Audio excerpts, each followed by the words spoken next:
And over the next 20 years,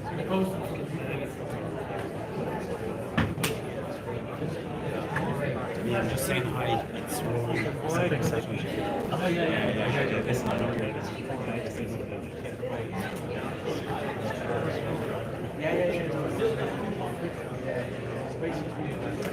They're just tracking.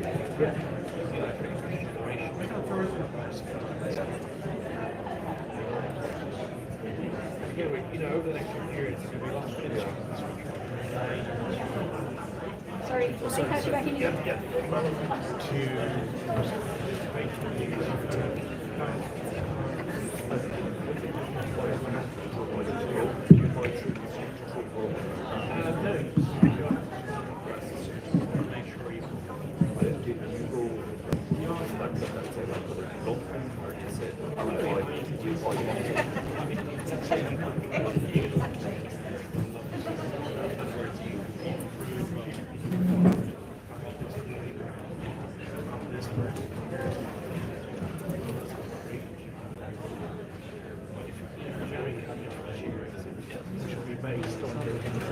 So you do KYC, so like basically once you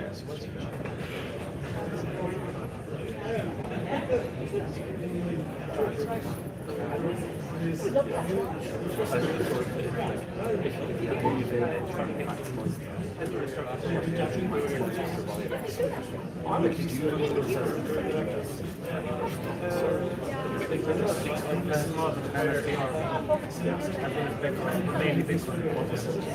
It's like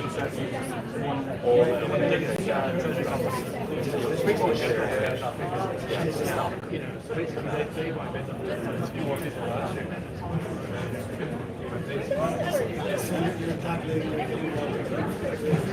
Hello. Okay, happy days. Welcome back everyone from the lunch. Hope you're having a good day so far. It's gone fantastic. We have a great turnout, good networking, good crack. And our next panel is Women in Bitcoin. And for all the Bitcoin conferences that we've done each year, it's sort of the story of my life, but there's just not enough women around that I can't get the women. So we're trying to encourage a bit more even numbers in the conferences, and it has been growing. Every year we are getting more and more. Our first conference was in the room inside there. Someone actually reminded me, I forgot we were in there, we're only about 40 of us. So we've grown year on year. So I'll introduce the panel and let the ladies take it away. So guys, just please give us a welcome to Claire Prince, Samuela, Nicola, Claire and Gillian. Thank you.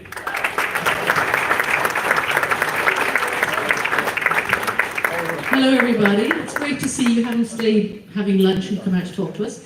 Of course, although Dinny's dead right, we do want to increase the number of women in this space, that's why we're here, but it'd be nice in the future to have people of Bitcoin, not women of Bitcoin, because we're not that different. Anyway, I'm going to kick off, it's only half an hour, and I want to talk to these amazing ladies here about their journey into crypto and Bitcoin, and then I'm going to discuss some of the hot topics, why it's important for us to be here today. So I start off with Claire. Do you want to perhaps introduce yourself and briefly, because we only have half an hour, your journey into crypto? Sure. So my name is Claire. I'm a commodities trader and a financial astrologer and a die-hard Bitcoiner, obviously. And my journey into Bitcoin really started in about 2015 when somebody at a party told me about Bitcoin, and I thought that they had lost their mind. They were telling me about mining money on the internet, and I was just like, I don't know, they'd lost their mind. And then somebody wrote a book called The Bitcoin Standard in 2018. And I was given this book and I read it and it blew my mind. And I realized that there was just a lot more to this. And that's really where my journey started. And I just started going deeper and deeper down the rabbit hole. And yeah, that's really it. Brilliant, thank you so much. Another trader, Nicola, perhaps you tell your story, please. Yeah, my name is Nicola. I am actually a school secretary. I'm mother of 2 teenage boys. And my journey into Bitcoin began when I was trading. I was trading Bitcoin, And that was probably the worst thing I could have done, because I didn't really fully understand what I was getting myself involved in. I was copy trading, and maybe the guy who I was copying from didn't understand either. I was making huge profits. I was up about 40,000, and I woke up one morning and it was gone. So Bitcoin doing what it does, it took a bit of a nosedive and wiped me out. So that's where I decided I wanted to find out what this Bitcoin was and how could it do that to me. So that's my journey into Bitcoin. It's a bit of a roller coaster. Claire 2 or Claire 1, whichever you want to do it. Do you want to tell a bit about your backstory and how you got into Bitcoin? Yeah. Can you hear me? Yeah, I'm Claire. I'm a mum of 4. I home educate my 4 kids. We lived nomadically for about 3.5 years. We didn't have a home for a long time. My husband is a Bitcoin podcaster, so in 2020 I started actually listening to what he was saying rather than just ignoring it, and it all started to make sense. The world was going crazy, and so I just started listening to the answers, and for me it's obviously it's financial, but a lot of it is more to do with how it's solving my issues as a mother, more so for my children. And so we moved to the UK just recently, and I noticed that at these conferences there was hardly any women there. In fact, there's quite a lot here in comparison. And so I wanted to make women feel comfortable in the Bitcoin space, so I set up meetups in London to help educate women, to make women feel comfortable, to ask the questions, and so I'm hoping to do that across everywhere, really, or other women will start to do it. Well, I'm very impressed that you listen to your husband. Okay, and Samuel, you want to tell your story, please? Hello everyone, I am Samuel Davidova and I'm here to represent Liberland. We're building the freest country in the world, and of course we have to be backed by Bitcoin. I think that we are the first country in the world that has the full fund of the country in Bitcoin. So we're pretty glad about that. But of course we have our own currency.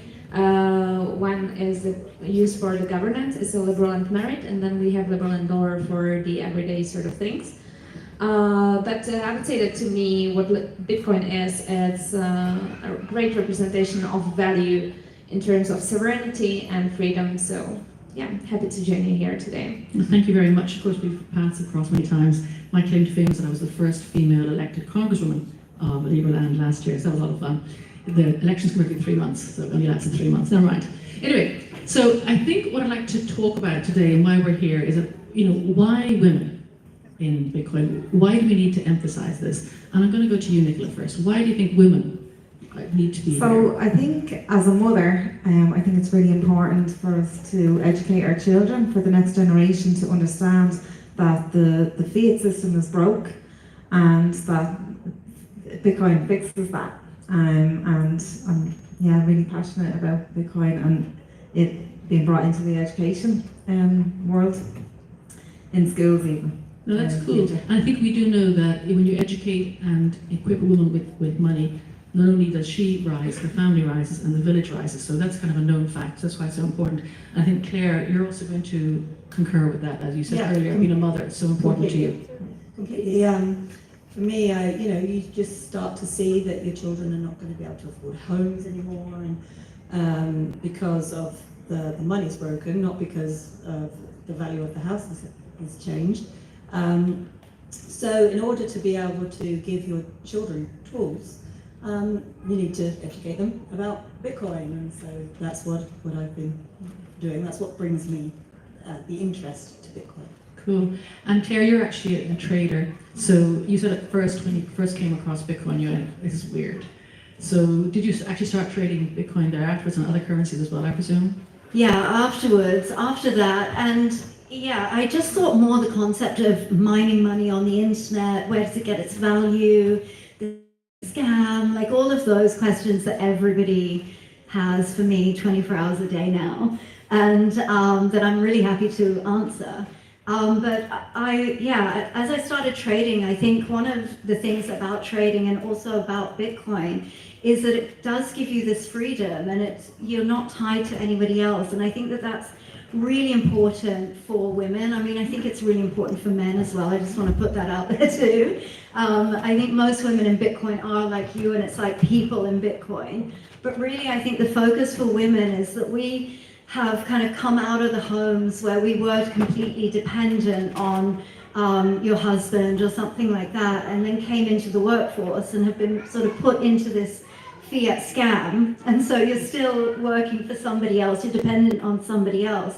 And what Bitcoin allows you to do is, if you want to be home with your kids, you've put things aside in Bitcoin, and it gives you that freedom to do that. Or if you want to have your own business, Bitcoin supports that, and you're not dependent on somebody else. And I think that's really important for women.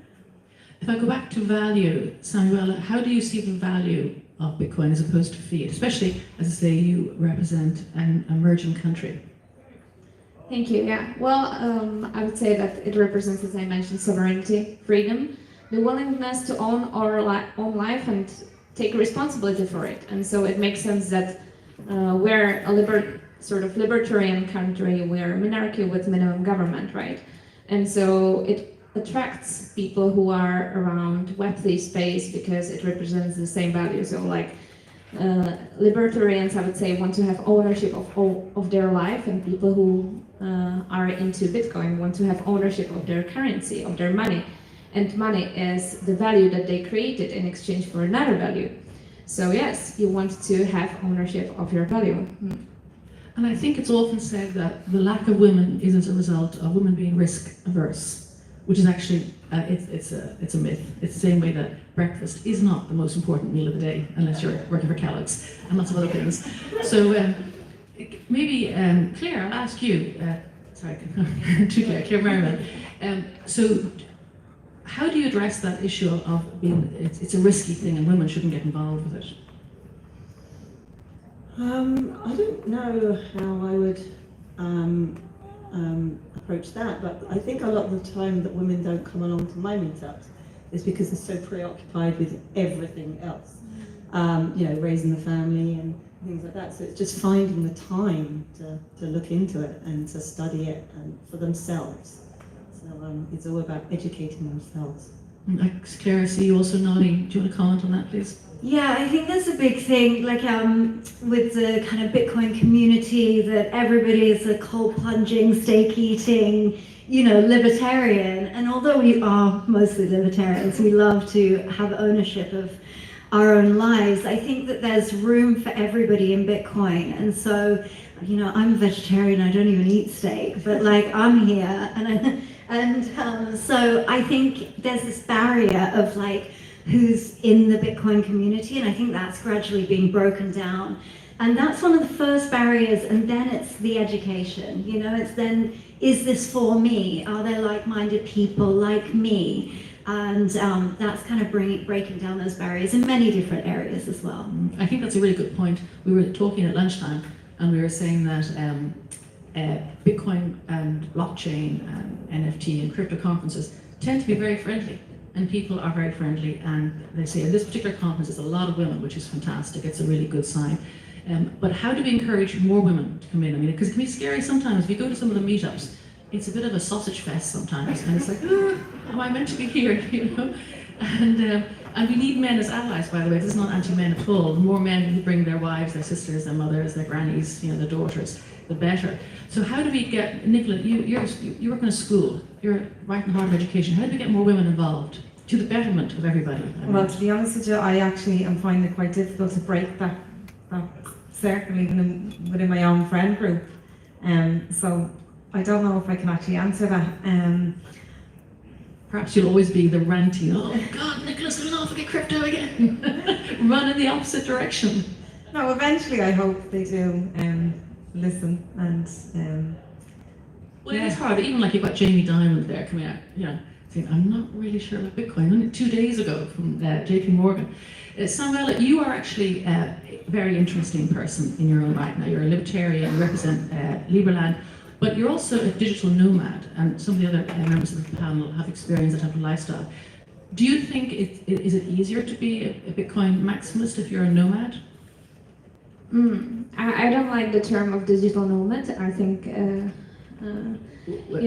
call it like intentional homelessness, if that's more fancy.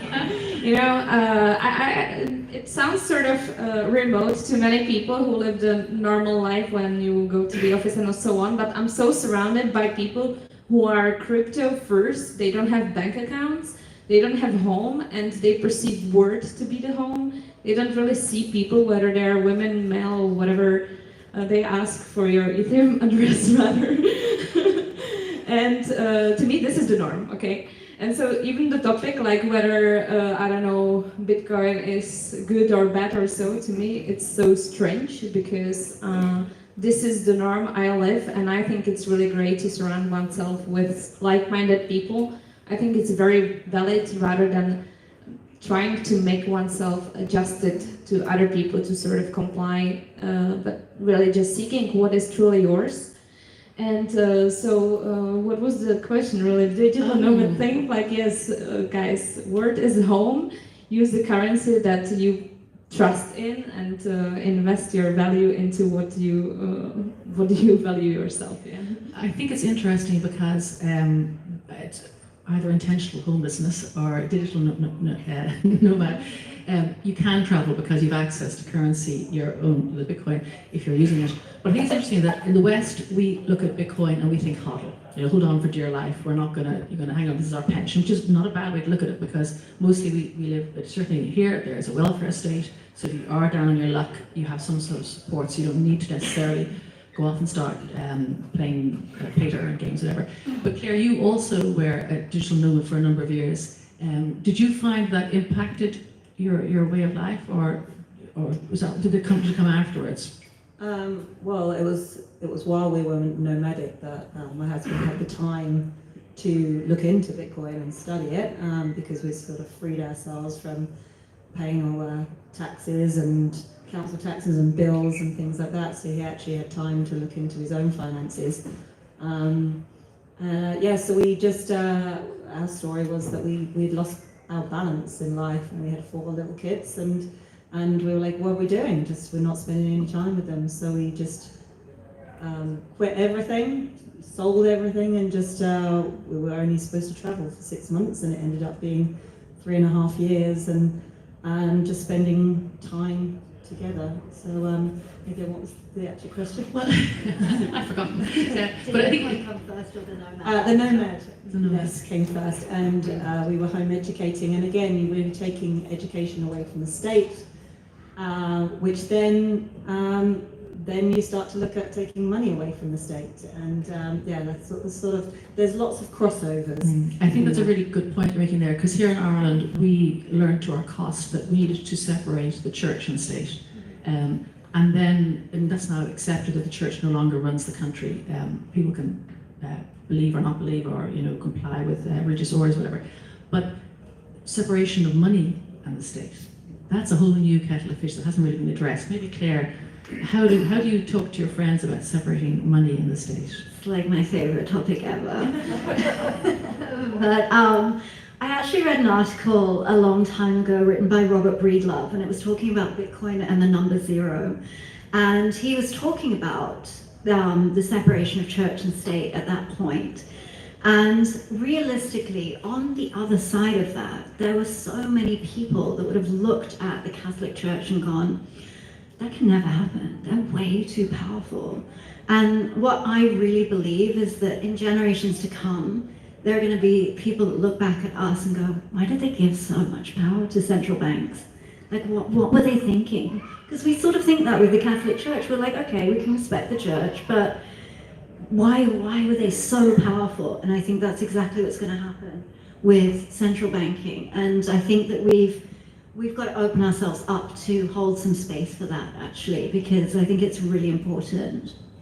What's coming out to me from this panel is the foreman here. I'm very impressed by all your thoughts, but you're also embracing, it's not Bitcoin as a store of value or even as a currency, it's the whole value-led approach to what it does for you. It's empowering women, it's freedom. Claire, I see you nodding quite firmly there. Do you want to maybe add in your overall worldview when you come to Bitcoin? Yeah, I mean, through the Women of Bitcoin that I've started in the UK, I've started speaking to women across the world.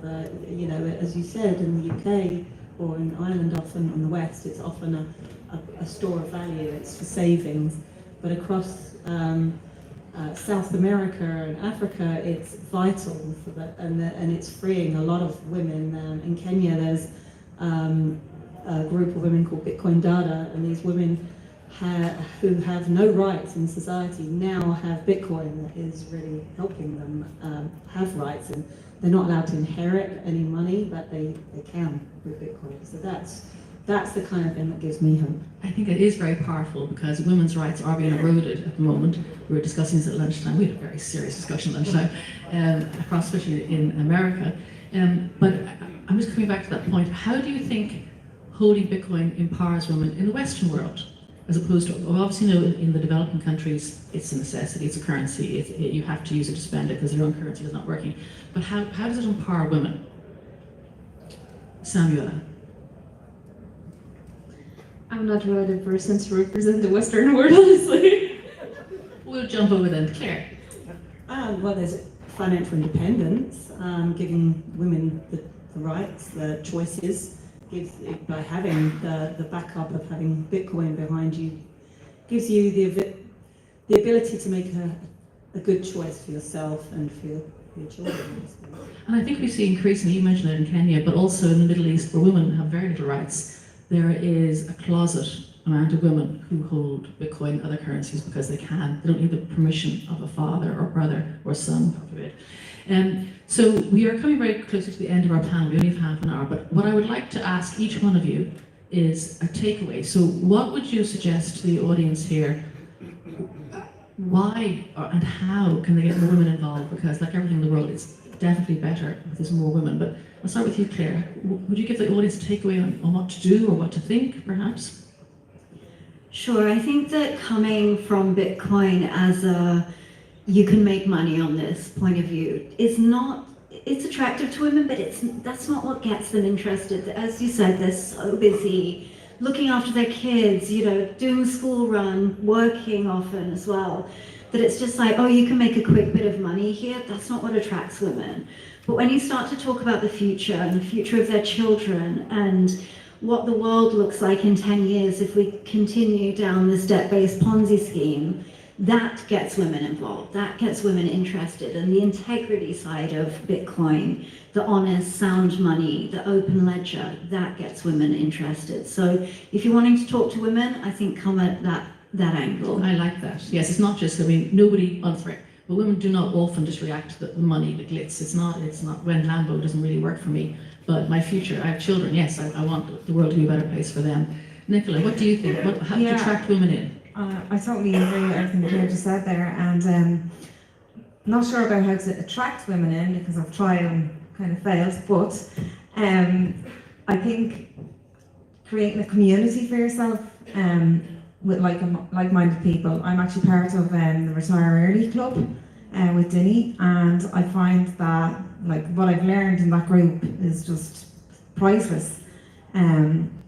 And it's just, so there have been many times where Bitcoin has taken a bit of a nosedive. I wasn't trading at that point, but I would feel like, oh God, should I get out now? But having the support of a community and like-minded people who are there and have the knowledge that can say to you, no, hold on, everything's fine, don't worry. I think that's really important to have that community. So the future and community, and actually Cizi said the other day he felt sorry for people who'd sold their Bitcoin at $87. Anyway, so it's the future. Hold on, get a community. Claire, what would you say to people to encourage women to get in and stay in and make the world a better place, maybe? Yeah, I think so. I echo everything that these women have said. I think a lot of people think it's risky. A lot of people don't want to get into it because they think they're trading. I actually think it's the opposite to risk. I think it's much more of a security for myself. So it's the independence for women. Okay, Samuela, what advice or thoughts do you have? Yeah, I would encourage to seek what is true to you and alienate what is not yours, surrounding oneself with like-minded people who share the same values and who normalize Bitcoin, who normalize sovereignty, who normalize ownership of own life. I think that's very essential. And for encouraging more women, you know, guys, just buy her treasure, send her some Bitcoin, onboard her, easy. Okay, thank you. So it is down to money. That's great dating advice as well, by the way. I was going to say, you remind me of Andreas Antonopoulos, who used to, Mr. Bitcoin, as was back in the day, he used to, at the end of every talk, encourage everybody to give everybody else a few dollars of Bitcoin, just send it over thing. So thank you very much, ladies and gentlemen. I really hope you've enjoyed the panel here. It goes to show, and I think actually one point that Claire said, well, actually Claire and some quite opposite points in some ways, because you said, Claire, don't tell them about the money. It's not about the money, it's about the values and the future. And somebody else said, buy her a treasure. So you'll have to figure out what is the correct way for the women in your life. Thank you very much to my panel. And very much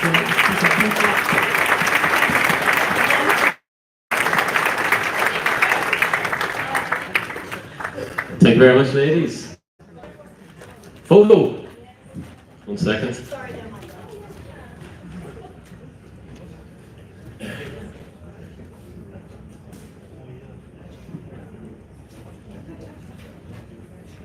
Smile.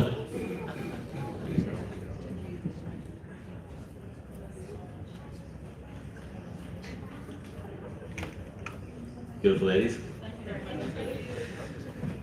Thank you very much.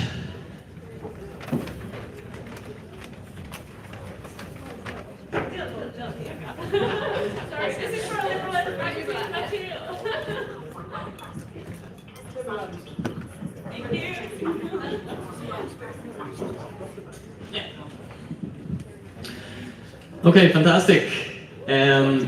Next up, Daniel Prince, please welcome onto the stage.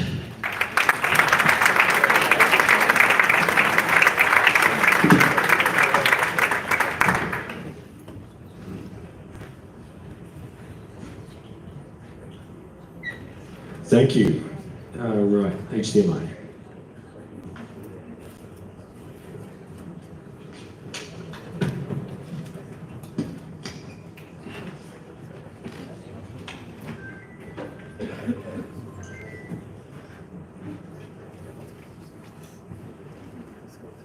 Okay, let's just wait, hopefully searching. Everybody wondering about the blue blockers, why a few of us are wearing those? Go and speak to the guy out there that has them. It's a really interesting rabbit hole, something a lot of Bitcoin has been going down. There's a guy called Jack Cruz that's been teaching us about light, and yep, Jack Cruz, wherever you are, thank you. Just bear in mind you're spending all day under unnatural light, and this is blocking a lot of that UV light. So it's definitely, the guy is an optician, and I am not on any kind of commission. So, Usury, your bank and you. Who has heard of the word usury before? Okay, let's get into it. Quick intro, Daniel Prince, Choose Life. I have the book out there, it's selling for 20 euros. I will sign it for you and put the block height on. And this is my podcast, Once Bitten. My daughter is there and she asks the first question on every show. Yes, she has interviewed Michael Saylor and asked him his favorite Christmas present. So that's the level of the depth that we get into with our guests. So usury, it's a noun. It's the practice of lending money and charging the borrower interest, especially at an exorbitant or illegally high rate. Everybody is probably familiar with the idea of interest. Who has a mortgage? Who has interest to pay on their car, on their sofa, or whatever? We've all been there, right? So let's get this. We'll come back to this example. So it's derived from the Latin word usura. The practice of usury has been discussed amongst philosophers, economists, and religions for thousands of years. Aristotle discussed usura in his book Politic in the year 350 BC, where he outlined there were 3 ways to make money. So let's look at those 3 ways. Knowledge of livestock. Which are most profitable and where? What sort of horses or sheep or oxen or any other animals are most likely to give a return? A man ought to know which of these pay better than others and which pay best in particular places, for some do better in one place and some in another. So that's 1, have knowledge of your livestock. 2, service for hire. We all know this. You can be employed in mechanical arts, the other in unskilled, unbodily labor. You are selling your time and your energy in return for a salary. 3, usury. Usury makes a gain out of the money itself and not from the natural object of it. This is Aristotle. Money was intended to be used as a medium of exchange, we talked about that earlier on the panel, but not to earn interest. This term interest is applied to the breeding of money because the offspring resembles the parent. Therefore, of all the modes of getting wealth, this is the most unnatural. So no holding back there from Aristotle, talking about usury, lending money and then charging interest to get that back. Religion, let's go down the rabbit hole of religion. What does religion have to say about usury?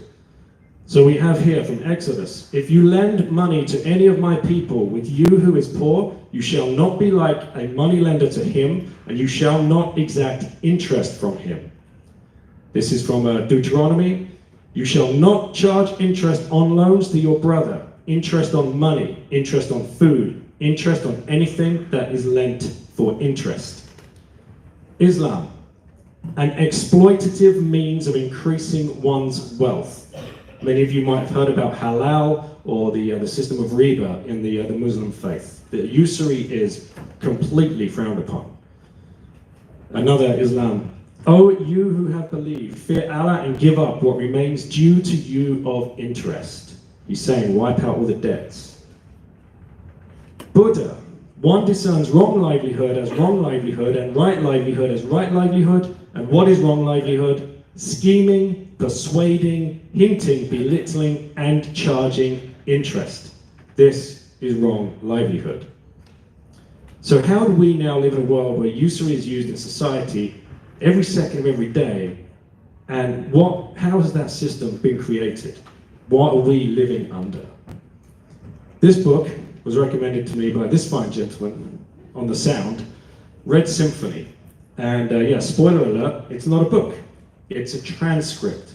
A conversation took place. And it took place in 1938 between Gavril Kuzmin, who was Stalin's top NKVD agent and key interrogator during the show trials. It was up to him to get the confessions out of the Trotskyites before they were hung the next day. They wanted all of the information. He came up against Rakovsky.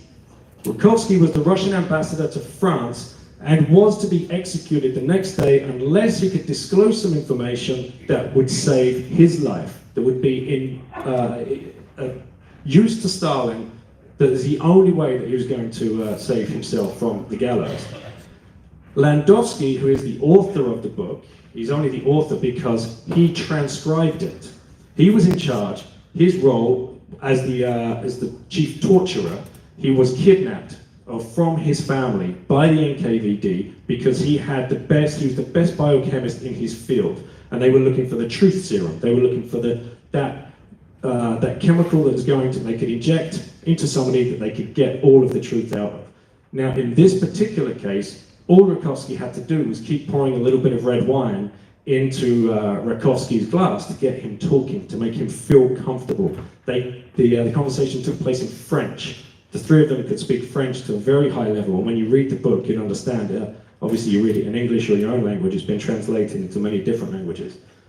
So what he learned through the conversation was so incredible to him that he kept a copy. He was asked to transcribe it from French, translate it from French to Russian, but he kept copies. And that was discovered on his dead body years later when he was past his sell-by date, sent off to the gulags, and it was actually Spanish soldiers that found him. They found the documents around his body and they took it back. They gave it to a university professor in Spain who started translating all of this stuff. The book's incredible. You have to go and dig it out.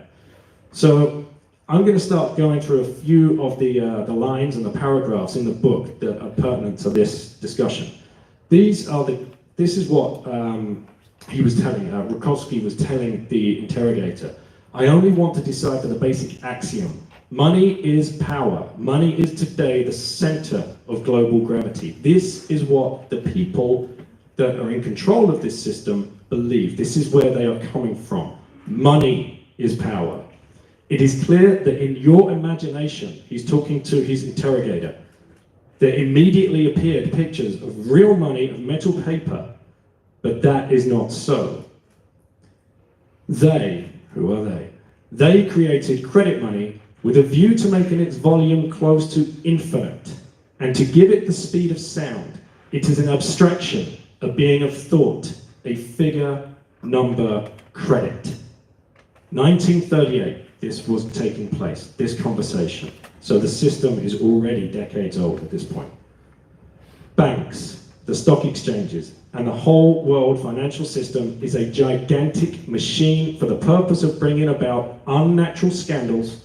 According to Aristotle's expression, he quotes Aristotle. This is from the conversation, this is from the transcript. To force money to produce money.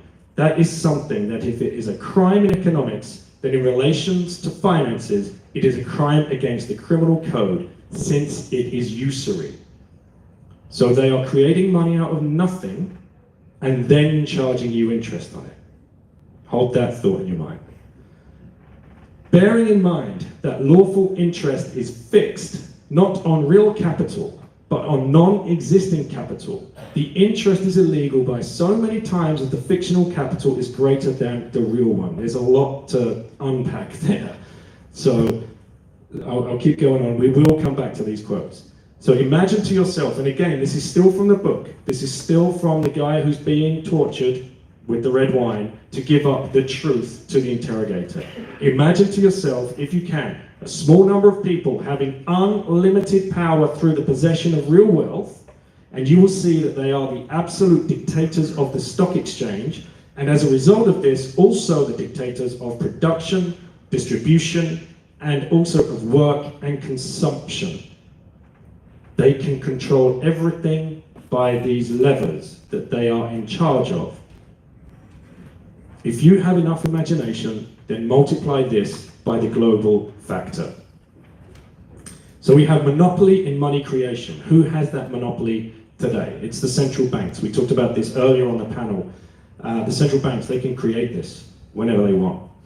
And they don't need it back, they don't want it back. So if you have a monopoly in money creation, what do you get on the other side of that? Well, we get the clown world in which we live to today. We live under deception. It's criminal, it's unethical. There's a rot in society. So the current financial system is there to inflate the amount of money in the system and debase the purchasing power of every single one of our euros or pounds or dollars, depending on what currency you are forced to use as a medium of exchange, is being debased. Your property is not going up in value. Never has done. The purchasing power of your euro is being eroded every day.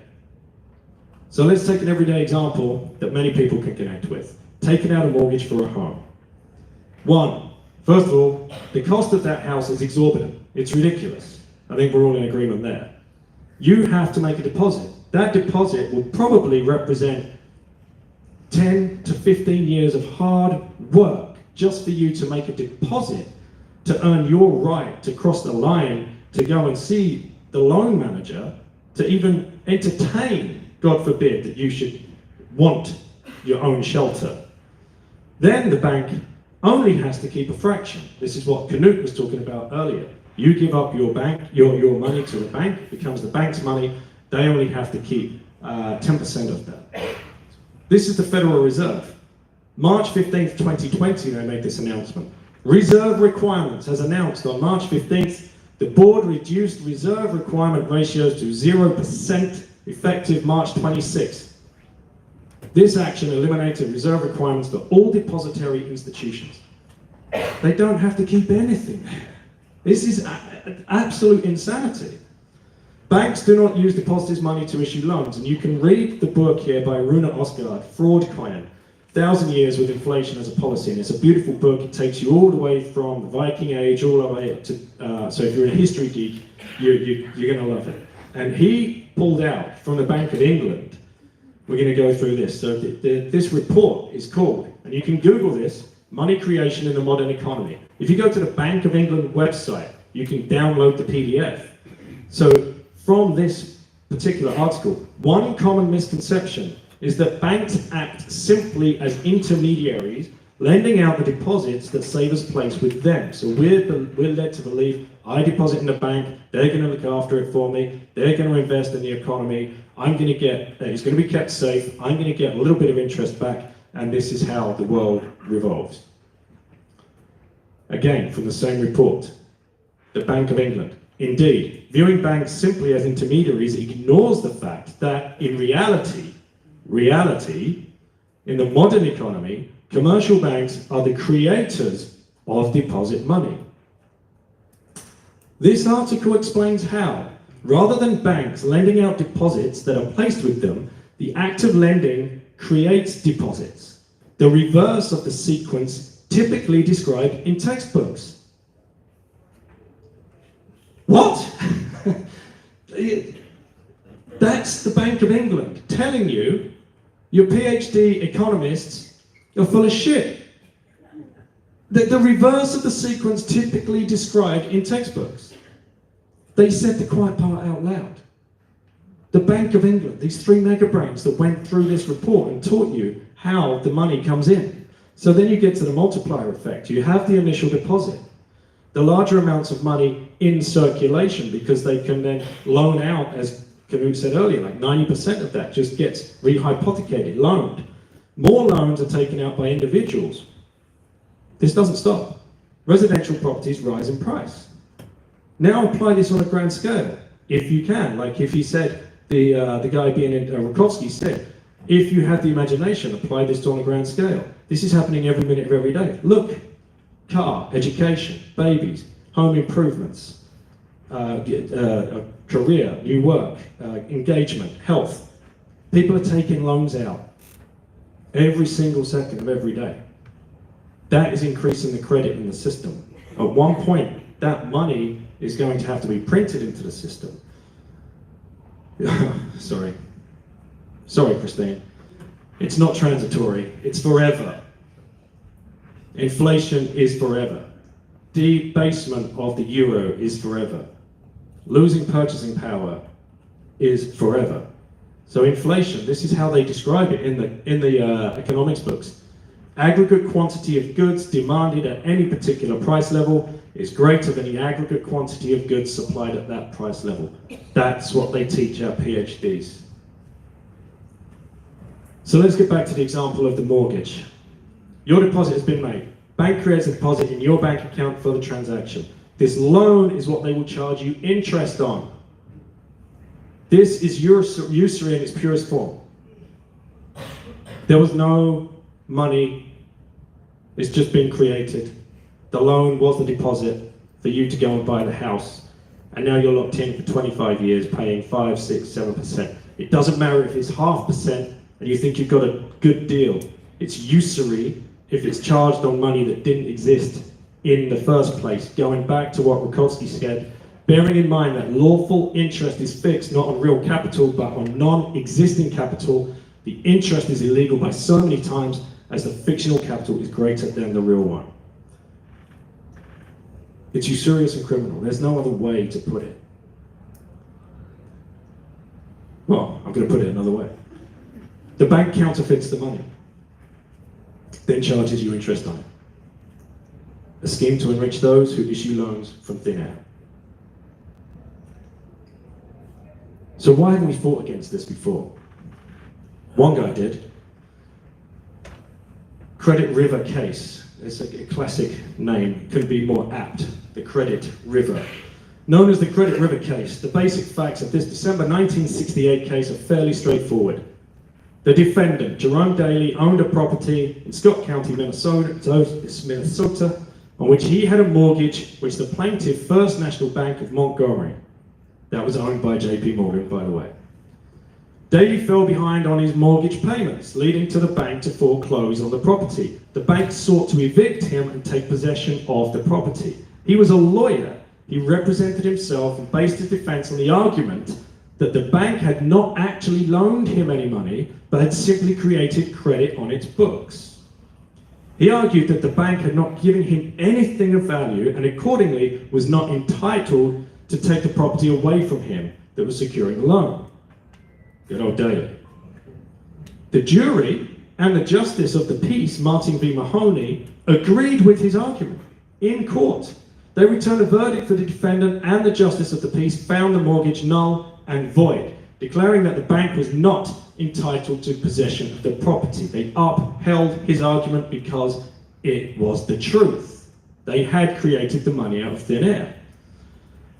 The decision meant Daley did not have to pay the mortgage nor relinquish his property. This is what he said. This is in the newspapers, New York Times. This was his statement. This decision, which is legally sound, has the effect of declaring all private mortgages on real and personal property and all US and state bonds held by the Federal Reserve, national and state banks to be null and void. This amounts to the emancipation of this nation from personal, national, and state debt purportedly owed to this banking system. Every American owes it to himself to study this decision very carefully, for upon it hangs the question of freedom or slavery. 1968. This was his comment after he won this case. The decision was nullified on the grounds that, as Justice of the Peace, Martin v. Mahoney lacked the authority to enter such a ruling. The district court agreed, meaning that Daley had to pay the mortgage debt or relinquish the property to the bank. These motherfuckers. Shh. These motherfuckers. They're laughing at us every day. This is what we're up against. They just overturn the decision on a technicality that he's just a justice of the peace. He can't rule over such an important case such as this. Daley was disbarred. He couldn't practice law anymore, lost his career. Then guess what happened? Shh.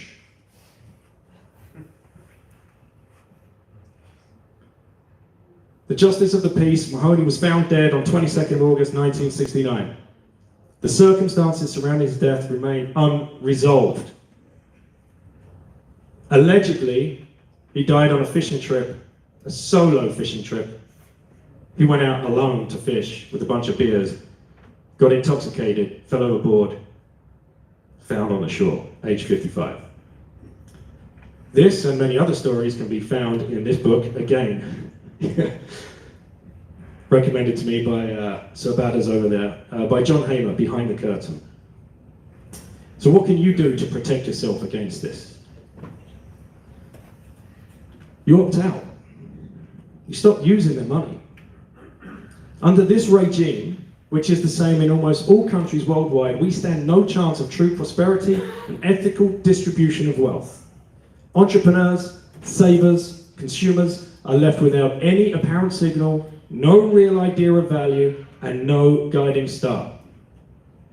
We have yet to learn what a truly civilized world could look like, because the monetary system is civilization's foundation. A medium of exchange is so important. That is what we base all of our economical decision-making on. And the legal system and everything else is built on top of that.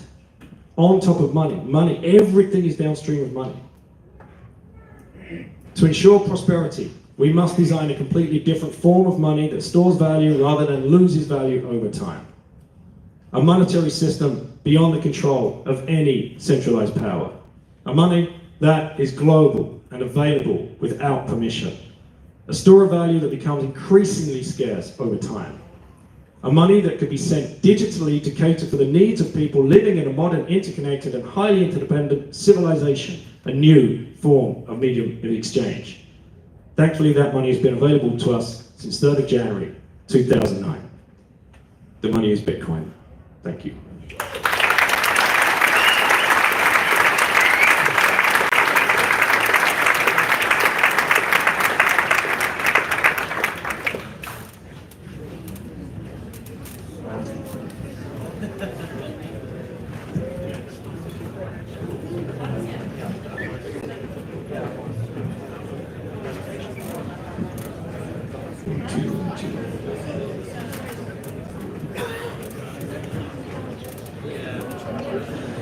Okay, happy days. What's the room like? Is it too hot, too cold? Or just right? It's grand. Thank you very much, Daniel, Prince. And next up we have Dr. Peter Connor, please. Give Peter a warm welcome to the Bitcoin Ireland conference. And just give us a moment, we'll get Peter set up.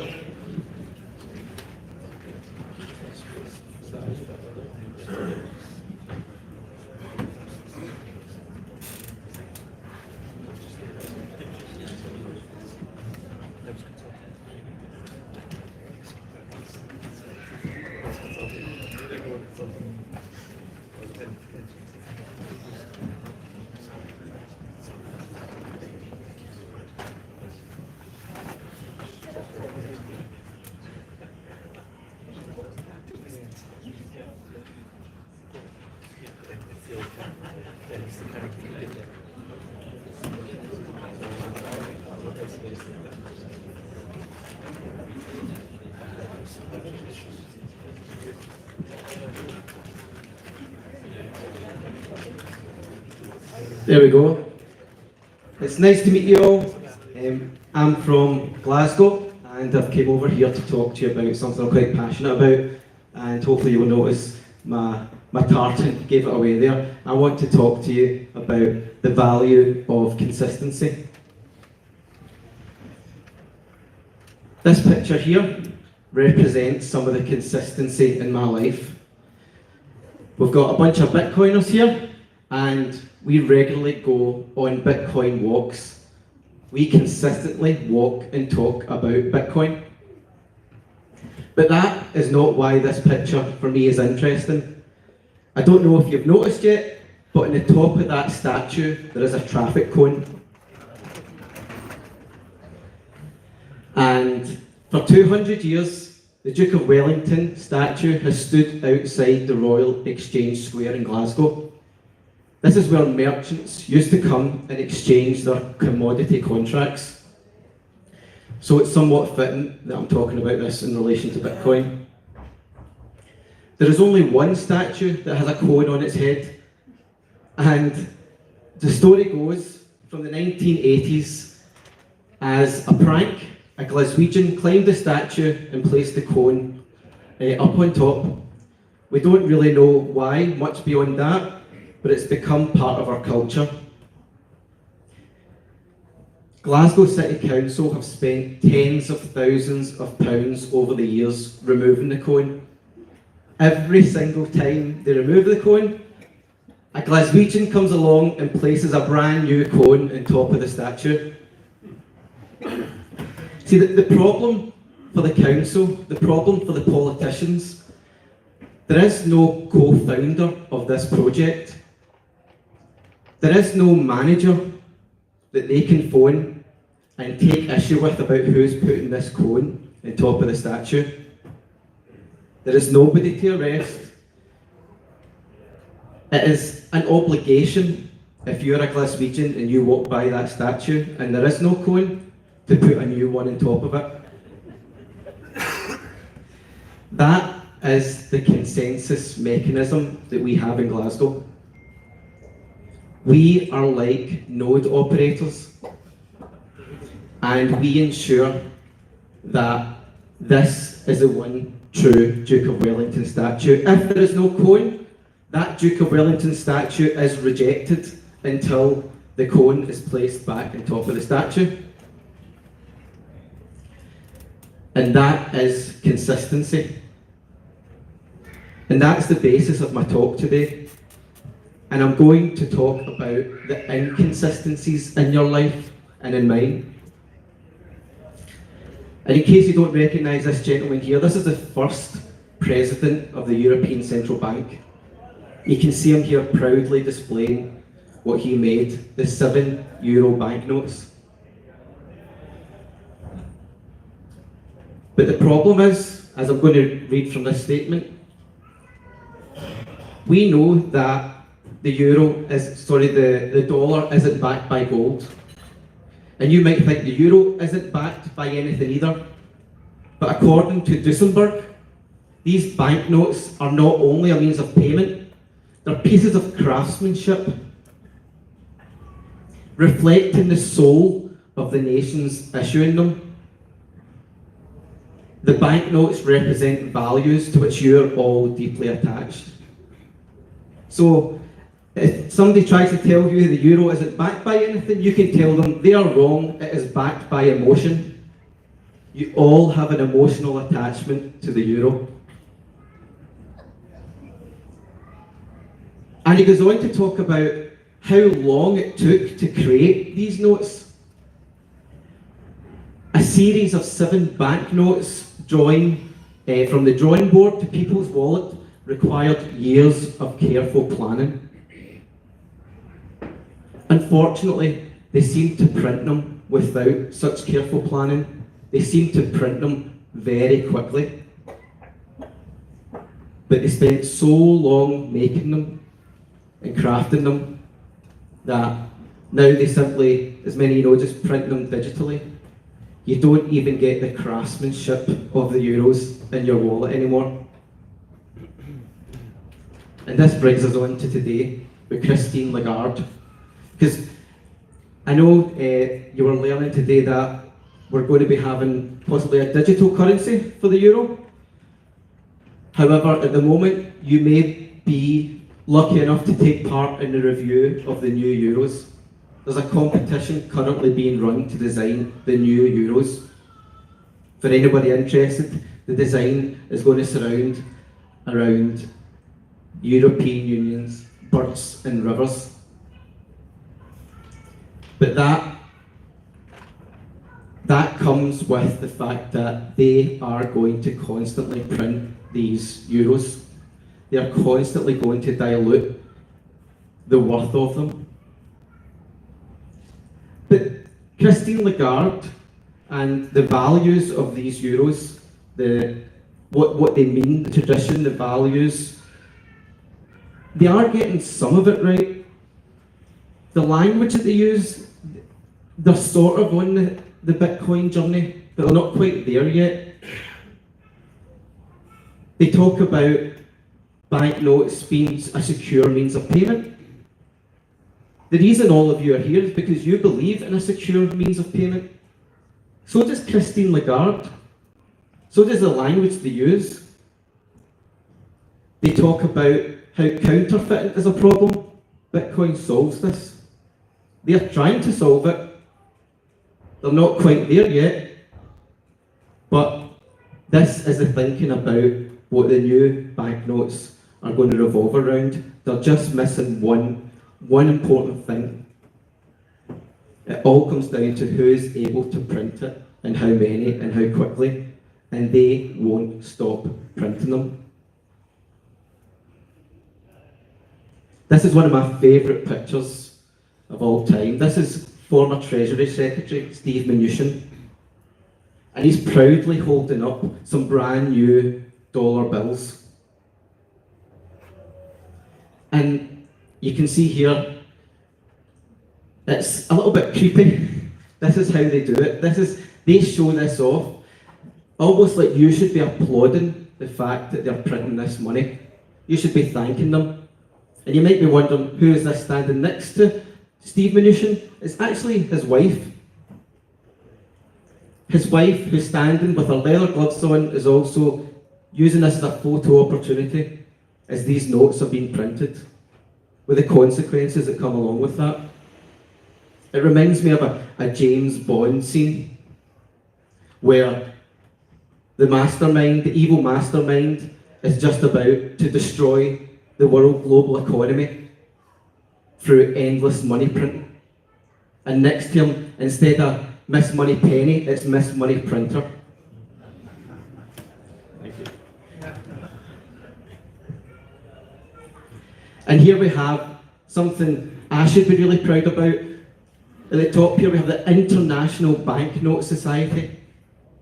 And in 2007, Scotland was lucky enough to win the award for the Banknote of the Year, our £50 note. It's quite eye-catching. The problem with it is, that the purchasing power since 2017, when it won the award, I would now need over £80 to have the equivalent of that £50.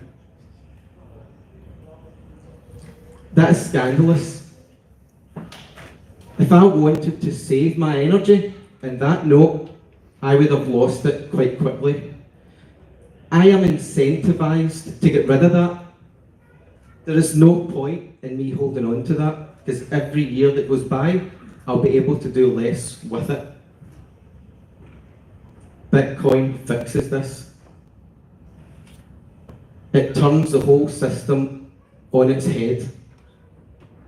Imagine being incentivized to actually hold what you own instead of getting rid of it. And this is from a country where I'm somewhat privileged compared to many countries around the world.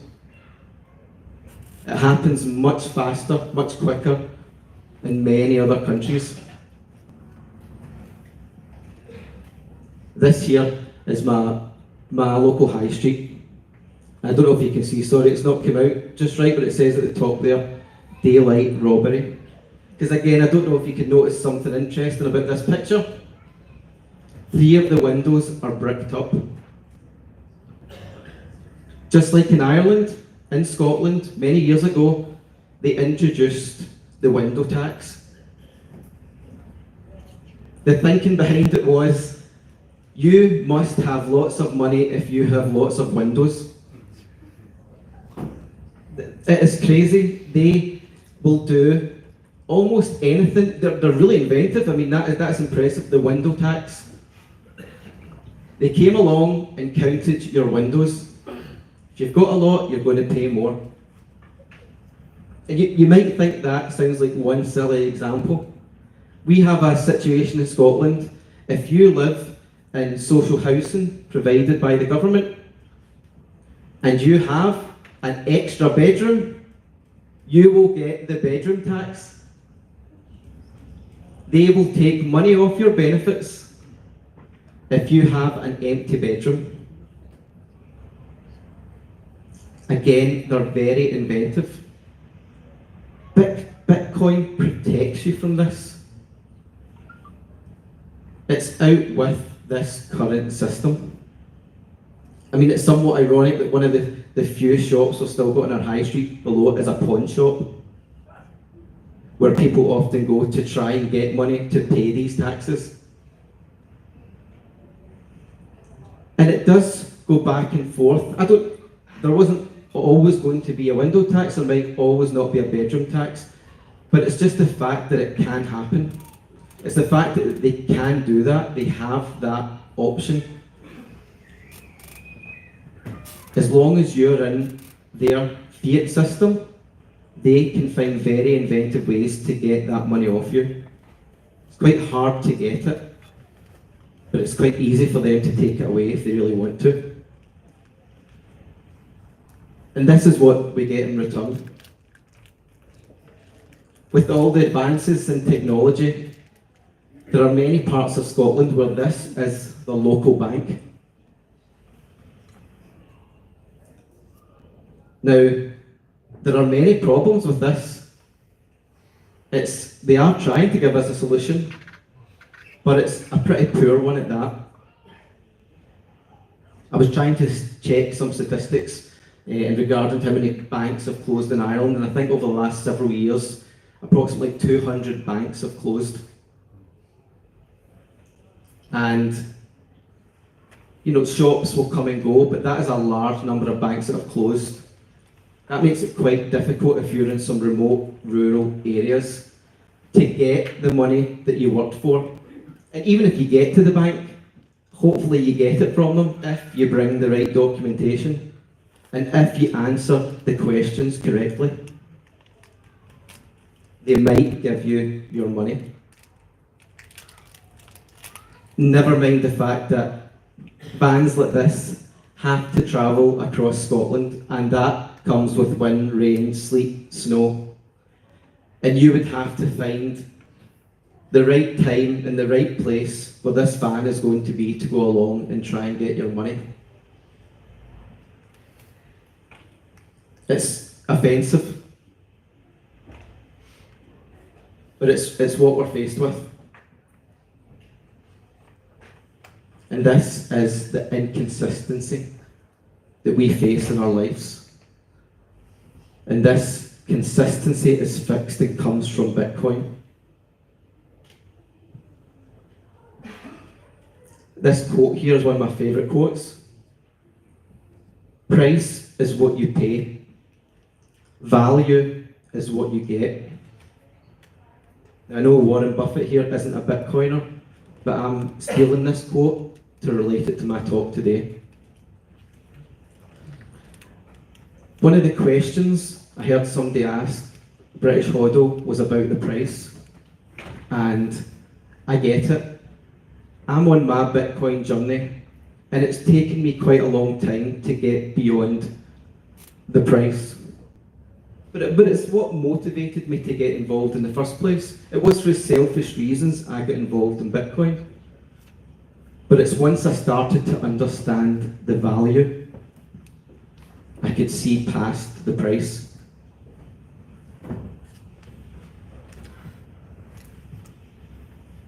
With the amount of money that they're printing, with the effect that has, it's like being given a watered down Guinness. Christine Lagarde is sneaking into your house at night and watering down your alcohol. The strength of your alcohol is being eroded. Of course, what she's really doing is she's really sneaking in and weakening the strength of your euro notes that sit in your wallet while you sleep. There isn't anything you can do about that. You have to put up with it. That's scandalous. And that's what Bitcoin attempts to fix. Now back to this idea about the price of Bitcoin. Don't get me wrong, it gets your blood pumping watching it go up, watching it go down. And as many of you Bitcoiners have found, you might have a random conversation with somebody you meet and get to talk to them about Bitcoin for a minute or two before you lose them. But the question you keep getting asked is, what about the price of Bitcoin? What about how volatile it is? How much have you, when did you buy it for? When are you going to sell your Bitcoin? I think it's a recurring nightmare in my life. I keep having this conversation. When I want to talk about the value, I just can't get past the price with people. But once you do, once you get past that price, because we live in a world where the euros that you have in your pockets just now, there are politicians and central bankers that aren't even in office yet who are going to deplete your purchasing power. That will happen. I can't make many guarantees in my life, but I know that they are going to print more fiat currency. And because of that, I know in effect that the price of Bitcoin will take care of itself. They won't stop.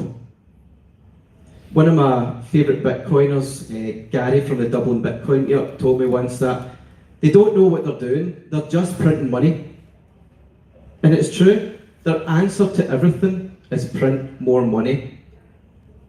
Currently, our Chancellor of the Exchequer is talking about, in order to deal with our national debt, they're going to grow their way out of it by printing more money. Donald Trump at the moment, I've heard him murmuring about the fact that in order to tackle the problems they've got, they're going to have to spend, invest, and try and grow the economy. But Bitcoin, it moves you to a place of financial zen, when you don't have to stress about your money. You get to focus on a lot of other things in your life. I don't know how many hours I've spent trying to think of ways to improve my income, keep what I've got, get more of it, secure a good life for myself and my family. But with Bitcoin, I don't have that hanging over my head. nobody can come into my house and erode my purchasing power. That Bitcoin can't be fucked with. But the fiat currency can. And that's the value I get from Bitcoin.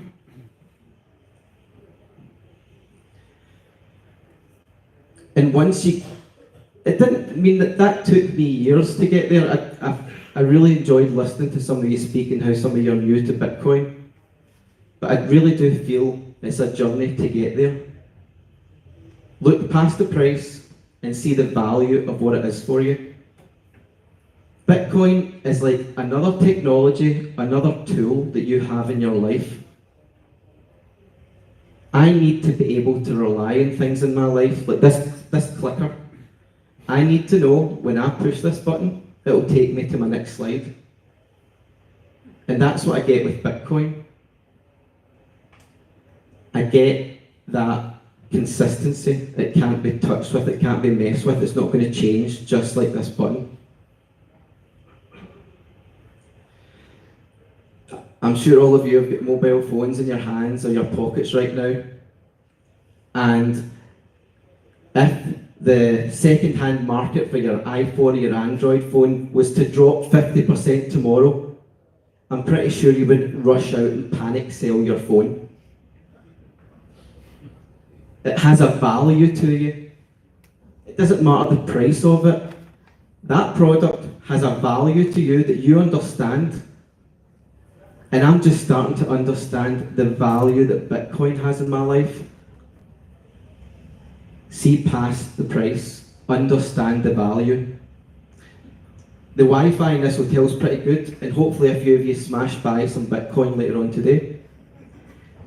But if you're going to do that, please take the time to learn about what you're buying. Learn about how it protects you, and that's why you're here today. And that's why I'm up on this stage speaking to you. Because I've seen people in my friends group and my family who have bought Bitcoin, and then I've seen it drop 50% and they can't sleep at night. But once you understand what you own, there is no problem. You get it. You want more of it. You want that protection. So as I was saying, I can't make many guarantees. There is only one or two things I feel I can confidently tell you in my life. One of them, there will always be 21 million Bitcoins. That's all there ever will be, there won't be any more. And there will always be a traffic cone on the Duke of Wellington's head. Thank you very much.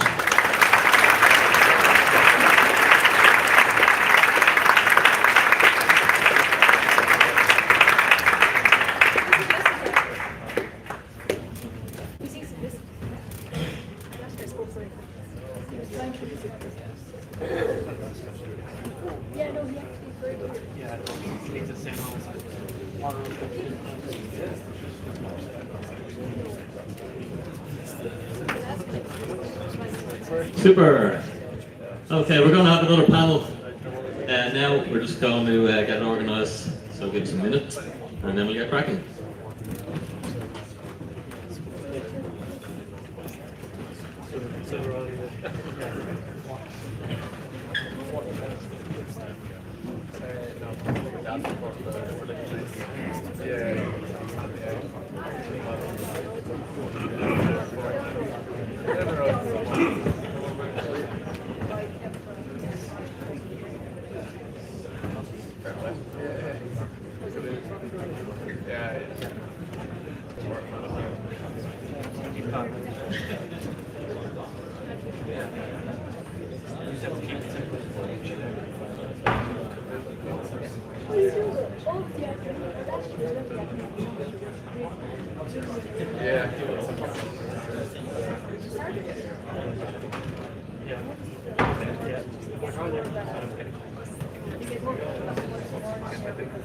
Hello, hello. Okay, so the next, hope everything's going good for you. You've had a nice lunch. The next panel we're going to have is about increasing local adoption in different areas. Yeah, so I'm going to introduce first the MC, Dinny. You're going to MC it. Yeah, and then Simon James. Simon, you're next. Come on, Simon. And then they're gonna introduce themselves in a second now. And then Mike from Muscat. Come on up there, Mike. And John McGill from Zapprite. And then Alan Jackson, all the way from America. Hey, let's go. Take it away.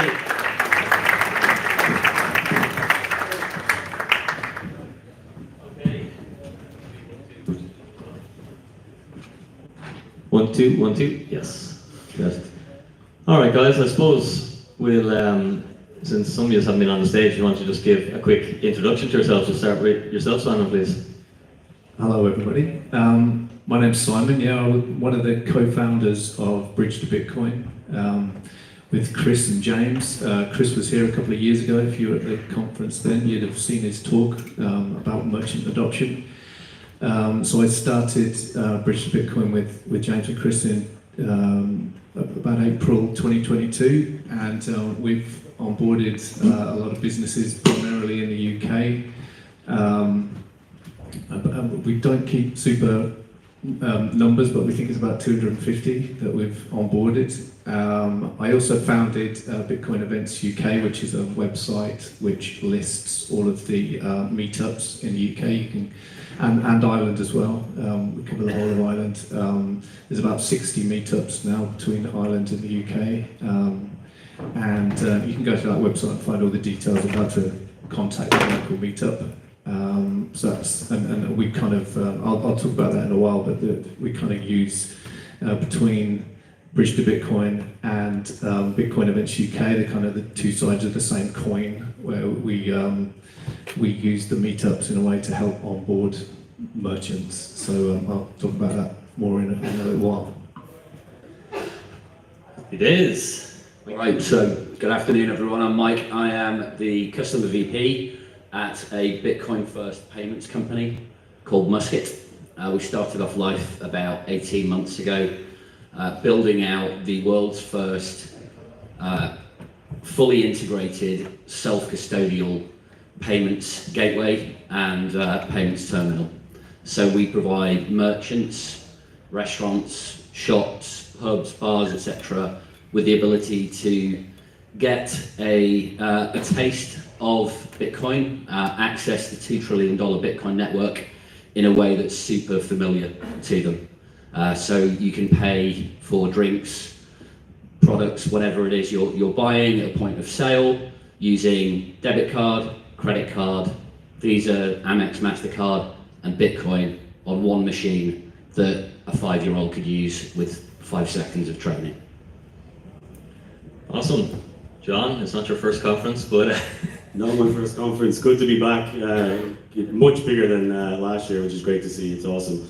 My name is John McGill, founder and CEO of Zapprite. We're a Bitcoin payments gateway, non-custodial Bitcoin payments gateway. We have a suite of tools for merchants to accept Bitcoin. So if you're running a business of any kind, whether you're a freelancer, all the way up to a small or large business with employees, and if you're taking payments from people at all, we provide invoicing, billing, payment links, virtual point of sale terminals, event ticketing, a full API.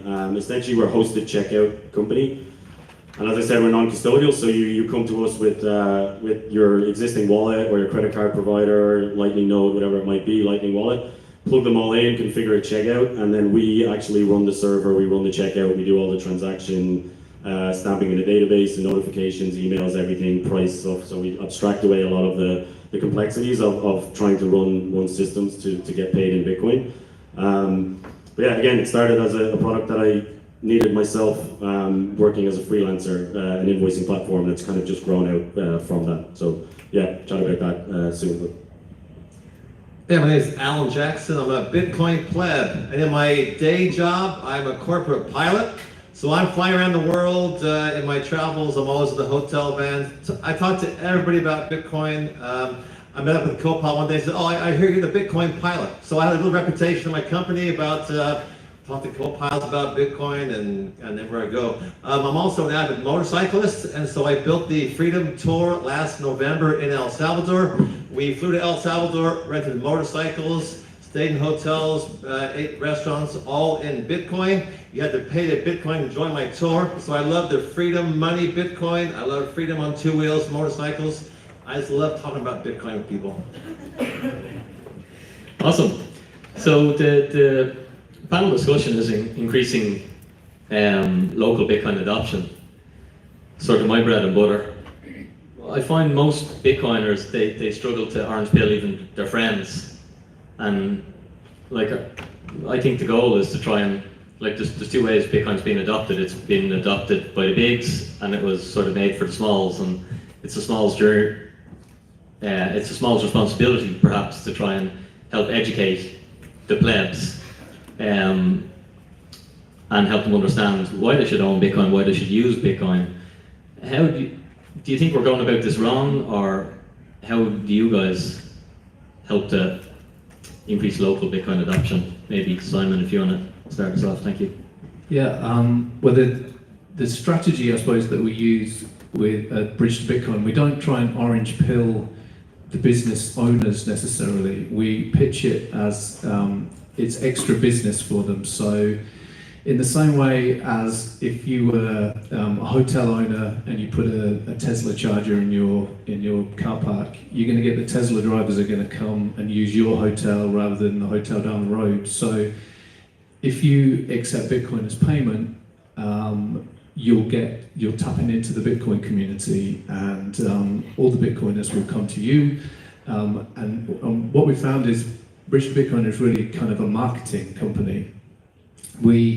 We set them up, we do the technical side of it, which is pretty straightforward and simple. We can do it on a Zoom call these days and get them up and running. And then our job really is to market those businesses out to the Bitcoin community, to put them on BTC maps and tweet it out. And this is where the side of things with Bitcoin Events UK, we've got direct connections to all of the local Bitcoin communities, all the meetups, and say a restaurant in Brighton decides that they'd like to accept Bitcoin, we can directly talk to the guy that runs the Brighton meetup, and he can then convey to his members. He might have 30 people that comes to his meetup, and he'll tell all those, okay, we've got a new restaurant, let's go and have our next meetup in the restaurant.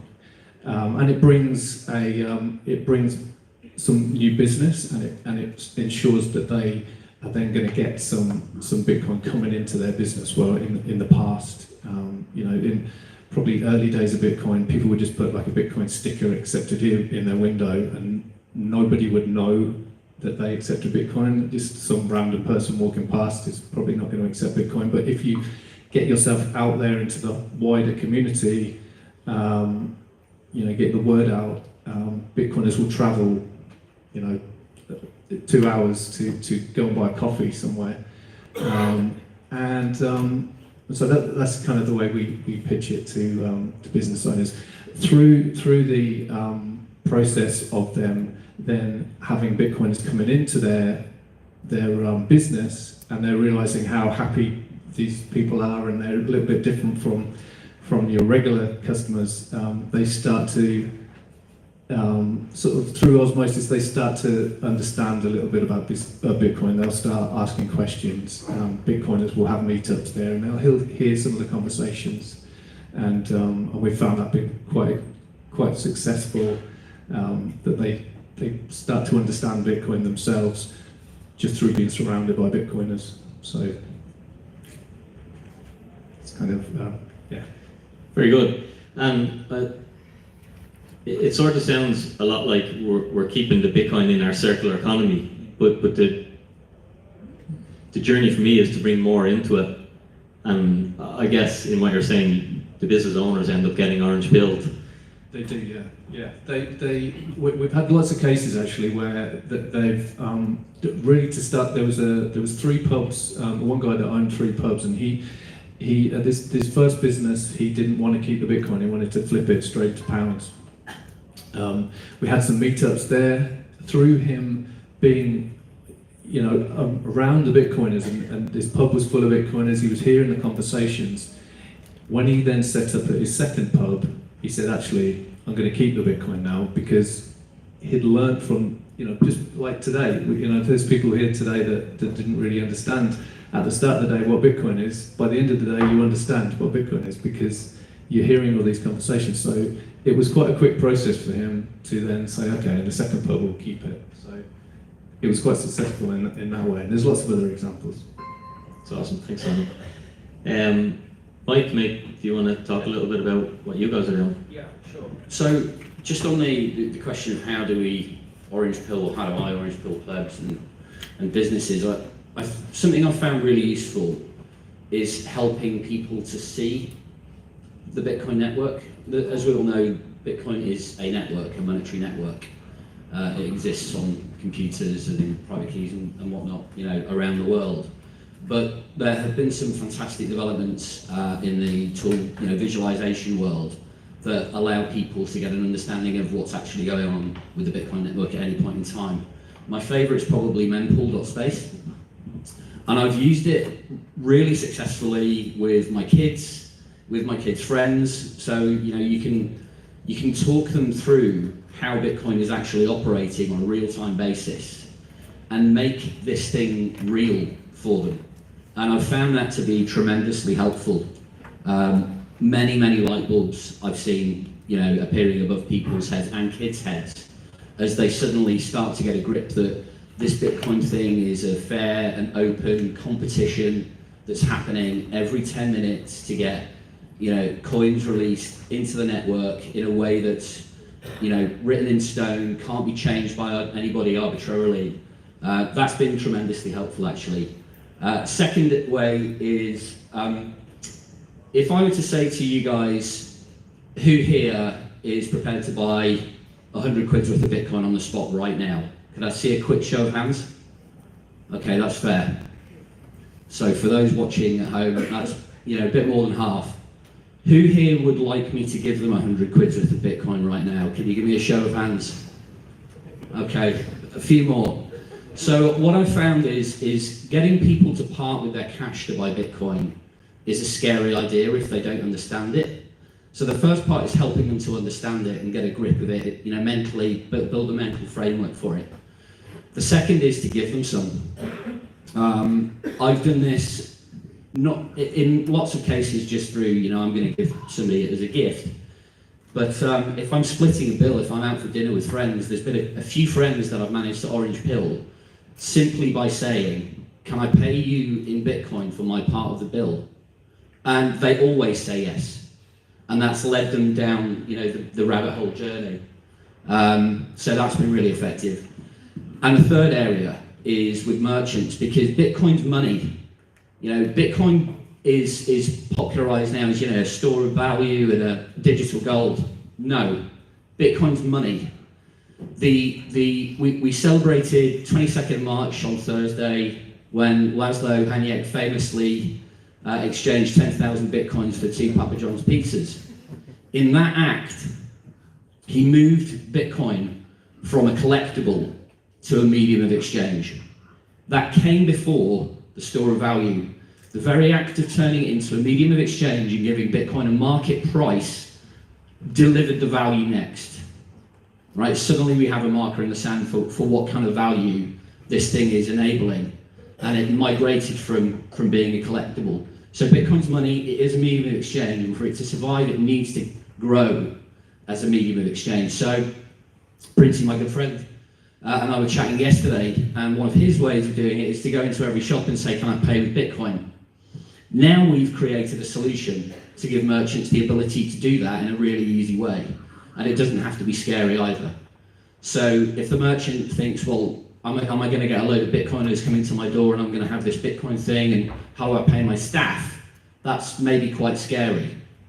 So what we've created with Musket is a way of allowing merchants to tap into it, and we give them a choice of either immediately converting that into GBP or euros or whatever their local currency is, and having that settle in their bank account the next day, natively as nation state money, as fiat, or they have the ability to take the Bitcoin payment via their own full node that we set up with them, that they control the keys for, and it settles into their cold storage. We find that merchants like to start with the first version and then migrate to the second when they realize how much that Bitcoin could have grown in value. Happy days. John, do you want to speak a little bit about what you guys are at? Yeah, I mean, just touching a little bit on the store of value, medium of exchange stuff. Bitcoin's value is only stored between two mediums of exchange, so it has to be medium of exchange. To talk a little bit about what we're doing, it kind of ties in a little bit, because for us, we don't necessarily do a lot of orange pilling, insofar as the merchants are coming to us already understanding Bitcoin as a store of value. They come to it first as a store of value, then they start to realize the medium of exchange aspect, but they understand it first from the point of view of, this is a really powerful asset for me to have on my balance sheet in the treasury for my business, and I want to get it on my balance sheet for my business. So what's the best way to do that? And the most efficient way to do that, and the best way to do that, is to get it directly from your customers, is open up those channels directly to each customer and get that Bitcoin straight in, rather than having to just accept fiat all the time and then go to an exchange and be reliant on exchanges to purchase your Bitcoin. So for us, it's all about building the tools that actually streamline that process of allowing merchants to take Bitcoin onto their balance sheet in the most seamless, effortless way. They don't have to run servers, they don't have to do any of that stuff. We basically abstract it all away. For anybody who might be familiar with some of the existing tools, you might have BTC Pay Server, amazing product on one end of the scale that you have to run your own server and be technical to get it up and running, manage lightning channels, all that stuff. The other end of the scale, you might have somebody like, say, OpenNode, that is a fully custodial KYC exchange that, again, abstracts away everything, but you're there holding your Bitcoin, you're doing KYC. Zabright sits in that sweet spot in the middle where we run the servers for you. We provide you all of the merchant tools, so the hosted checkouts, invoicing, billing, payment links, point of sale, APIs, to give you those hosted checkouts, but we do it in a way that abstracts away all of the technical aspects. So you literally just come to us with an existing wallet, an existing Lightning wallet or a Bitcoin wallet, and credit card provider. You plug it into Zabright, and then we just give you all these tools. So within 2 minutes, you're accepting Bitcoin, but you're doing it in a self-custodial manner if you choose. So for us, a lot of the customers that sign up for Zabright they're already orange pilled. They understand Bitcoin and they want to get that onto their balance sheet. So really for us, it's a slightly different process in that we're dealing with people who already understand Bitcoin and they just want the tools and the best way to actually get it onto their balance sheet. It's a little bit of a different process. We also do, we do some orange pilling on the other side, because there are companies that we're trying to integrate with that don't necessarily understand the power of Bitcoin, so we do try and sell them in on that side as well. And then we're also super conscious of the other side of the checkout, which is the consumer side, the payer side. And so there's a little bit of orange pilling on that side too, because it's a harder process for people to part with their Bitcoin to pay. But ultimately it has to start with the merchants, because even if you have Bitcoiners who are super passionate about paying, they can't pay unless they have a merchant who's willing to accept it. So it starts with the merchant, and that's really what our tools are geared for. Awesome. Alan, I'm interested in like the day-to-day conversations, because you're the Bitcoin pilot, and with that status comes a sense of authority and possibly more trust people have with you. Like how have you been getting on teaching Bitcoin to people? Is it? I think storytelling and how Bitcoin has changed my life and how I use Bitcoin gives people pause to think about it. If I'm spending money anywhere, I'm offering Bitcoin first. And many times they say, well, I can't. And I say, well, I feel obligated to humanity to offer the better money first. And but I buy my eggs in Bitcoin. I have a friend who sells eggs, so I send him some Bitcoin. The next one in my mailbox is 2 dozen fresh eggs. I just find people open to the idea. So about a third of my Uber drivers now will take a Bitcoin tip. If I'm in a car with a little old lady, I tell this little lady, you know what? I buy Bitcoin for my kids and my grandkids for their future. I've heard them say, oh yeah, the grandkids. And she took a tip in Bitcoin. It was the grandkids that really clicked in her mind as things that go need for her grandkids. But I think people, a couple of years ago, many folks would not maybe have heard about Bitcoin. Now everybody has heard about Bitcoin. And so I like to develop a story that I can share depending upon where they're at in life, possibly, of how Bitcoin has improved my life, affected my life. From my travels, giving Bitcoin away in Thailand to, I was in Nigeria last year, I gave about 30 people Bitcoin in Nigeria. So wherever I am going, I see people, everybody could use a little Bitcoin. And I'm very happy to say, you know what? I love showing people the beauty of how Bitcoin works. Do you have a smartphone? Yes. Pull it out. Let me show you the beauty of giving you a small sample of Bitcoin. You'll be amazed at the technology. And now that you have some, go and learn. The more you learn about Bitcoin, the more you'll appreciate it, the more you'll want some. But I offer people, many people samples. I probably give about 10, 12 people each week a sample of Bitcoin and encourage them to learn. Yeah, that's awesome. And it's something that I do as well. I think when you're trying to orange bill someone, it's basically sales. And different things work on different people, so you have to understand who you're talking to and how you position it or how you pitch it. Showing people Bitcoin working has been super easy. So it's like, download this wallet, okay, boom, there, I just sent you 1,000 sats, 10,000 sats. I could have sent you €1 million. Pretty easy, wasn't it? And they're like, right, yeah, wow, and that's it. I was like, yeah, that's it. That's as quick and easy as it was. We have a running joke with one of the lads in the pub, like, and I sent him €1, but now he has a pint worth, he has $5, like. And whenever we went to the pub, he's like, oh, Dinny, I can't get any pint now, we're down to $4.50 or whatever. But I find things like that really good. Sometimes I think sort of telling people what they want to hear, or selling people what they think they want to hear, and then teaching them what they need to hear. That was a strategy in Bitcoin with Dinny for a while. You know, and that worked really, really effectively. So sometimes it's yeah, we like, even say on my website we had crypto and people were like, you can't say crypto. It's like, but majority of the no-coiners, they think Bitcoin and crypto are the same. Fair enough, you'll have a Bitcoiner who'll be angry at you, but it facilitated us to orange pill thousands of people over the last 4 years. So it doesn't really matter, you know, to keep one person happy or not upset them or stand on their toes. And I think that's been pretty valuable of not being too toxic and allowing people to get, you know, to not know everything, because we didn't know everything, and I made a lot of mistakes along the journey, and to be okay with that and be welcoming, because it's difficult to sell something if you're an asshole to someone, I find sometimes, and Bitcoiners ultimately are trying to sell Bitcoin, but sometimes I think they go about it the wrong way. Like, you know, your average Bitcoiner, they struggle to orange pill their best friend. You know, they should be able to orange pill thousands of people or hundreds of people, or their whole bubble, like, but I just think sometimes we don't sell it correctly. I want to talk a little bit about the digital euro, because it was mentioned that the digital euro is coming out, and again, to people who know no difference, it's just, well, why would I buy Bitcoin when I can buy the digital euro now? Surely your Bitcoin thing, Dinny, is going to go away. How do you guys see this impacting, if any of you want to pick that up? They're two very different things. It's a great point though, because a lot of people conflate the idea that all digital money is effectively synonymous.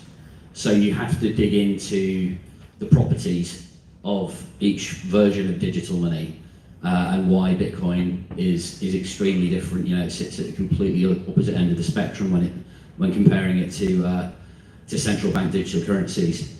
Bitcoin is permissionless. It can't be inflated arbitrarily, as I said earlier. It's, you know, 21 million hard cap, as many people have already made the point of today.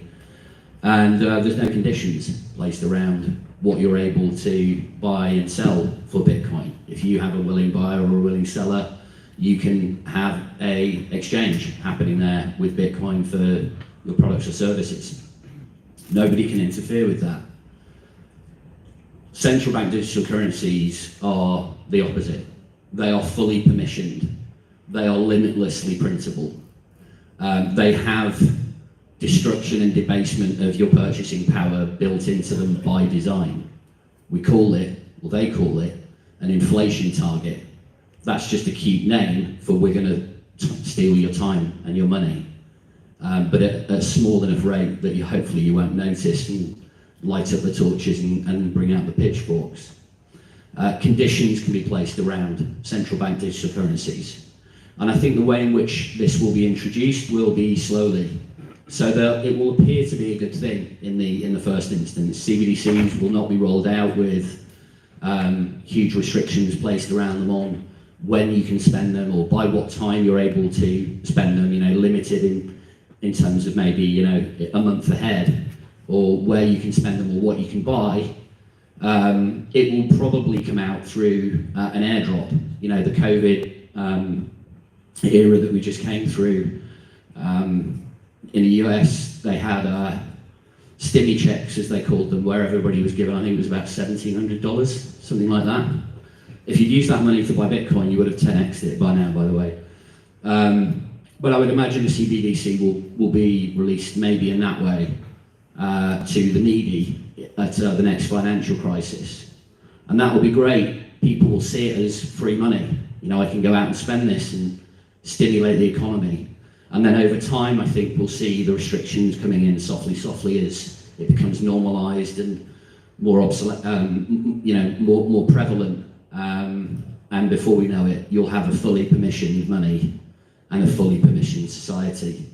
And I guess it's going to make for interesting times when we see that fully permissioned society emerging and clashing with a permissionless money that can't be messed with. Yeah, I think a big distinction on that as well is really honing in on the difference between money and currency. You really have to ask the question is, what is money in the first place? And most people, when you ask that question, they just tell you, oh, it's the euros in my bank account or in my pocket. That's not money, that's just currency. Money is what you get in exchange for your time, your time and energy that you put into getting paid. You should be getting something that can store that time and energy into the future, so you can go and buy that time back in the future, which is retirement, right? You want to take that money and buy back time in the future. But if that money is being debased at a constant rate in 30, 40 years time when you go to retire, you simply can't, because your money can't buy back enough time. So trying to get people to understand that question of what exactly is money, you can then start to understand, well, okay, the digital euro is just another form of their debasement currency. That's all it is. We need to move on to something that is fundamentally a proper money. And I think having that distinction is going to be crucially important, because I think, as you said, CBDCs will come out, like you said, they won't have all these restrictions at the start, right out of the gate, and in fact, it might be the opposite. They may even have all of these sweeteners for you to switch over. Maybe we'll put an extra few CBDC euros in there if you switch your account today. Just like they were trying to, give people burgers and fries if they got a COVID jab. There's all these things that they'll incentivize you to do to make it look like it's a good thing to do. But ultimately, you need to ask that question, is try and get the person to think of well, what is money? What is it I'm exchanging my time for? I don't want to live my life in constant debasement by having my productive value taken by a target of 2% every year. That just means you're stealing 2% of my productivity to this world every year. So that's a crucial question I think that needs to be focused on a lot more. Happy days. Alan, do you want to comment on that at all? That is part of my story, the coming CBDCs. I was in an Uber talking with a guy from Eritrea, my Uber driver. He says, wow, that sounds like freedom money. I said, wow, it is freedom money. Of course, you think it's a tip in Bitcoin, but we have president or the governor of Florida. Our Florida state will not accept the CBDC. Maybe until the government says that's what you have. Will you refuse it if your paycheck is in CBDC? No, we'll take it. We'll have to take it. Retirement you'll take it, right? But I tell people, a guy asked me, why are you so passionate, Alan, about sharing about Bitcoin? Our money is the Titanic. The ship is sinking slowly into the abyss. And I'm throwing out life rings.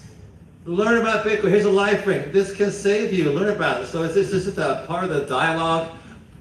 If I am talking to people, I see Bitcoin in their eyes. I'm not quite, but I don't want to share with people. I want people to come alongside, gain the freedom of a Bitcoin wallet, gain the freedom you have. And I love sharing with people about Bitcoin. It's internet money. So I have actually found friends and sent Bitcoin to friends in over 25 countries, from Venezuela to Cuba to China to Taiwan. So I tell people, I've actually have sent money to all these countries. It's so easy to use. People in Cuba, it's very hard living, and they love receiving Bitcoin. It's available. It's awesome. Yeah, I think anyone here who understands Bitcoin, you just feel better. You don't worry about your financial future anymore like you may have done before you understood Bitcoin. and then you want to just share that with other people, so you just do it, I think, positively. And I suppose the more we share it and the more people understand it, like, to me it's sort of like the institutions are now gobbling it up. We see the Bitcoin made in a day and we see what they're buying, like, so the plebs, the normal people, like everybody who's not here today, the majority of Ireland, the world, the people who need it, you know, it's going to get harder and harder for them to own it. Is that just the free market? It's just tough, that's the way it goes, or what do you think on that, like? Do you want to go, Sean? Well, yeah, I think what's, like I said before, CBDCs are coming, and I think it's everyone's responsibility here to get out and educate their friends and families on the dangers that they're going to bring into society. But yeah, I guess I would look at it kind of practically, pragmatically. You're not going to wake everybody up to this, right? And I think you could maybe look at it as your goal being not to wake up the sheep, but to rouse the lions. I mean, I would include, you know, businesses in that respect as well. If you want people to dance with you, they have to be prepared and ready to move their feet. And if you're mining an empty block, you're expending a lot of your social hash rate on trying to convince friends and family to do this, and they're just not buying it, then move on. We're all built differently, and I think that the bold and courageous and visionary people who are alert to, you know, some of the dangers that we face in society and the opportunities ahead are far more scarce than others.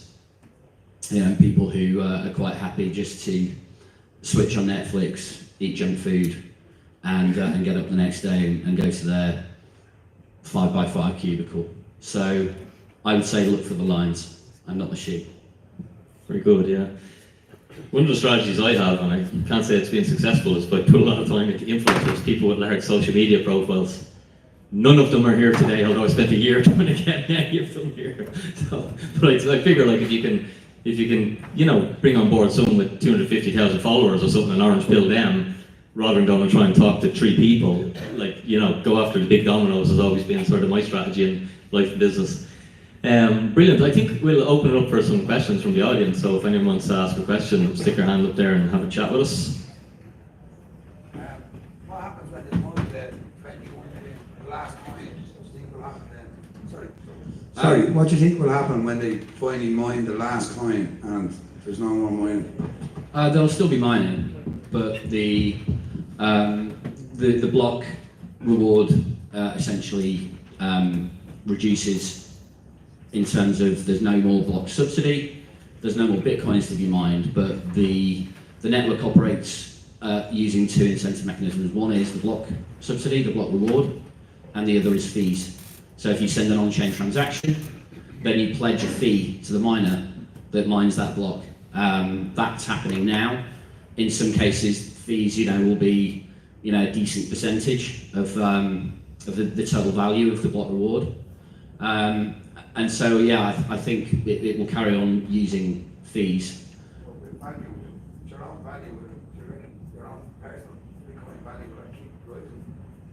I don't see why it wouldn't, given that, you know, the scarcity is locked in. There's no more bitcoins. You know, but there's going to be more demand coming online and more people adopting it. I mean, by that point, Bitcoin will be ubiquitous. It will be what we use as money, and you know, the supply will be fixed, but it becomes, you know, it's highly divisible. So I don't think there's going to be an issue of scarcity of money in terms of there isn't enough money in circulation. We need to print more. It's just that the price of things will drop and just continue to drop over time, as it should do. You know, we get better and better at making things. The market rewards innovation and the ability to optimize production and to greatly reduce the cost of production, and that will continue happening. So the price of things will will reduce, but your savings will increase. Okay, we've got another question here from Fergal. Hi guys, thank you very much. I think we're all on board with the value message behind Bitcoin, and obviously you've got the two fiat versions of currency, the paper version and the soon-to-be digital. Is it just an argument about the worst, which is the worser of two evils? I mean, we all have to live in the real economy as well. So I mean, is it that we maybe if there is an incentive to get on board with digital euros, that we just get the best possible incentive because we still have to live in the real economy. So is it about deciding which is the worser of the two evils, or Use both. You know, some people won't have a choice because they won't figure this out early enough, and then the digital euro possibly won't purchase Bitcoin, it won't work on that. But for Bitcoiners, it's like the Matrix. You can step in and step out. That's the beauty of having that optionality, as I see it.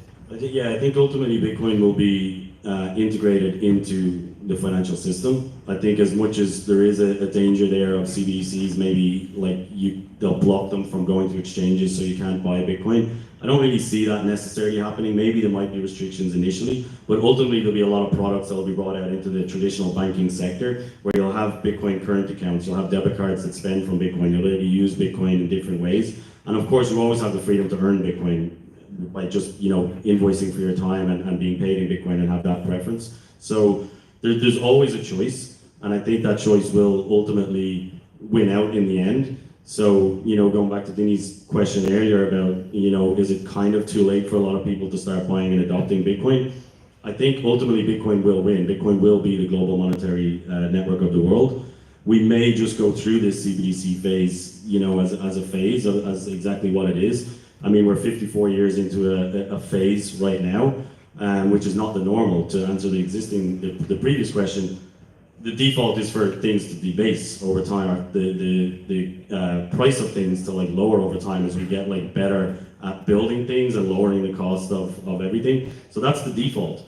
And what's happening in the last 50 years since we came off the gold standard is the complete opposite. Everything is going up. So your purchasing power, if you're on Bitcoin, will continue to grow. So even if you can just manage to get a small little bit of Bitcoin, even if you're stuck picking the worst of two systems for your CBDC, just even having a small bit of Bitcoin that you can either earn or save and keep growing allows you to ultimately escape that system in the end. Okay, we've got one more question here and we can wrap it up. Kieran. John, you sponsored my local GAA club, which is great because it's where I played hurling and where my son plays hurling now. And it's interesting because of the history of the GAA and the emergence of Irish culture and how that brought about independence. There's a history to it as well. So I'm wondering, did you target GAA clubs? Is it just my club or? No, it was basically, I know the guy who's the treasurer of the club, at least I think that's his position, but he's involved in the club somehow. He's a Bitcoiner, he owns restaurants in Dublin City, and he's come to some of the meetups and we've chatted. And he reached out and asked, they were putting hoardings around the club, and he reached out and I said, of course I'd love to, it's a worthwhile cause. So we have a big sign with just Zappite and a huge big, orange Bitcoin symbol. So now everybody, when they're going by the train, by the pitch, going to work and to and from work every day, they see it, all the supporters standing around the pitch see it. So that Bitcoin logo is front and center for everybody now, and it just sparks that conversation. And so that's really what it was all about. Ultimately Bitcoin is a grassroots movement, and it just ties in, brilliantly with the GAA and what it's all about and what community and sport is all about. And so just bringing that message to like-minded communities like that was what it was for. But yeah, ultimately it was somebody from the club that reached out. Okay, we get just one last question, then we'll wrap it up to an accountant that will be talking about Kieran. Okay, so it's from James. Hi guys. Do you think, is there a risk as they roll out CBDCs that they'll attack Bitcoiners a little bit more? I think it was Denmark recently suggested a tax on unrealized capital gains. Do you think is there a risk of that happening in Ireland? There's a risk for sure. I think I think we will be entering then they fight you phase. I think there will be restrictions in some sense. I don't know like how far they will actually go. But I do think there will be a lot of things that will happen where they'll try and make life a little bit more difficult. I think there's also a danger as well that not just regulatory tax or government attacks on Bitcoiners. I think ultimately when the government starts printing so much money that society is collapsing, they'll blame it on Bitcoiners. They'll blame it on Bitcoiners who are like ruining the financial system and like, we're all hoarding money and we're not spending it in the economy and all this kind of stuff. So I think the attacks will come in various different forms from a lot of different places, but ultimately I don't see them as being successful in any way. It's just something that we're going to have to deal with, and we're going to have to just be strong enough to blast through it and know that we have a mission to get where we want to be, and kind of just deflect as much as possible. If I could just quickly comment on that. I'd say don't be fearful. If there is nation-state level attacks on Bitcoin in your respect, from a taxation point of view, I guess if they come knocking on your door and say we need to tax your Bitcoin, the answer would be what Bitcoin? Bitcoin is highly portable. There isn't another money that's as portable. It can be sent anywhere on the planet instantly. It can be time-locked. There's all sorts of ways and engineering solutions for making, Bitcoin already is incredibly robust and resilient to attacks, but if they are attacking it, that is a sign to lean into Bitcoin, not lean away from it. You can wrap yourself up in fear. I consider it to be a prison that we build with our own minds. Lean into the orange glow and away from the fear, because the thing to be really fearful of is the alternative reality that emerges if Bitcoin does not succeed. Yeah, and you don't need to worry about the tax as well. I just say to my customers, cross your fingers and hope the taxman is looking for $1 million off you, because you can keep the other $2 million.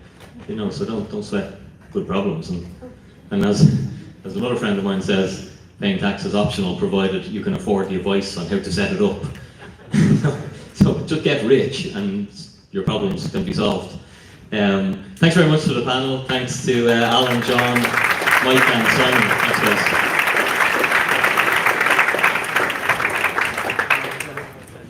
Okay, thanks for that, lads. Next we have Kieran Doyle from Crypto Count. He's going to answer all your questions about tax in Ireland, Bitcoin tax, crypto and tax. So I'd like to thank all the sponsors and all the speakers that came over, and it's been a great day. It's getting a bit tired now, but hang on till the end because we've got two amazing panels that are on as well. And there's a panel on, there's a workshop out there now from the Sovereign Project as well. A lot of people are asking about it, so if you want to go out and just have a look at that. And then anybody that's interested in tax, you can talk to Kieran. He's gonna minimizing tax, be more tax efficient, learn how to do it properly. Just don't sell your Bitcoin, grow wealth. You only get taxed when you sell it. But in the future, there's going to be ways to leverage it, and that's what's going to happen. We're starting to see it already. All different products that are coming out there, but that's what's going to happen. Do what the wealthy people do. Yeah, what's that saying? Poor people save in fiat currency. Rich people find scarce, desirable assets, and then they leverage them, and they don't pay any tax. So learn about Bitcoin. So Kieran here, you can jump up there and have a few words while Dinny gets everything ready. So Kieran, thank you.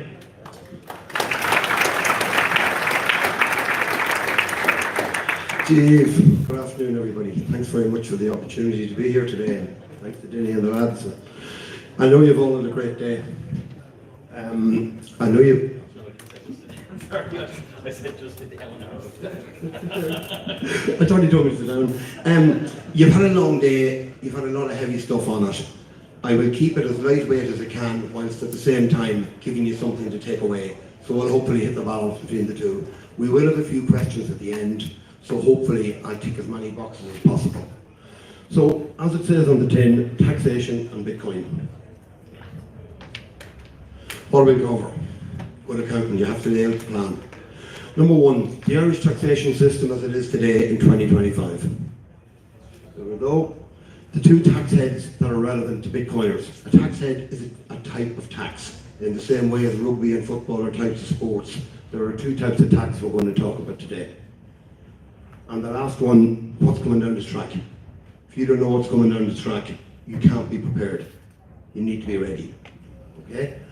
So, who am I? There's my big smiley head. Bought my first Bitcoin in 2017. Same as the rest of you, I didn't buy enough. And that's my regret, but you know what, the next best time to buy it is today, as everyone keeps saying. I've worked for 25 years as an accountant and as a tax advisor, so I'm not really new to this. I worked in both Ireland and the UK and finance controller and finance director with various companies of various sizes. Set up on my own in 2004, looking after the SME sector, which is basically small businesses who couldn't afford a full-time accountant and people who needed to file tax returns, and we'll go into that later. So, CryptoCount, what is it? I set up CryptoCount in 2023. I think I was the first accountant in Ireland to be paid a Bitcoin invoice, which was from Zaprite in September 2023. I'm really proud of that. So I decided to ditch the legacy accounting business, and I set up a personal tax compliance service for Irish tax resident Bitcoiners. In plain simple English, that means if you live here and need to pay tax, I look after your tax form. Simple as. Doesn't need to be complicated. Next one. There was an Irish Times article at the end of January where they interviewed me in relation to my Bitcoin adoption. And rather than putting it up here, it's on the website, you can have a read of it. But basically I created a distinction on them between Bitcoin and crypto and told them what they needed to be doing and what I believe they need to be doing in the direction we need to be going. I also, in addition, have written the Irish Crypto Tax Guide on Coinly, which is the most widely used crypto tax software in Ireland. I've used various ones. I think Coinly is very good. Why? Because it works. There's a bit of work on it, getting the reports together. We're still at the early stage of the evolution of crypto tax accounting software, but I think in general it's the best in class at the moment, and I'm happy to continue to work with them. So, two tax heads I mentioned earlier. The first one is income tax. Second one is capital gains tax. I'll go through both just to give you a brief overview, again, to let you know what you need to know. This isn't going to be a degree course in taxation, it's just the basics of what you need. Because really beyond that, you get in someone to do it for you.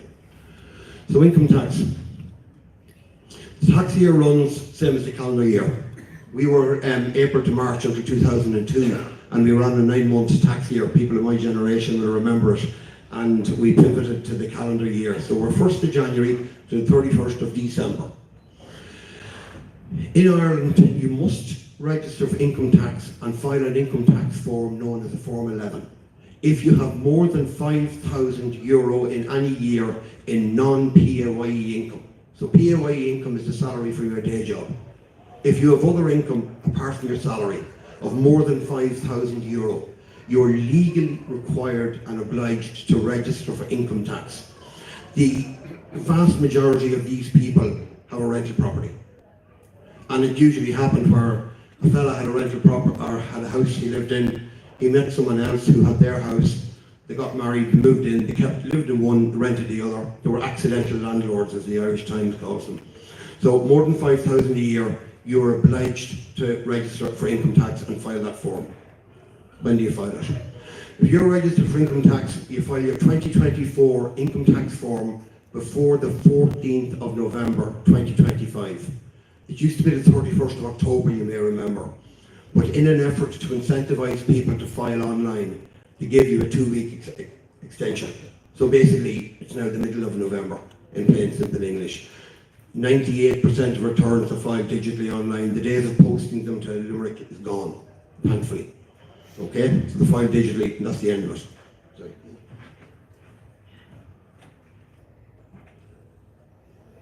It's only water, don't worry. Right. Income tax in Ireland. Two other things I need to point out to you. If you earn money from mining or staking in any of your activities, they are treated as income for tax purposes. So if you have mining, staking, airdrops, anything of that nature, it's income. If you're registered for income tax, there is also a capital gains section on the income tax form, the Form 11 I mentioned earlier. So a self-employed person who files the Form 11, if you have a capital gain, you populate the capital gain section of the form. If you don't have a capital gain, leave it empty. Now, if you're a PAYE employee and you don't have more than €5,000 per annum in non-PAYE income, what do? Very simply, you file a CG1 form to report any capital gains or losses. It's really important, not just gains. You must file your losses as well, and we'll come to that later. So if you made a capital gain or a loss trading Bitcoin, you could have a loss after the collapse of 3 hours Celsius, whatever you have in yourself. A lot of people got hammered very badly in previous years. So file the CG1, record the loss. That's income tax done. We're going well. What is a capital gain? Capital gain is a gain arising from the disposal of an asset. Very simply, Bitcoin or shares. You buy Bitcoin for 10,000, you sell it at 40, you've made a gain of 30. Well done. Shares, same thing, if you made a gain. If you've made a capital gain, you may have a CGT, capital gains tax liability. I didn't say you do have one, you may have one. So it's very important. If you have a capital loss, it can be carried forward. So for example, if you had a loss of €5,000 last year on your Bitcoin activities, you file a CG1, you've got a $5,000 loss. This year it went better, you made a 10 grand gain. You put the $5,000 loss against the 10 grand gain, bringing it down to 5 grand of a loss, or 5 grand of a gain, okay? So it's very important to register and record your losses. Not that I'm happy that you have them, but you may as well get use of them by offsetting them against a future gain. The loss can be carried forward indefinitely. So there's people of my generation who got hammered in bank shares 15 years ago for getting the loss now carried against a current gain. The current capital gains tax rate in Ireland is a horrific 33%, and the personal exemption is €1,270 per annum, which means that the first €1,270 of your gain is not taxed. So if you made a capital gain this year of €3,000, you take $1,270 off it, which would leave what, $1,730, and that's taxed at 33%. If you don't use that $1,270 exemption in any 1 year, it does not carry forward to the following year, so you can't roll them up.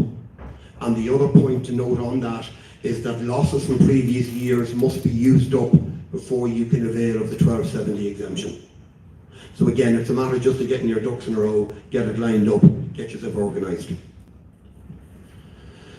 In addition to the sale of Bitcoin, there are 2 other things you can do that are known as taxable events. You're not going to like the first one. Sorry, I'm here to give you that. I'm here to give you some knowledge. If you swap a crypto for Bitcoin, it's deemed to be a sale for CGT purposes. So keep it simple. You bought Ethereum when it was €2,000. You thought it was going to go to the moon. You decided and realised what it was, and as Dinny said, we're very early. You decided to swap it for Bitcoin. In tax language, you simultaneously sold your Ethereum and bought Bitcoin. Now, if you swapped it at a lesser value than what you bought it for, some of you will tweak. You've made a loss there, correct and right. You've made a loss to be included in your CGT calculation. So never forget, people say to me, I haven't done anything on crypto, I just bought a few things. And I say, did you swap stuff? Oh yeah, that's a sale. And you immediately go, oh, didn't know that. So if you're swapping crypto regularly, you are triggering a capital gains event, okay, a taxable event. The other item, which isn't as big a concern at the moment, is that if you purchase anything with Bitcoin, it's also deemed to be a disposal. Now, I'm not talking about coffee. This is a big ticket item. You buy a house, you buy a property, you buy a car, you buy something big. Say you buy a car for €10,000, you agree to buy it in Bitcoin. You've sold 10,000 of Bitcoin at that moment. So again, there may be a capital gains tax consequence depending on what you paid for that originally. Okay? Now, if there's one slide you take away today, and if you want to take a photograph of it, go for it. If there's one slide, and if any of you sleep, no problem at all. Just wake up for this one. Because this is going to cost you money. Okay? This is really important. Capital gains tax pay and file obligations. And you always hear the revenue talk about pay and file. They never say file and pay, because the pay is more important. Now, for capital gains tax purposes, the calendar year, January to December, is divided into two distinct parts. Okay? The first part is from the 1st of January to the end of November. So the first 11 months of the year. If you make a gain in those 11 months, you must pay the tax on that gain before the 15th of November of that year, which is 2 weeks after the 30th of November. So you haven't got very much time. I'll say that again. If you make a gain between January and November of 2025, you need to pay the tax on that gain before the 15th of December. I'm filing 2024 capital gains returns at the moment by the dozen, and every one of them is late with their payment. Because they thought, I'll make the payment when I file the form. That's not the way it works. You pay and file.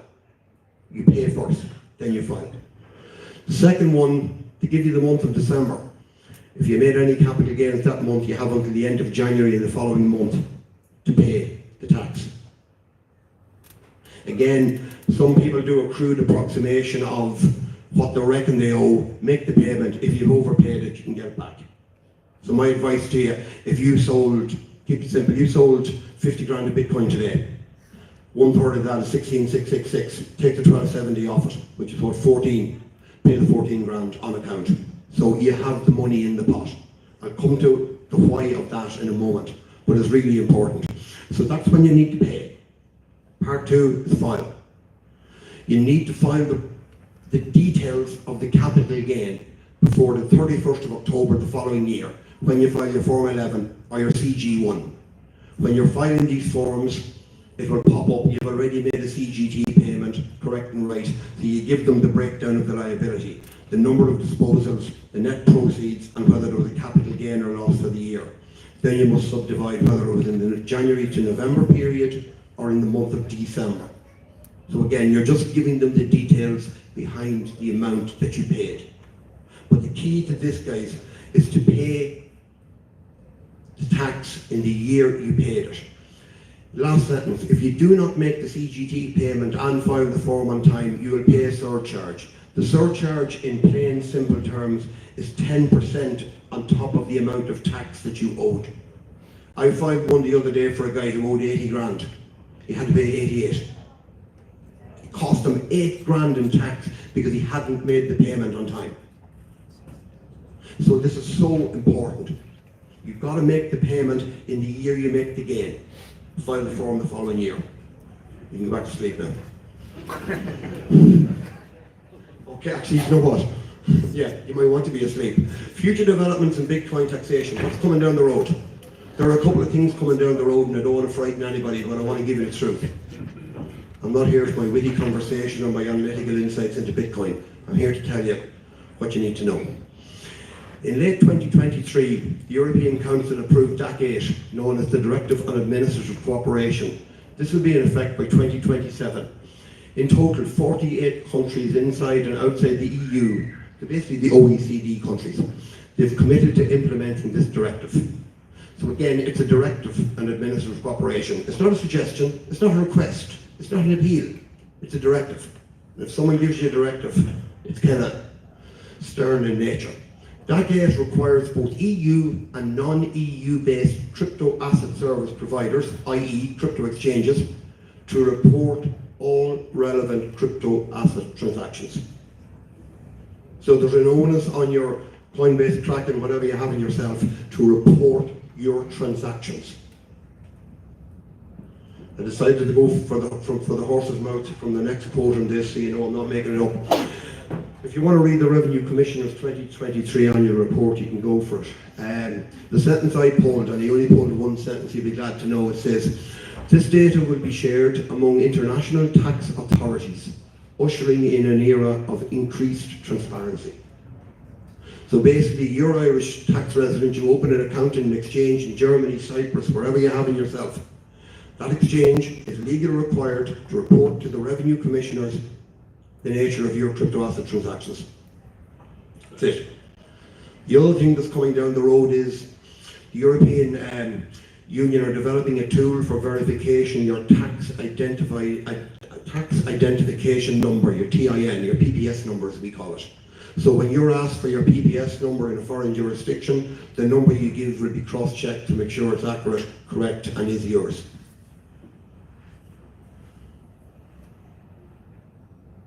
What does it mean for you? In a nutshell, your transactions are visible, you need to be aware of it. Basically, compliance is mandatory. It's not optional. End of. And you know what, you can philosophize and jump up and down all you want, but it's up to you. The revenue commissioners will have access to all of your trading activities and crypto exchanges, so they know what you've been doing, regardless of where the exchange is located. Therefore, you should be transparent and accurate in reporting your capital gains and losses. The penalties for not doing so are severe. Penalties can range from 10% up to a couple of 100%, depending on nature of the error. Was it deliberate? Was it accidental? Was there cooperation from the taxpayer? How long is it going on for, etc., etc. Final comments. Glad to know. If you've made profits from Bitcoin, you should deal with the tax aspects of your gain in an accurate and timely manner. Accurate, obviously, if they ask any questions, you've got verifiable responses, and timely, because if you don't pay the tax in time, you'll pay an effective capital gains rate of 36.3 instead of 33 when you add on the 10%. So it's important to be accurate and timely in what you're doing. Our tax system in Ireland is based on self-assessment. Again, think of it, self-assessment. So it's up to you and no one else to prepare an accurate, honest and complete tax return and pay what you owe to revenue. It's an old cliche, fail to plan, plan to fail. Go to the mouth.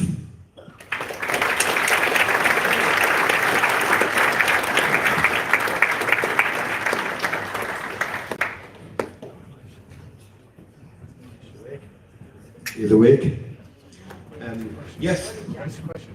So when you were saying about income tax and capital gains tax, how do you decipher between actively trading income tax and then capital gains tax if people are investing? Like say if you're actively swapping Ethereum or Bitcoin for Ethereum, at what point is that actively trading or versus investment? Well, the question is, at what point does trading become income as opposed to capital gains? It depends on how often you're doing it and if you have other sources of income.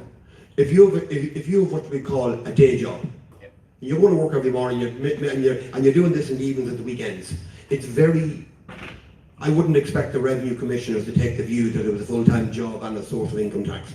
However, if you weren't working in a day job, as it were, and you were doing, this was your main source of income, again, they look at it, do you have any other sources of income?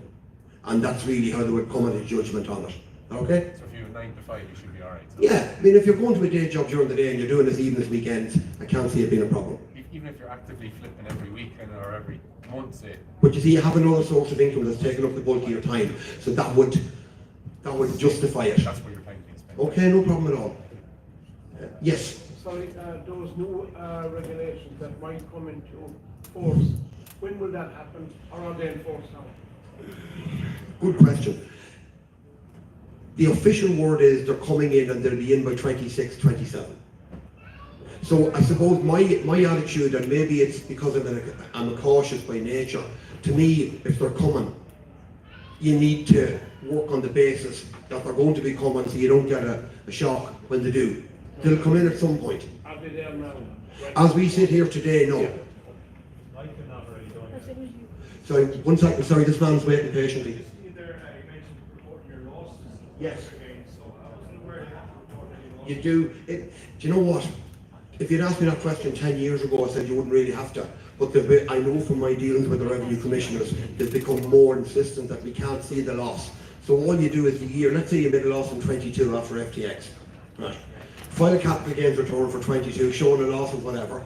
Because you don't owe anything, there's no financial penalty, and 10% of no tax is no tax. So there's nothing to pay. But you're registering on the system. How are you? I lost $6,000 in 2021, please put it on the system. And then you have a park there. So when you quote it in your 2024 return as a loss put forward from a previous year, you've got the backup for it. Yes, Yeah, so in that example, if I had a 6 grand loss and I made 10 grand, I bring the 6 forward against the 10, I have 4, I take off the 1270 and any other fees, and then whatever's left, you pay the 33%. Okay? Yes? Just a question on the loss. How far back can you go? Indefinitely. You can go back as far as you want, but what I say to lads in that situation, have some documentation. I mean, I've literally dealt with people with Anglo-Irish bank shares, but I said, show me some proof on the base, you do this on the basis of revenue, says, okay, where does that loss come from? Now, the second question, is there any advantage in trading between the companies as opposed to? I have deliberately avoided mention of limited companies. No, I have, for the simple reason that A, it wouldn't affect a huge percentage of the audience today, and B, the regulatory environment in Ireland is not at all friendly to limited companies buying Bitcoin. And it's not something, as a rule, do I think it's a good idea, yes or no? No, I don't. Can I just tease that out just one bit behind the door? Is there a possibility if you're trading through a limited company, it comes under corporation tax of 12.5%?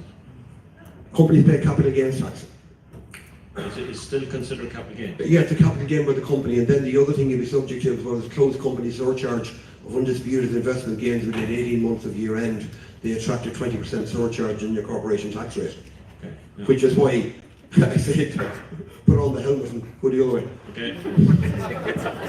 Okay, you're going to call here. When the new regulations kicks in, will the exchanges be required to report on the transactions from when the regulations kick in, or all the ones previous to that? Beautiful question. I would imagine they'll do it from the date it's enacted. I cannot see them, and I don't know this, but my good feeling would be they wouldn't go retrospective. It'd be from the 1st of January. It's going to be 1st of January 26. This has been a movable feast. I mean, there's DAC 8, and so we've had DAC 1 to 7. It's a bit like James Bond. There's loads of them. You know? Okay, one more question. I'll go for that. Hello. Just so I understand, a gain or a loss can not only be realised when you sell the asset, not the appreciation of it. Yes, it's when you sell or swap. There was a comment earlier about Denmark looking at bringing in a CGT on unrealised gains. Personally, I can't see it happening. No, so it's not until you sell. As one of our Dublin Bitcoin guys says, don't ever sell that and it will Kieran out of a job. All right. Okay, we have a few questions on, but I'll get this lady here as well, the person again. Sorry. So I sold a little bit of Bitcoin there in December. So should I have reported that in January? You should have paid the capital gains tax if there was any due before the 31st of January, but then it needs to be filed before October of this year. So if it was this January, okay. When did you sell the Bitcoin? December 24. Yeah. So it needs to be filed on your 2024 capital gains tax return, either a CG1 or a Form 11, which is due to be filed before the end of October. So I shouldn't have to pay it in January of this year? You should have had to pay it in January, unless you had a loss forward from a previous period, which could have been offset against it. See, not saying that's the beauty of it, but that's why, it's important to keep track of your running total, as it were. No problem at all. There's a few questions down here as well. Here.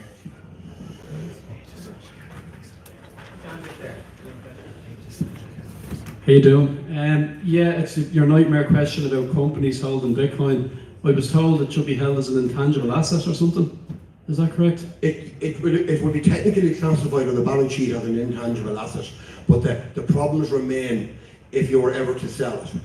Okay. And that's when the issues arise, because you have closed company surcharges, you have capital gains, and it has to be taken out as salary, which again is subject to income tax rates on top of the capital gains you already paid on the sale of it.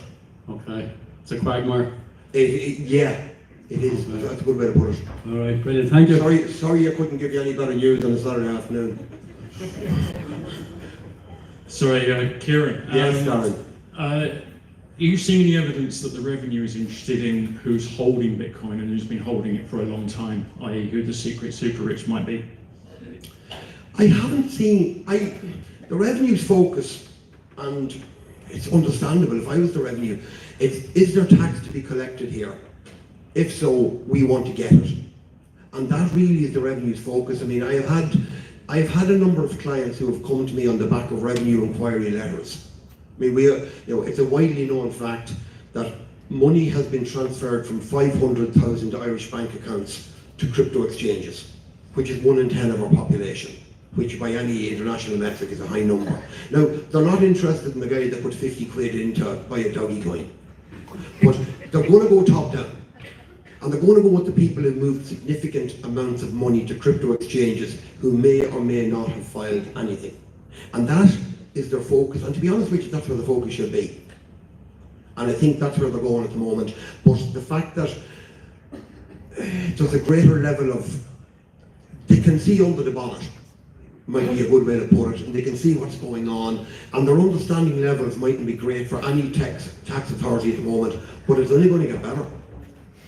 And they're going to take on people who know what they're at, they'll pay them well, they'll look after them, they'll give them a career path, and suddenly they will become quite fluent at how to understand this and how to interpret it. So, you know, my advice is just file it and it's peace of mind and that's it. I'm curious in terms of tax percentage between short-term and long-term capital gains. So some other European countries, if you keep it for a longer time, a few more years, you pay less. How is that in Ireland? I wish I was German or Portuguese or Belgian. In Ireland, it's a flat tax rate of 33%. It doesn't matter if you owned it for 1 week or 20 years. There is no distinction between long and short. And again, it's something as a country we need to get our act together in. We've been ahead of the game on pharma, we've been ahead of the game on tech, we've been ahead of the game on so many things, but we're so far behind. It's embarrassing. Okay? Hello, Bob. How are you doing? Thanks very much. You know your annual tax allowance every year? The 1270? Yeah, well, you know, you say you have 45,000 tax-free allowance every year. Oh, you're talking income tax, not capital gains. Yeah. But if you over earn on Bitcoin, does that go on top of your? No, income tax and capital gains tax are like football and hurling. They're both sports, but they're different types. Income tax and capital gains tax are two different types of tax. Income tax is levied on your salary, whether you're PAYE or self-employed.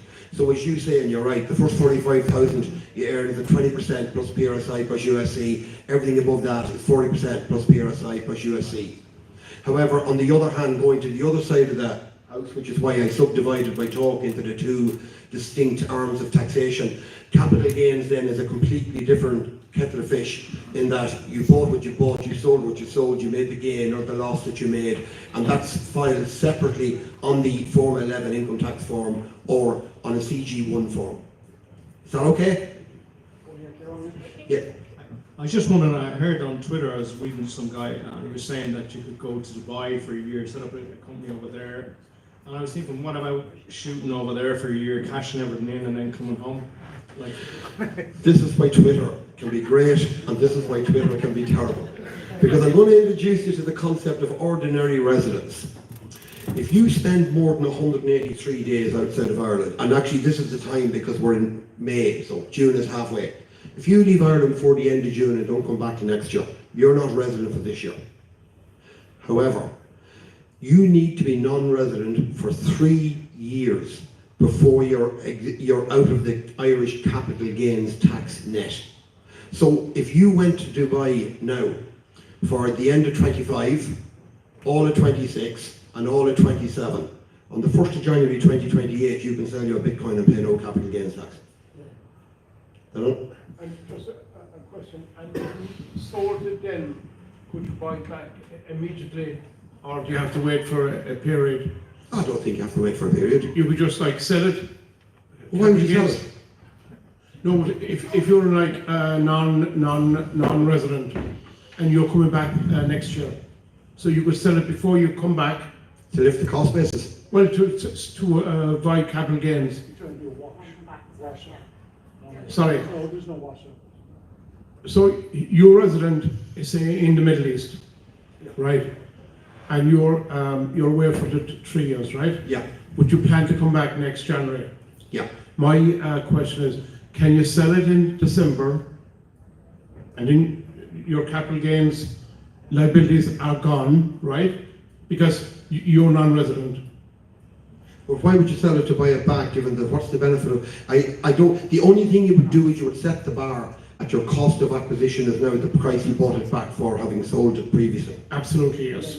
I mean, if you buy it for, say, X and you sell it for X plus 50, you're going to have capital gains, yeah? I can't see a reason why you wouldn't do it. It'd be unusual, as Tom Jones said, but you know, you could do it.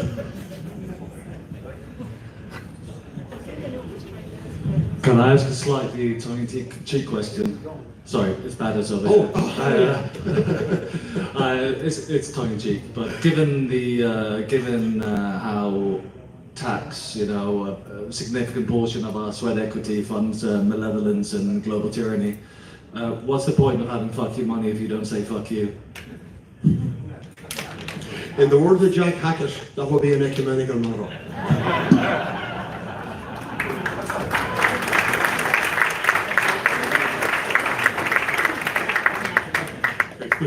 If I bought 10,000 euros worth of Bitcoin, and after some time that becomes 20,000 euros, if I sold only 10,000 euros of that 20 euros, am I due capital gains at all? Or? You're due capital gain because you sold half your Bitcoin, so therefore half your purchase cost was 5, half your sale price was 10, 10 minus 5 is 5, minus the 1270, pay capital gains of 33 on the balance. Sorry. Okay, thanks a lot. If you want to get in touch with Kieran, go to Crypto Count on the sales side. Thanks a lot, thanks a lot, thanks a lot. Thank you. Okay, next we have up Max Alibrand from Sell Money Solutions. Come on up, Max. And you can. So that was interesting. Hello, everyone.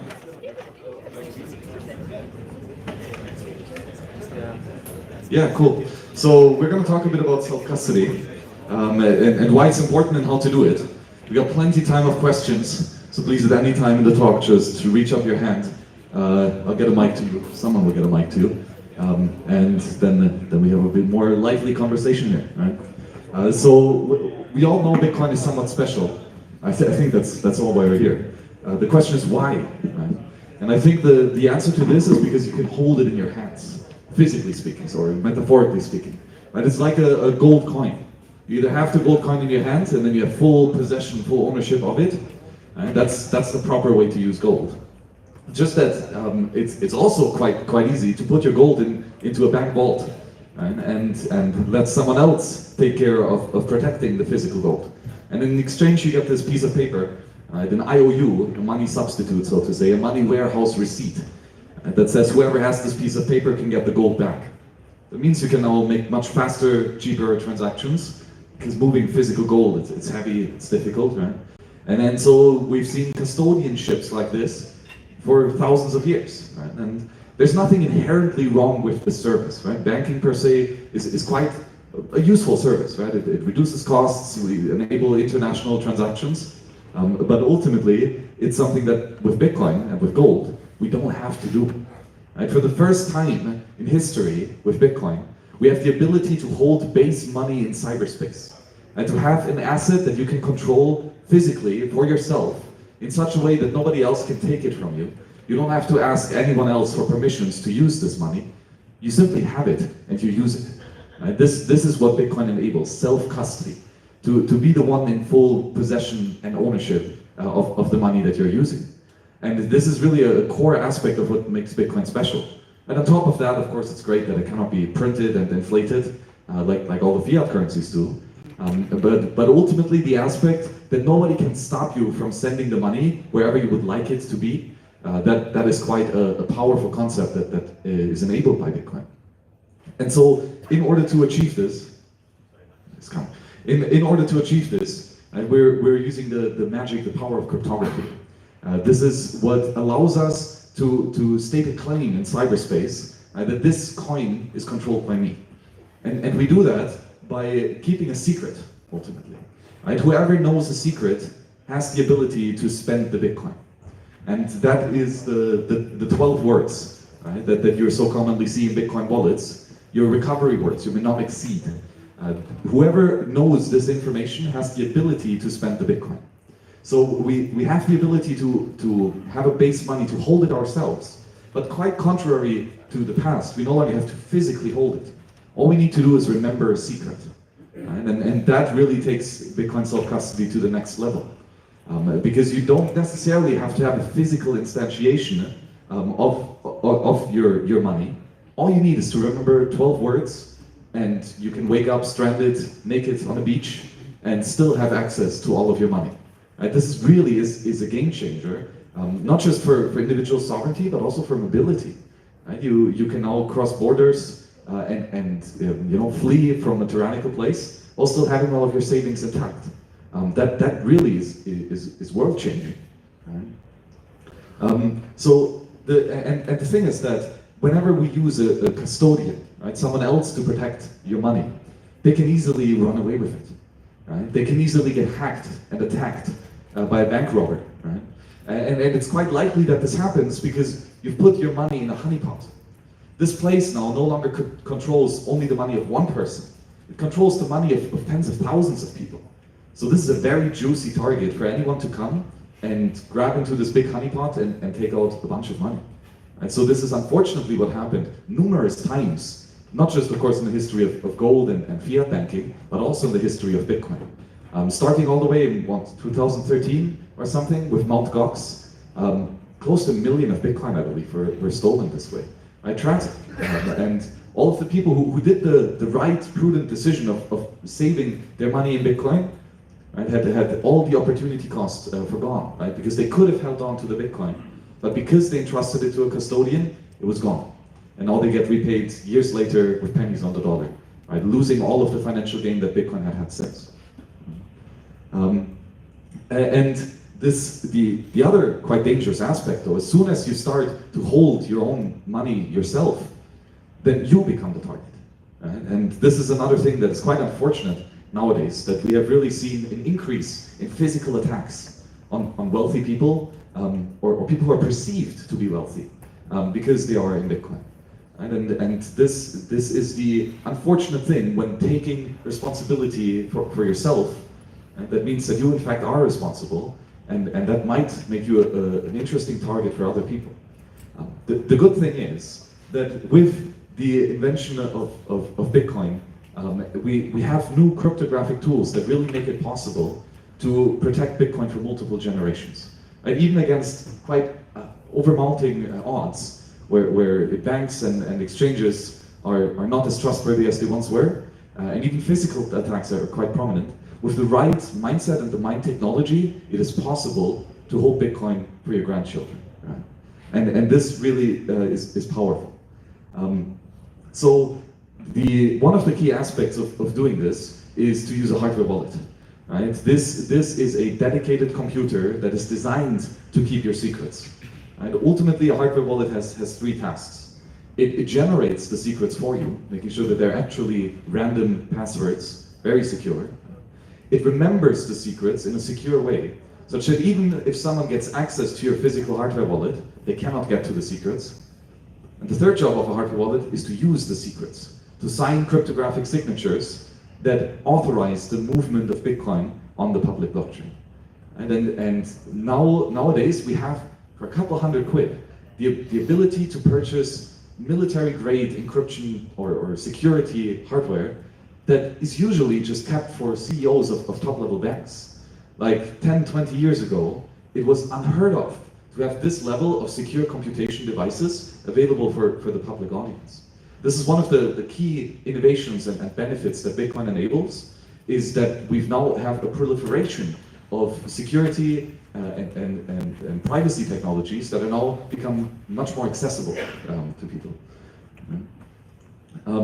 So the main thing here, though, is again to remember that it's all about those 12 words. Whoever knows the 12 words can spend the Bitcoin. And this is both quite empowering. As I said, you can simply cross borders with a memory, and that brings you spending power into the place that you move into. But of course, that makes it quite juicy for attackers. They don't even need to be in the same physical room as you. They could hack your computer digitally, right, and drain all the money out of it, ultimately. Now that wealth is tied to information, this really brings us into the 21st century, where in the past we've just digitized information and trust. Now we're actually digitizing money and assets. And that is a real game changer. Right? So here are some pictures of hardware wallets. They look nowadays like Blackberries and Nokia phones. And that's maybe for a bit of nostalgia of the good early days of these technologies. But they really are quite special. These are dedicated computers that cannot browse the web, right? They don't have Wi-Fi or a SIM card. They cannot read your emails or open PDFs. These are really specialized, almost dumb computers. They only do one thing, but they do it really, really well. And that's to manage your secrets. And the good thing is that it's not just one provider of these nowadays. We have a flourishing market of different providers that are competing to produce the best, most secure, most usable computers to manage your wealth. Right? And so we have here, for example, the Cold Card. This is, I think, the 5th edition of this manufacturer, with constant improvement throughout. We have the Foundation Passport, the 2nd edition. They're currently working on the 3rd one. And we have the Blockstream Jade. With each of these 3 devices, you don't even have to plug them into your phone in order to use them. Because just in theory, there could be an attack as soon as you connect your hardware wallet to a phone or to a laptop, that via that cable, a bunch of megabytes of data gets transferred and some virus or Trojan somehow sneaks into your hardware wallet. So with these devices, you actually communicate between your phone and the device, the hardware wallet, via QR codes or NFC. At a very low bandwidth, a little bit of a hassle, but that actually takes you to the next level. It's what we call air-gapped hardware wallets, making it even more unlikely that some external party gets access to your hardware wallets, simply because we don't connect them to computers. And this is quite an extraordinary achievement, I would say. And we can combine this with what's known as multi-signature technology. So whereas in the past, the most common way to store your Bitcoin is to just have one hardware wallet and one set of 12 words that protect the Bitcoin.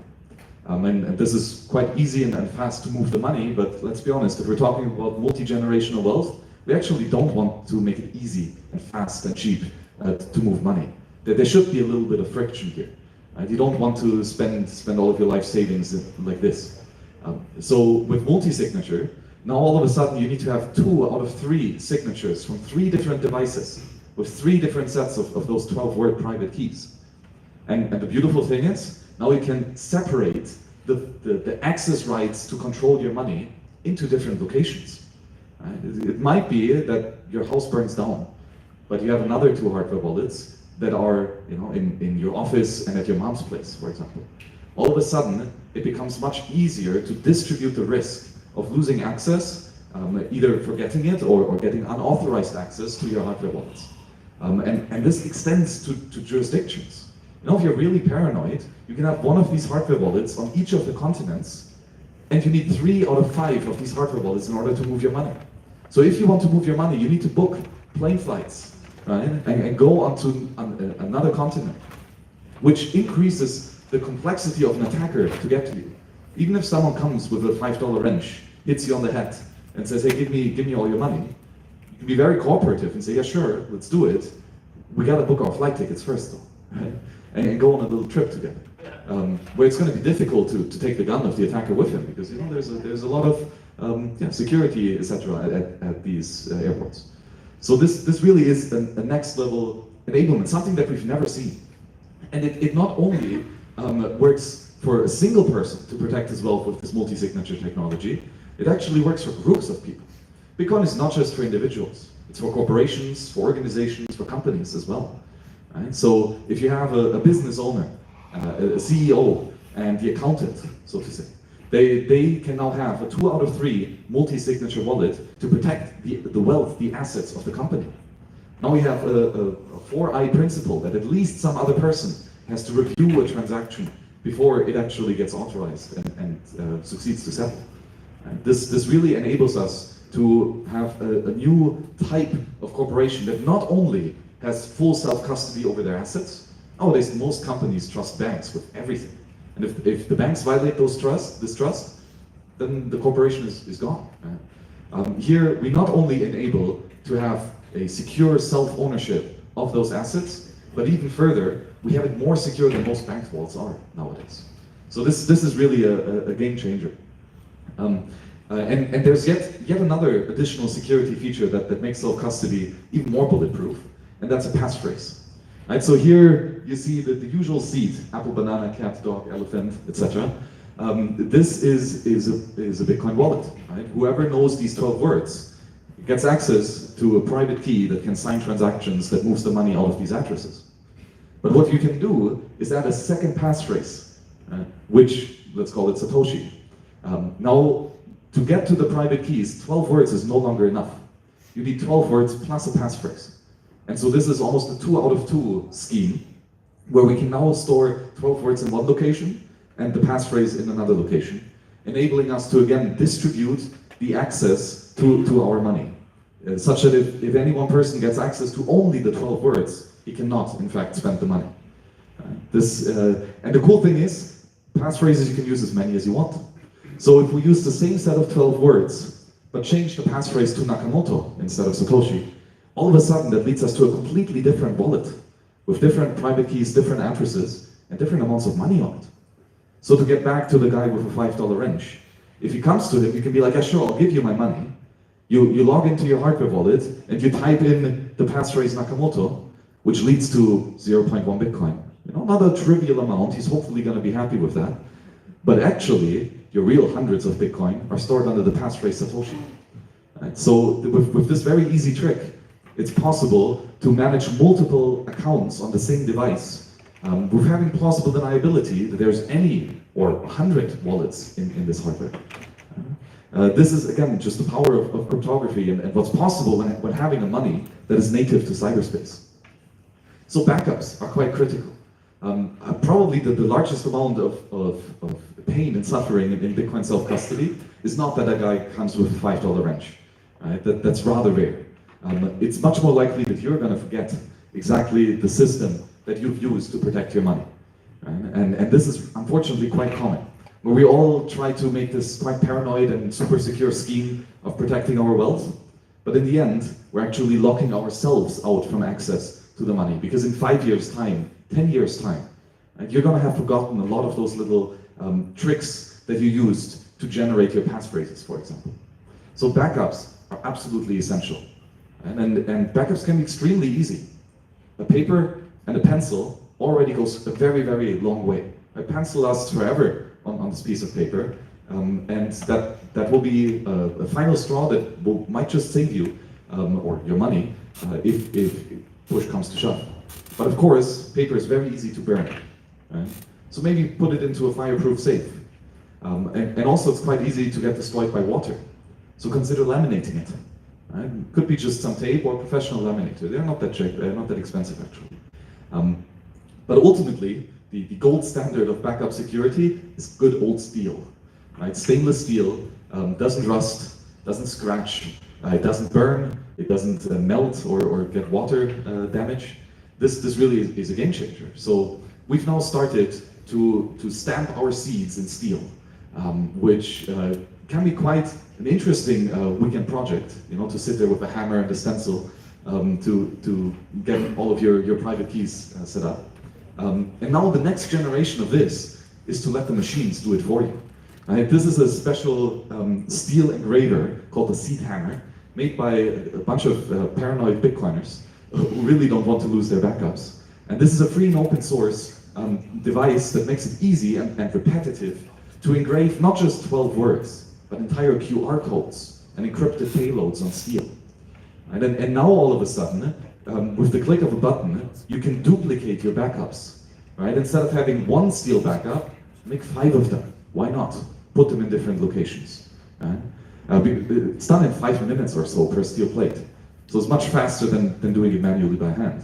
And even better, we can use cryptography to encrypt our backups, such that if any one person gets one steel plate, they still don't get access to your 12 words. Because in fact, they need to have, let's say, 3 out of 5 different steel plates with different QR codes on them in order to get your Bitcoin. Right? This is a real convenience improvement and game changer in regards to making sure that the backups that you have are bulletproof and fireproof and waterproof, but you can make them easy and fast enough that you actually distribute them to a wide array of different locations. They're a real game changer. Physical security, of course, is an important part as well. So having a safe deposit box in your home, protected by a PIN or a key, it's not the be-all end-all solution. A dedicated attacker with a couple of hours of time can probably open it up, but maybe that extra hour of delay is all you need to actually make sure that the attack is not successful. Ultimately, this is all about increasing the cost of attack, while hopefully keeping the cost of defense quite low.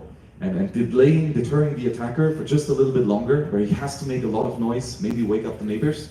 This might be the real difference here. And the question is also, how do you actually manage your hardware wallets? In the sense of, when you want to make a transaction, you need to tell the hardware wallets of how much money do you want to spend, and to which address do you want to send it to. And you could use your everyday laptop for this. But the downside is that your laptop has internet connection, right? You're opening PDFs and clicking on random websites, and that might just lead to a hack.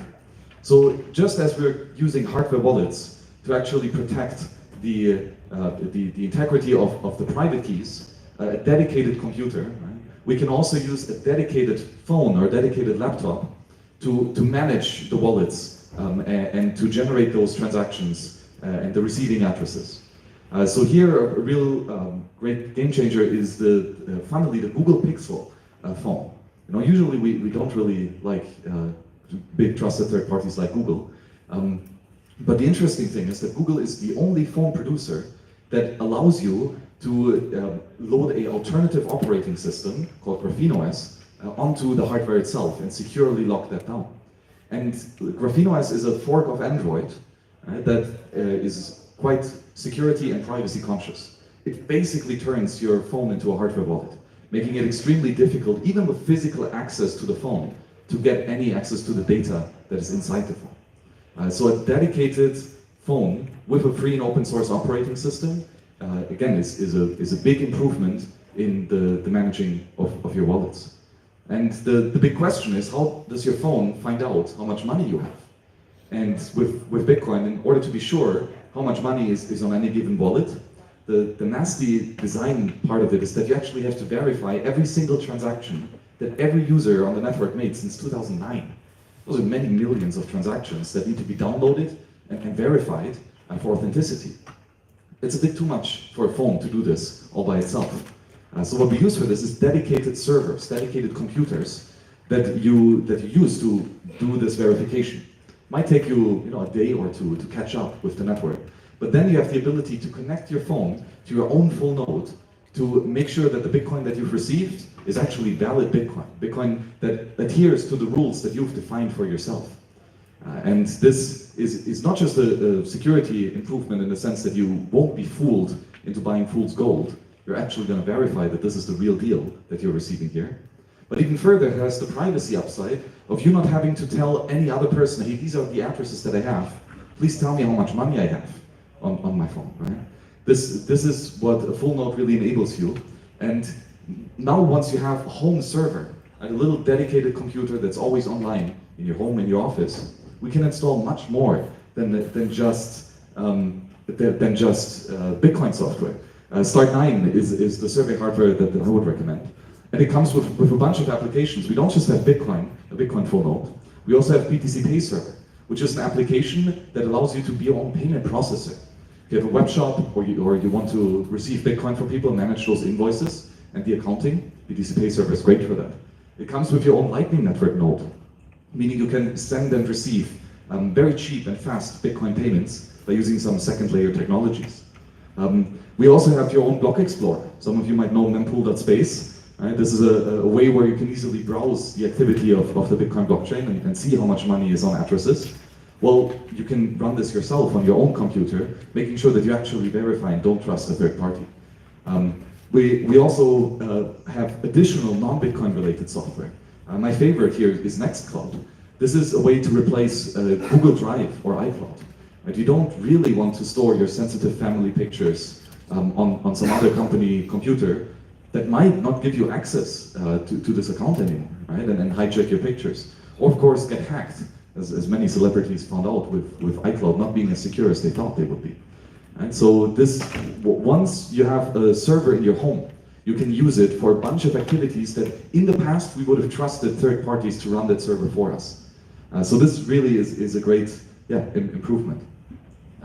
So putting this all together, we really want to be able to move our Bitcoin, to spend them in a secure way where we don't lose access to them, but still where no other third party gets unwanted access to it. And the beautiful thing is Bitcoin wallets are free. You can create as many as you want. You're not going to run out of them. You don't have to ask for permission or pay anyone to use them. So one of the good tips is to not put all your eggs in one basket. Right? I would recommend 3 different classifications of wallets. One is your generational wealth wallet. This is the money that most likely you're not going to touch for 20, 50, 100 years. Right? This is what goes to the grandkids for them to buy a spaceship. And that's maybe 80% of your wallet. Right? You probably don't want to spend most of this magical cyberspace money. So it's okay for this to be a bit difficult, maybe cumbersome to use, because you're only going to have to worry about this in the future. So for this, a 2 out of 3 multi-signature, 3 different hardware wallets, that's quite great. You could go a bit paranoid, put 1 on each continent, etc. This is really up to you. Then you also want to have a little bit of cash under the mattress, so to say. Right? This is where you're maybe once a month wanting to access this. This could be another multi-signature wallet, maybe your phone with one other hardware wallet, right? Or it could just be a single signature wallet with a strong passphrase. And this wallet is mainly used to refill the third wallet, so the under the couch 15% of your stash maybe. And this is used for filling up your third wallet, and that's the coffee spending wallet. Right? You want to buy your coffee, your pizza, whatever fancies you. The wallet in your pocket, you're not going to put your life savings in there, 5% at most, right? Maybe even less. And for this, the Lightning Network is probably a good idea. Now you can either connect your phone to the Lightning Network wallet that's running on your own home server now, your own full node, or you just install an application like Phoenix. That's a very useful and easy to use Lightning Network wallet where you can buy a bunch of stuff. So with this approach, you don't have all your eggs in one basket. Even in the most horrible case where you would lose access to your multi-generational savings wallet, sure, 80% of your money is gone. That sucks very much, but it's not 100%. Right? You have a little bit extra on the side, and that really might be a game changer for you and your family. So we at So Many Solutions are helping with walking this interesting path of choose your own adventure in terms of Bitcoin self-custody. The technology and the both hardware and software and the simple strategies for doing this is quite extensive. This really is like a 1,000 hours plus of dedication that you could go down on trying to find an optimal setup for you. And we're here to make the journey a bit shorter for you. Like we've obsessed with the details of Bitcoin self-custody, and very happy to share you a selection of hardware as well as software to make the journey a little bit easier for you. So we basically go through this entire stack, right? Of first of all understanding the basics of Bitcoin, right? Most of you are probably quite deep down the rabbit hole, know a thing or two, but there's always more to learn. And even if you're very new, getting help from someone experienced to understand the basics really might save you quite a lot of time. What's quite commonly forgotten is to actually identify your risks. Right? What are the assets that you want to protect? Who are your allies that can help you in this venture? And from whom do you want to protect it? Right? Asking these types of questions and really making your mind up on what it is and how it is that you want to protect is quite important. So we then also set you up with this secure Graphene-OS device that makes it easy to run any Android application without relying on Google or any trusted third party and asking for an account. Passwords are an essential part in our digital life. And most of us, unfortunately, still use password 123, or the name of your dog and its birthday. And that's unfortunately not good enough. These types of passwords are automatically scraped by server farms, and accounts are hacked within seconds after using these types of passwords. So using, again, technology to help us here, specifically a password manager, which allows you to generate highly secure passwords and to remember them easily, is quite important. It's almost essential in today's age. The only password that you should remember is the password to your password manager. Then all the other passwords are stored inside there. Privacy, of course, is quite critical. Privacy is an extremely cheap form of defense. If the attacker does not know where you are, how much Bitcoin you have, right, or if you have any at all, that makes you much less of a target than if you post online how much money you have in your Coinbase account. And really being aware of the amount of information that you share with the broader world and with other individuals is quite critical. And using technologies like a VPN or Tor could, for some individuals and activists, certainly be the difference of life and death, as we've seen. And even just for others to be able to still access your money, even in a country that might censor Bitcoin activity, is quite important. We help you set up your full node. And that means not just the Bitcoin part of it, but also the other technologies like Nextcloud or Password Manager that might be useful for your everyday life. And ultimately, we generate private keys, right? So this is the juicy module where we really make sure that you have a strong, securely high entropy generated passphrases and private keys that will ultimately protect your Bitcoin. And backups are critical. As I said, that's the probably #1 cause of frustration and pain when people forget access to their money rather than someone else hacking it. And ultimately, in the 9th module, we talk about multi-signature. Right? And as you see here, starting to use a Bitcoin wallet is not the first step. There's many steps that come ahead that can prepare you and your security to ensure that you actually have a very robust setup. So this is more than just a Bitcoin service. This is a digital hygiene and a general digital awareness and protection mechanism. And that one issue that is so easily forgotten is about inheritance planning. Making sure that those sats that you're stacking now are literally there for your grandsons to buy a spaceship with. Not just one, right? A small fleet would be best. And so that requires that you do take some active measures today to ensure that in sickness or emergencies or death, your loved ones still have access to the money that you worked so hard for. This is so easy forgotten, and it's such a critical, important part, because again, this is your responsibility now. When you use banks and financial consultants, they have protocols for this. Right? They have legal contracts, etc., that allows them to grant access to your heirs. If you bury your gold in the backyard and you don't tell anyone that it's there, right, nobody else can get it out, which is a big shame. So this is extremely common in Bitcoin, that people simply forget this so important last step to make sure that the Bitcoin really are there for the long run. So yeah, I would say if you're interested in the service, get in touch. We'll have a conversation about your specific setup and make sure that you're well set up for all that you are endeavoring. So this was a long rant. I guess let's get into some questions, if there are any. Hands up. Yes, please. Mike is coming.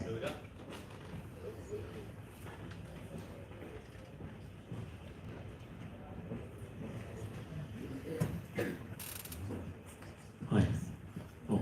Yeah, Max, do you recommend doing like a regular audit of your setup, especially if you've got quite a complex one? And how would you go about that and how often? Oh, absolutely. That's a great point that I neglected to mention. Practice makes mastery, right? So I would recommend to make an audit of your wallet before you send money in for the first time.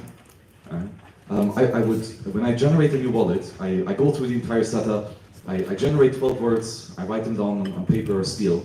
I come up with a secure passphrase, I put that in my password manager. And now the wallet says, yeah, you're ready, send Bitcoin here. I note this address down, but I don't send any money into it yet. But instead, I wipe the hardware wallet, make a factory read money. I do have access to this money now. And only now would I send my first payment into it. And then I would do some, how do you call it, spaced repetition. Right? Do it the next day, and then a week after, and then a month after. And then once a year is not a bad idea to do. And don't just do that by yourself, but get your wife and kids involved as well. Right? This repetition is also a great idea to not just repeat what you've done in the past, but actually take it one step further. Right? This rabbit hole goes so deep. I haven't found an end to it in over a decade. So there's always steps to improve. Take that regular, every 6 months or a year to just get a little bit better. And it's also that technology improves. Back when I used hardware wallets, they were nothing like they are now. They were like kindergarten devices compared to the crazy stuff that's now available. So consider improving your physical hardware as well. Yes, please. 1 second, Mike. Here we go. You mentioned there your phrase was 12 words. Is the American having the phrase 24 words? Any reason that you would or wouldn't? Yeah, so this is the standard defines 12 words, 18 words, and 24 words. Ultimately, the short answer is 12 words are perfectly fine.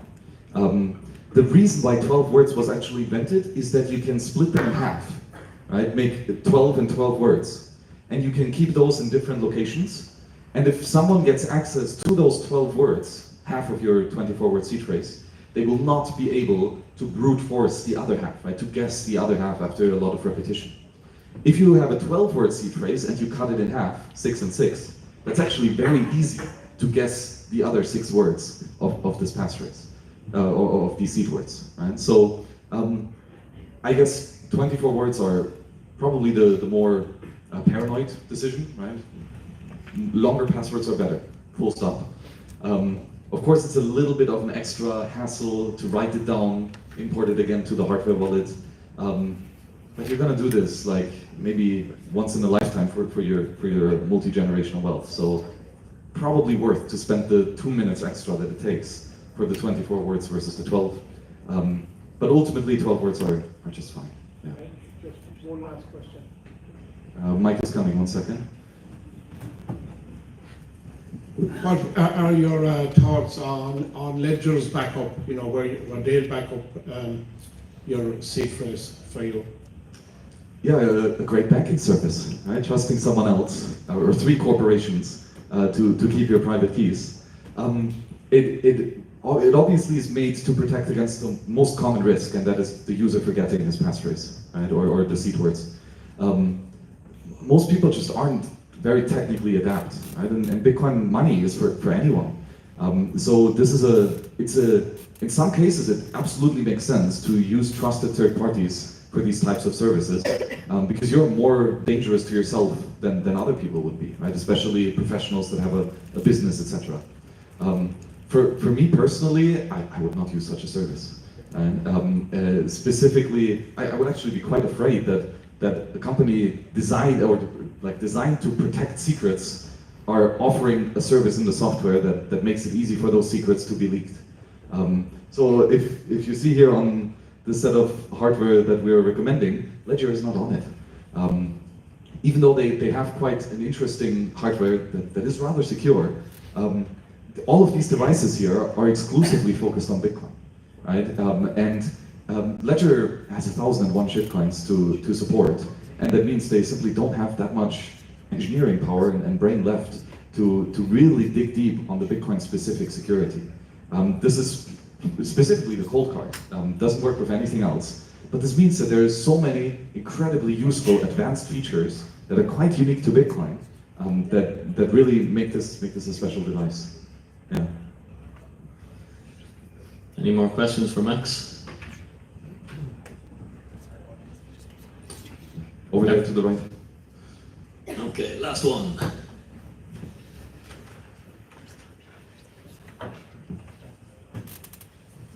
Hi Max, Sandra here. Question on multi-sig. So it's something I've looked into myself personally, but something I've avoided doing for the simple reason of I already have one seed plate, now I need 3. And now I know I can use them chained or something like that. So it's nearly like another 2 extra additional things I have to worry about. So how would you counteract that, or what would you tell me that I'm maybe incorrect or wrong about in that front?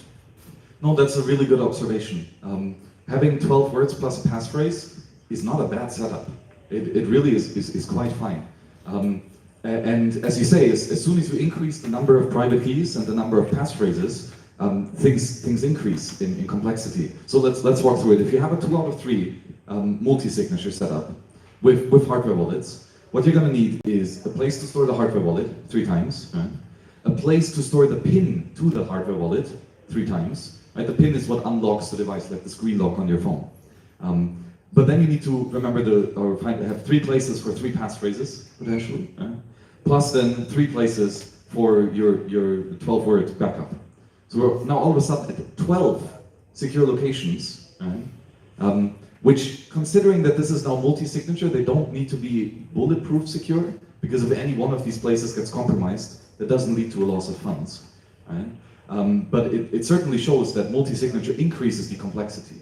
And then also you might not want to have only 1 backup of these things. Right? You might want to have at least 2, maybe 3. All of a sudden we're into like the 20s to 30s of different secrets that have to be protected.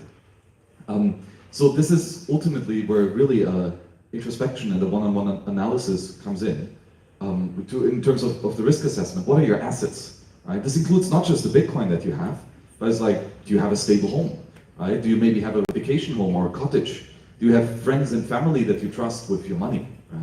Right? Do you have bank accounts, lawyers, other wealth managers, etc.? The more assets you have at your disposal, the more flexibility you're going to get with the ability to protect your Bitcoin. But again, a single signature, 12 words plus passphrase is a perfectly fine solution that's protecting millions of Bitcoin successfully. Multi-signature is really there for the funds that you don't want to move much, right? Funds that you're happy to have a little bit extra complexity, maybe funds that are of a certain amount that it's worth to buy a couple extra access to secure locations. Right? For example, you could put a vault in your friend's place, right? But not give him the key. Right? So this way you get kind of your own little bubble of secure access in someone else's location. So this really depends.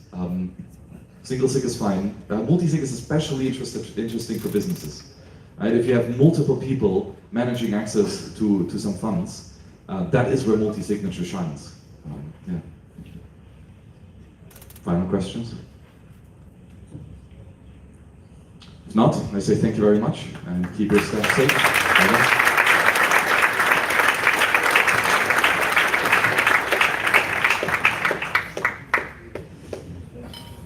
Okay guys, happy days.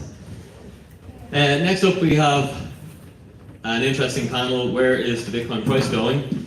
Robin Sear is going to MC it, so we'll give the guys a round of applause. They come up onto the stage, so we'll have Robin, Chris McLaughlin, Claire, Pablo and Bowders.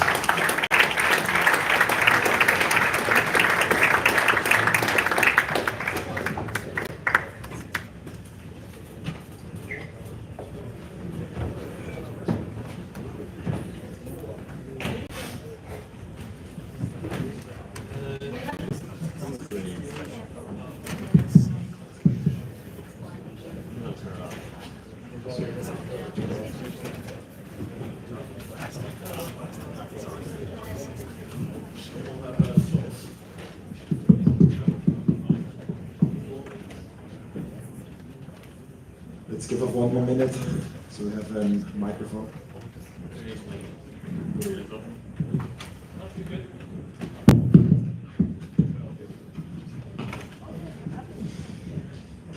So then let's get it started. The question of this talk is, where's the price going? And there's a lot of interesting questions leading up to that one question. But yeah, we all, I think we don't have a crystal ball, but I think there's like some interesting models, there's some interesting thoughts around the price. And this is, and I collect a lot of data of like what is popular in Bitcoin, where do people click on, and what everything that hints on the price. is the thing that interests especially the people that are either early to Bitcoin, like the first 6 months, or those people that are interested in Bitcoin but don't have Bitcoin, so like those pre-coiners. So I think the talk about the price is really interesting. I want to give the panel a chance to quickly introduce themselves and give them some thoughts what the price is and what the importance of the Bitcoin price is. Yeah, please. Okay. Hi, I'm Claire. I'm back again. I am a commodities trader, financial astrologer, and a die-hard Bitcoiner. And the talk around price, I think, is actually the price of Bitcoin is the least interesting thing about Bitcoin. And it's still important, for sure, but it's actually not as interesting as the actual network and the infrastructure itself. And so that's really my answer to that question. Hi everyone, I'm Chris McLaughlin. Third time back here at this conference, so great to see it growing as well. My background's in economics and technology. I was naturally going to find my way into Bitcoin, I think, with that kind of background. Yeah, I've been in this space for 9 years now. Wrote a book, Why Bitcoin, and spoke at a couple of conferences here over the years. Yeah, echo what Clara said. Like, it is important, the price is important, but I think the most important thing is that we move off the fiat system that I think has been not serving everyone in this room very well over the years, and that we move to a hard money standard like Bitcoin. So I think that's the most important thing, but the price is extremely important, and it is interesting to talk about over time, but it's very, very difficult to predict, and as Robin said, there's no crystal ball, but definitely an interesting topic. Awesome. Hello everyone, my name is Pablo. I work for Bull Bitcoin. I was a teacher, and then I worked in finance, and then I went back into teaching, and now I'm teaching finance. So I'm a Bitcoin evangelist, and I'm looking at all parts of education. So I do get this question a lot, especially from people who are new to Bitcoin. The price, where's the price going? What makes the price go up? What makes the price go down? How can you protect yourself from that move? And to be honest, it's somebody who focuses on Bitcoin adoption, helping people learn Bitcoin, use Bitcoin, live with Bitcoin. It was my entry point into Bitcoin as well. But as you'll see from everybody up here in the panel, once you've spent a bit of time in Bitcoin, it does become the least talked about subject amongst Bitcoiners, to be honest. And to us, it's kind of it's similar to when you have small chat with somebody at the bus stop about the weather. You know what I mean? It's like weather chat. Oh, it's nice weather today, isn't it? Yeah. So it does get to that point eventually, but all different people are at different levels. So I'm happy we can get into this subject because there's probably a lot of people out there who do have questions about the price, and I'm happy to give some time to it as well. So I thank people for putting me on this panel. Hi everyone, I'm Badders. I used to be a music producer and songwriter, and as such, being responsible for my future life as a self-employed individual, I became really interested in sort of ways to protect my wealth in the future. That led me to becoming an investor in dead distillery Japanese whiskey, which was my first touch point with absolute scarcity. And a property developer, again for the same reasons.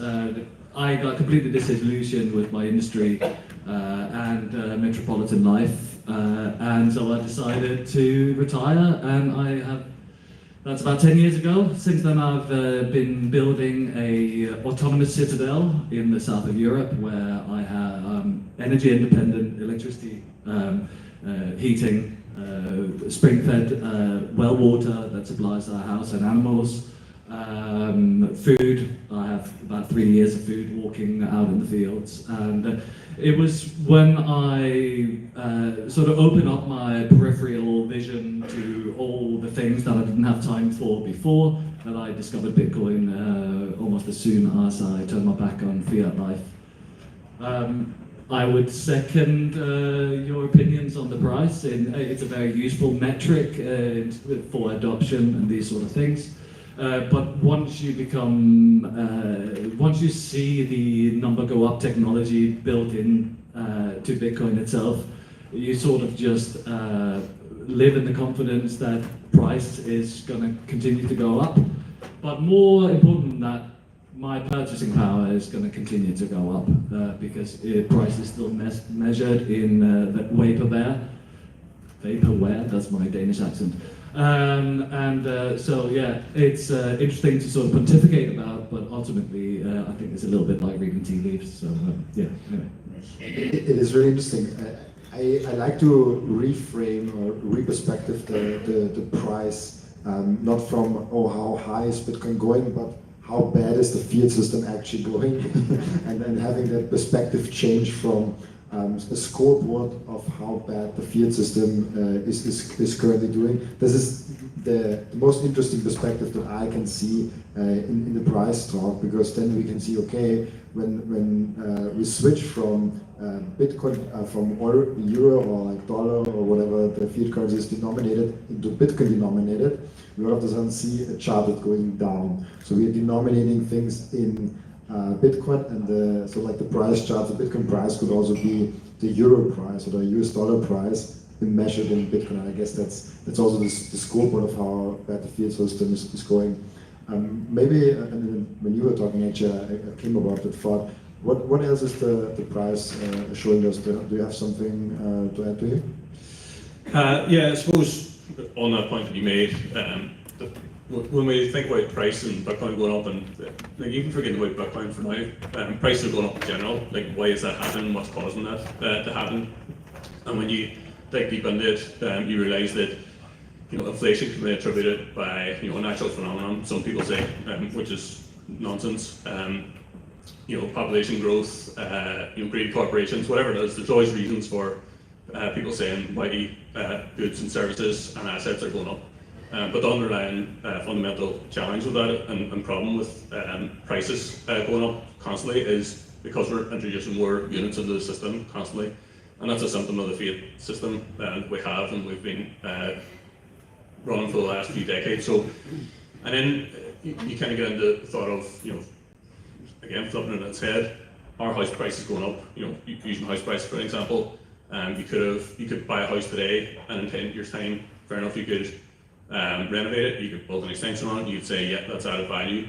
But you could sit the same property there 10 years later, and it will go up in value, and sometimes it's actually gone down in quality as well, wear and tear and things like that. So if you flip it on its head and say, look, these assets aren't going up constantly, it's actually the money is getting weaker, and that's a symptom of the fiat system where money is constantly being created. And again, once you get deeper into that, you understand that there's a forced mechanism in the fiat system where money is always going to have to be printed. So assets that are valuable are always going to go up in value, or again, maybe the money is getting weaker. And then if you look at all assets across the board, real estate, bonds, stock market, collectibles, whatever it is, gold, Bitcoin sits above every one of those in terms of its property. So yeah, the money is getting weaker, it's being destroyed by the fiat system, and I'm very glad Bitcoin is here as the new system that we should be moving towards.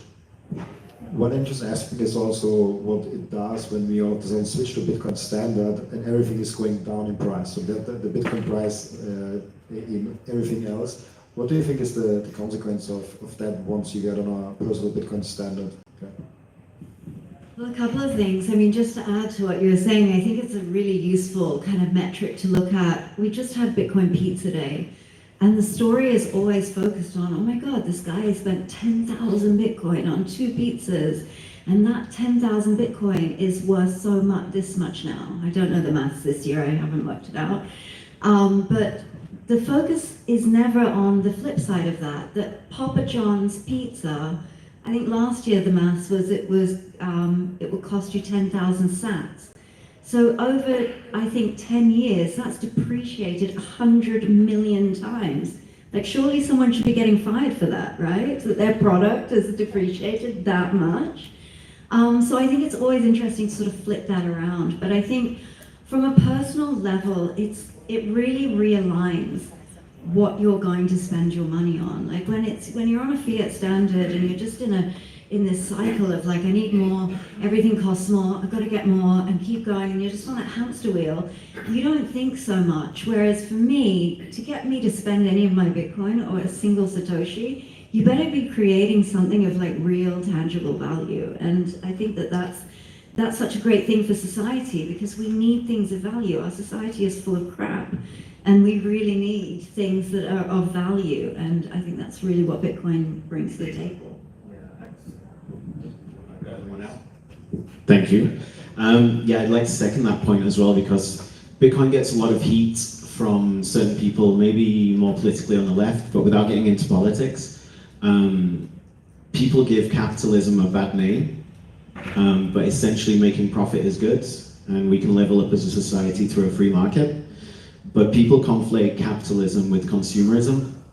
People think capitalism is consumerism, but it's the consumerism that's essentially ruining a lot of our resources, because we're moving away from money that's losing its value into anything. It can be IKEA furniture, it can be digging up the earth for minerals, it can be buying the latest iPhone, because you're flying away from that unit that's losing its value. So actually the price of Bitcoin going up is the total opposite.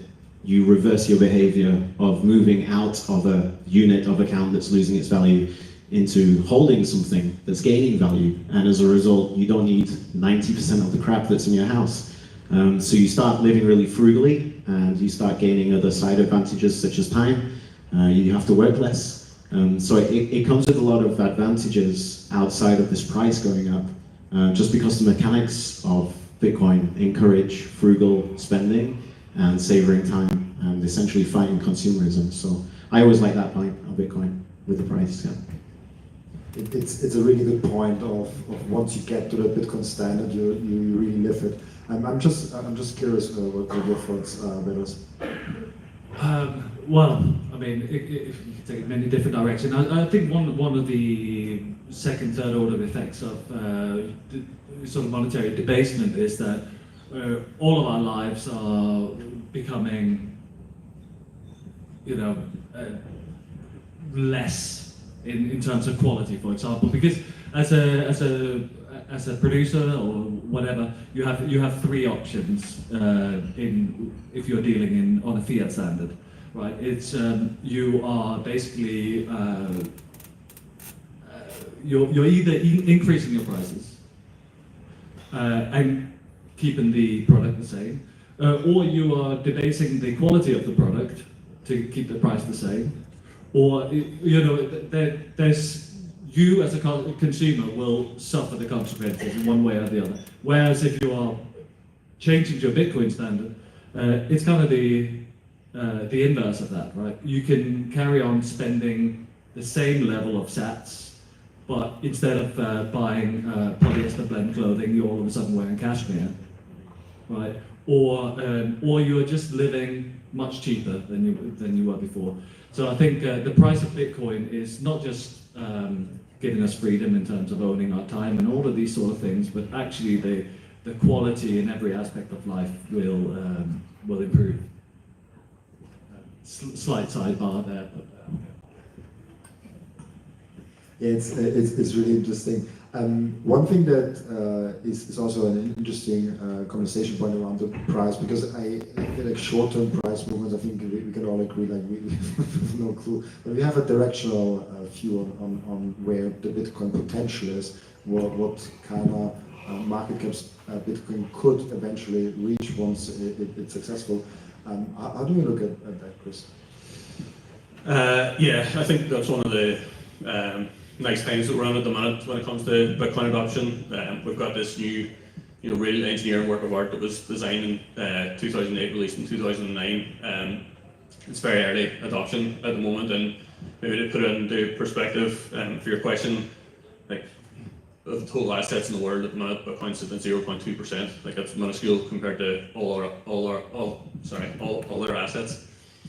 Gold, they're related to is 10 times bigger than that, so it's 2%. So it's got lots of runway to grow. So once we get to the Bitcoin standard, I think again our purchasing power will still increase in relation to productivity in the world and everybody's efforts in making things cheaper. But we're in this really lucky era at the moment where 0.2% global allocation to assets is only going to increase. Like again, to get parity to gold, it's 10 times the price it is today. That's $1 million Bitcoin. Again, I don't know how long that's going to take, but I know the trajectory that with that adoption, with the collapse, I suppose, of the fiat system and the money printing that's going to happen, plus the adoption for things that are happening in this room and all around the world, that trajectory is going to go up. Just the time and how long it's going to take and how fast it's going to go is the question.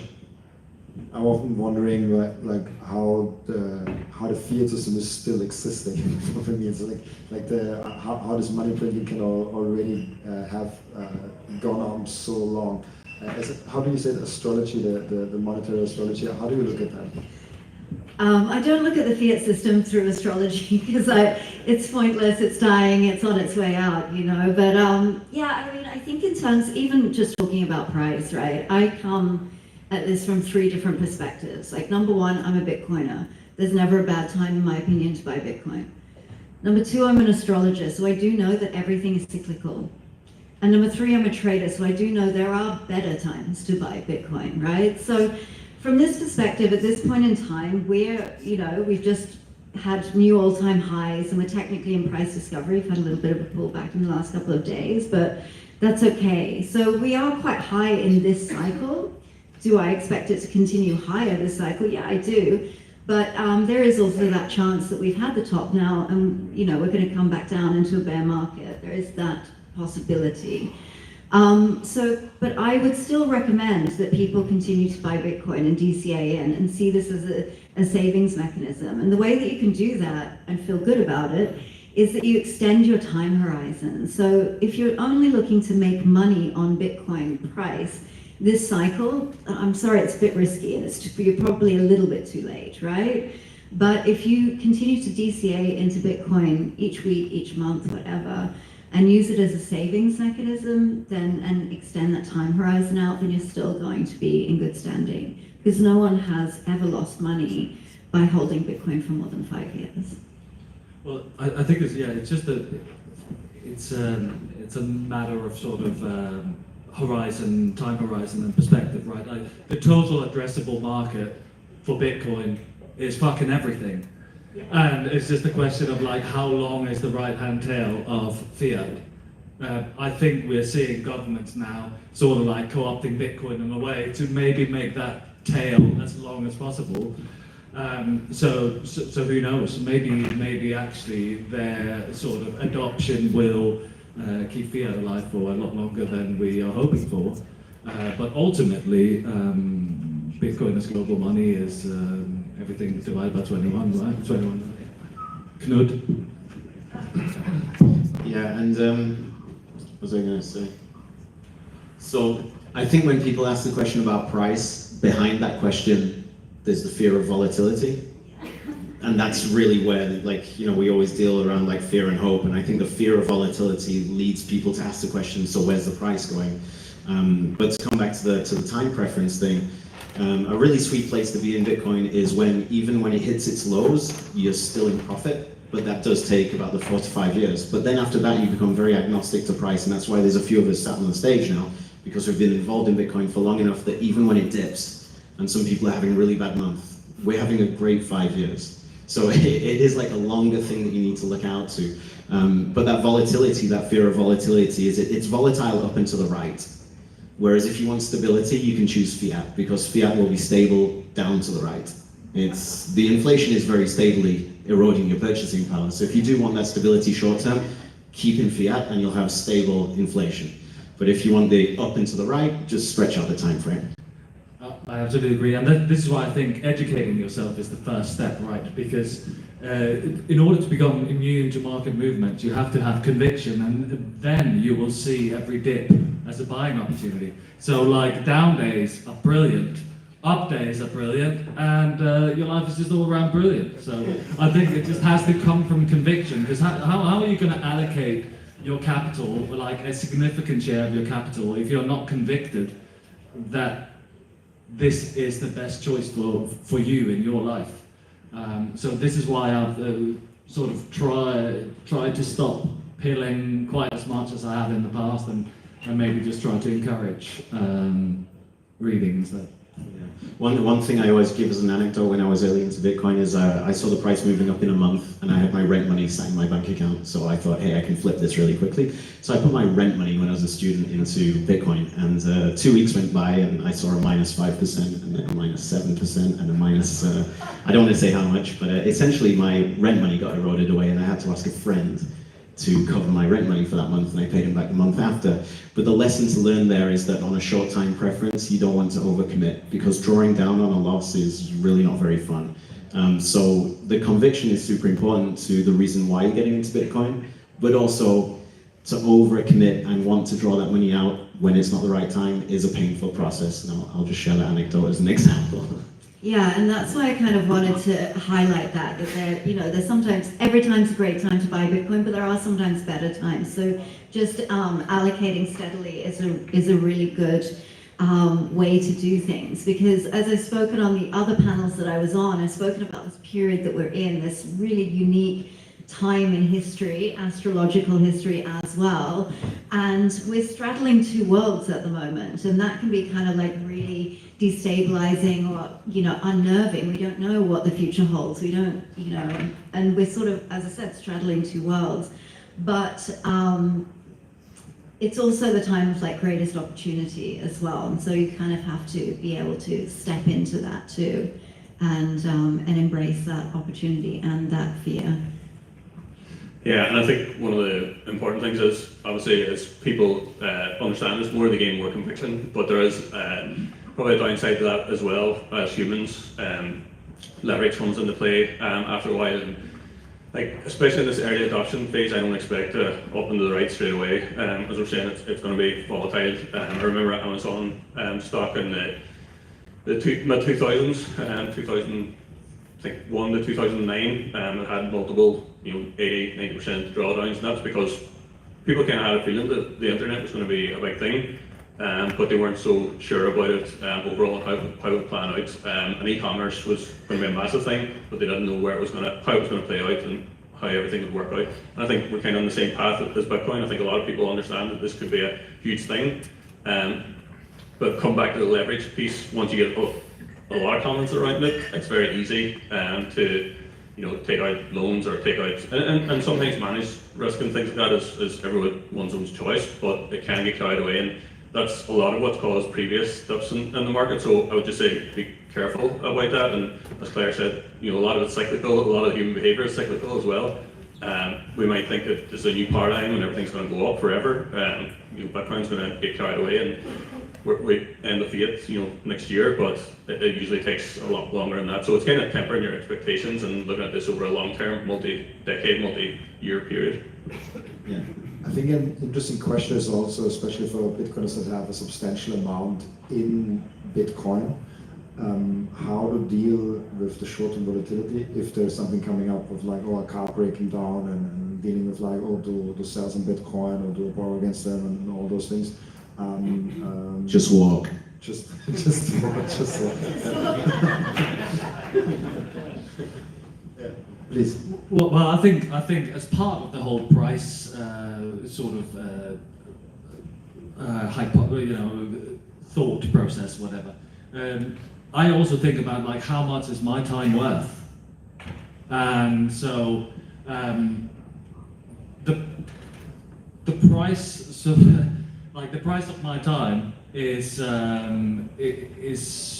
extremely high because of Bitcoin now, and I'm very choosy about what I spend my time on, because my main priority is spending every day with my son, teaching him how to become a free man, and making memories. And I think you can't get too lost in, well, particularly if you're on a Bitcoin standard, you don't really have much choice other than just carry on living. But there are things that are more important to Bitcoin than Bitcoin, I'm sorry to say. It's just that they make Bitcoin more important, right? So if price goes down, don't sacrifice your family and these sort of things too much, because deferring gratification is the right way to live, I believe, but deferring need is something quite different. Deferring living. Yeah. Is something different too. So get more life with Bitcoin and not more life into Bitcoin, I guess. Yeah, I think we have finite things. We have our time, our energy, and our health. and whatever Bitcoin's doing shouldn't be impacting negatively on any of those. You can put as much time in as you want, but as long as it's positive time, you can dedicate a lot of energy to it as long as it's not impacting on your health. You know, there are things that you flip around really quickly, like you were saying there, and you just start to reevaluate what's really precious in your life because you're not having to worry about money. So then you reprioritize these things. So my time, energy, and health are way more important than my Bitcoin. I love that we went from where's the price going to this moment here. I think this is a very Bitcoiner talk. Maybe For before, people who don't care about price. 2 million by Wednesday. 2 million by Wednesday. It's official. We are at the end of our time, but I always want to give the speakers a final message. So maybe better you can start and then we can go around with a final message around that topic to the audience. Well, I'll just say, obviously, keep on stacking, but don't sacrifice living either. That's certainly the point that I've come to myself. Yeah, keep on stacking. And as I was saying earlier, tongue in cheek, I really think if you hold fuck you money, it's incumbent on you to sometimes say fuck you. And I think if we really want to try to fight the system or change the system or whatever, get rid of the system, it's time we stop subordinating ourselves to it. You know, there are ways that we can circumnavigate these acts and statutes that they pretend are laws. You know, real law is natural law, universal law, right? God's law. And the first and most important right that we have is property rights, right? The right of our bodies, our minds, our souls, our children, and whatever we own. And Bitcoin is one of the very few things that we have a loyal title over. Everything else is registered or licensed, or you know, the Child Protective Services can come and take your child away because you signed that birth register, all of these sort of things. Bitcoin is incredibly precious because it's one of the very, very few things that we own outright. And so I think it's time that we puff our chest out and face this like face on and not cower and be governed by fear. You know, you must pay your TV license because there is a satellite truck that's going to come and track you down. No, they're governed by fear. Just look them in the eyes and hold on tight to your Bitcoin.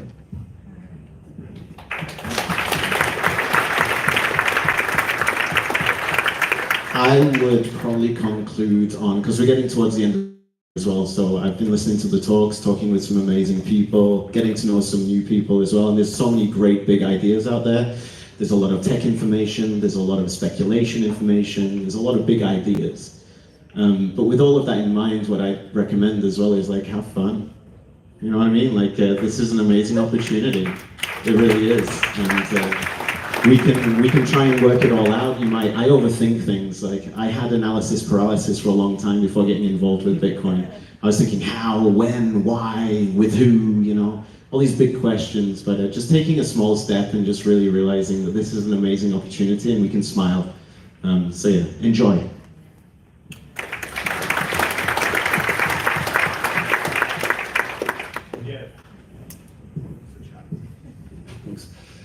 Yeah, certainly enjoyed today. Great to see this conference growing over the years. Bitcoin adoption is growing.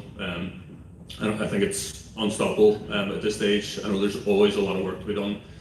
I think the fiat system again, I know I keep speaking about it, but it's one of my biggest hates in the world. I think it's really having a negative effect on society. Very subtle at the start, but it's growing, and I think everyone understands that there's something wrong, you know, with modern society, but not really pinpointing what it is. But when you really get under the hood, the fiat system is at the center of a lot of that. And I think it's important that, you know, people like us and people like yourselves, if you've learned it, maybe start talking a bit more openly about Bitcoin. I know we were kind of the weirdos in the corner for many years, and I think we probably will continue to be like that for a couple of years, but it's definitely changing. So I would encourage people to start talking about it to friends and family. I know it's not always an easy conversation and you get a lot of pushback, but making the conversation more open and yeah, it'll change your life, and I think it'll change everyone's life in the long term. So yeah, I'm here for the change, and yeah, looking forward to the future because of Bitcoin.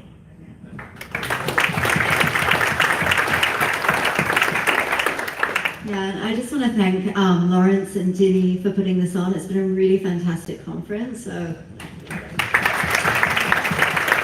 really appreciate it. And yeah, as I've said a couple of times, we are in this gap period. We are straddling two worlds, and I know that sometimes when we sort of speak in a utopian way, like you can be sitting there going, great, that's not going to pay my mortgage next month, right? And so we need to balance out those two worlds that we live in, for sure. But I do want to be a bit of an outsider reminder. I am ethnically Irish, but you know, I don't sound like that, but I want to remind you guys that you are Irish, and like, F the system is literally hardwired into your DNA. So if you're sitting on the fence with Bitcoin and you're like umming and ahhing, not sure how to get involved, or if you want to get involved, then, you know, just remember that kind of like revolutionary quality that is in your DNA and take a closer look, I think. Thank you.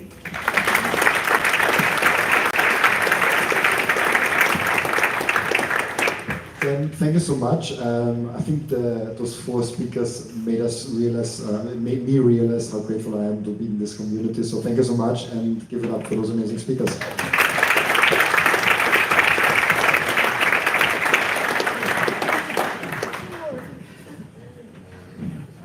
Okay, thanks a lot. Great panel there. Okay, we've got the next panel that's coming. I'll just introduce them now in a second. We'll get this down, get this out of the way.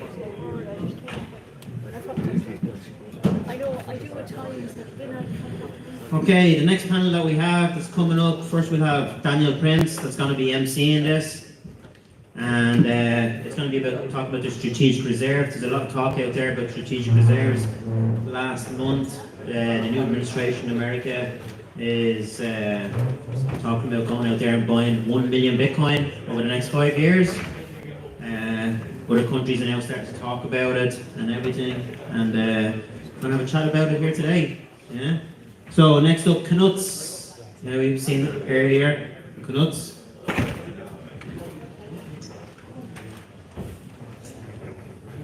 And then Ben Wicks, all the way up from the UK. Give a hand for Ben. Right.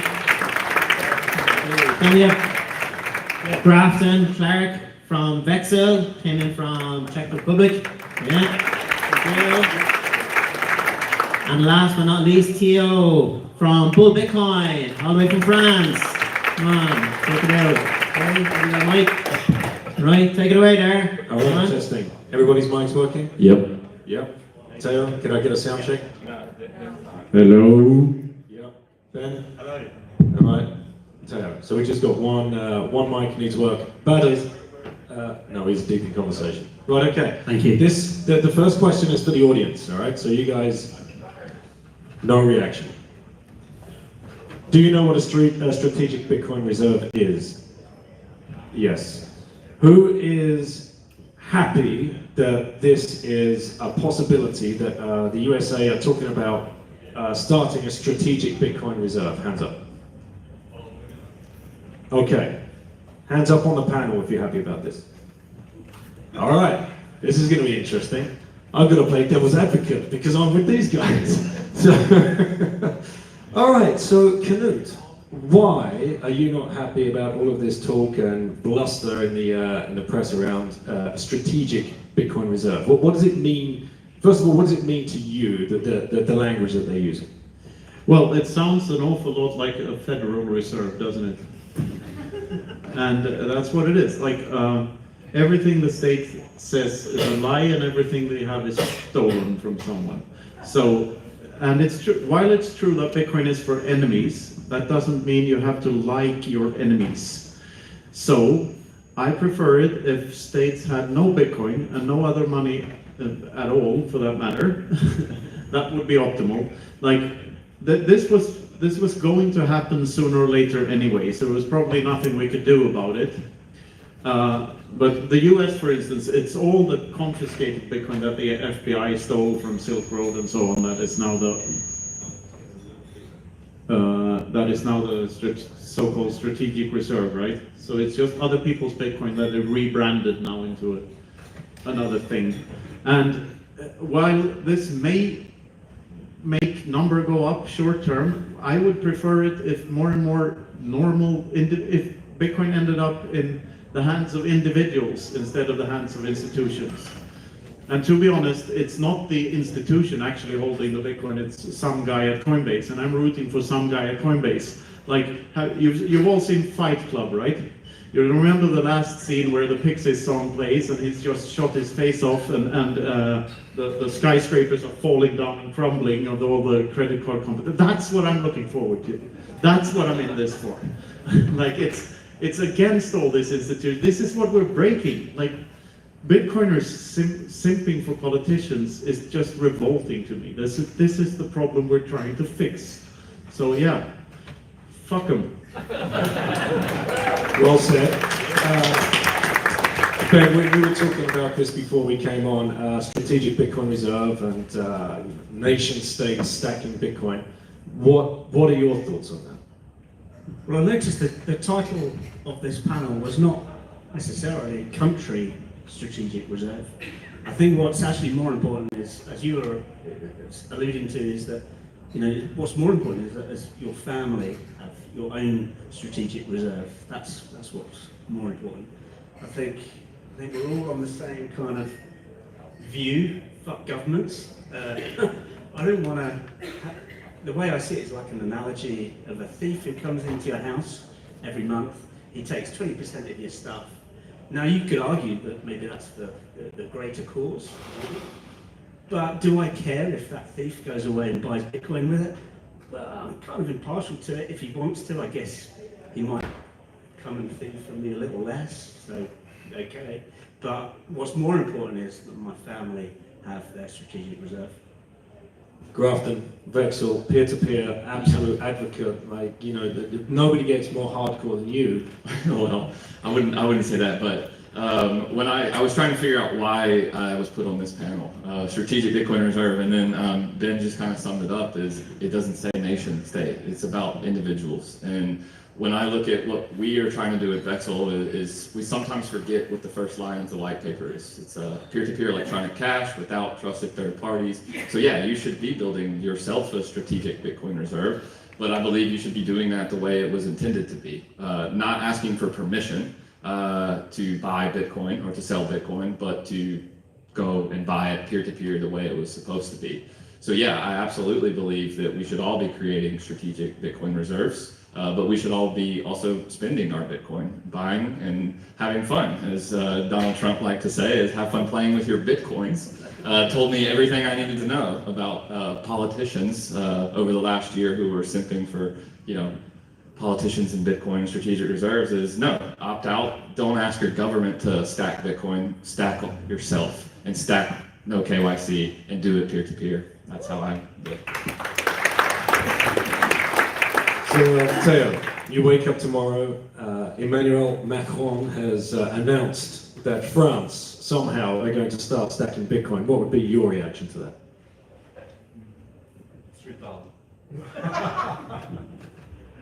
It's retarded.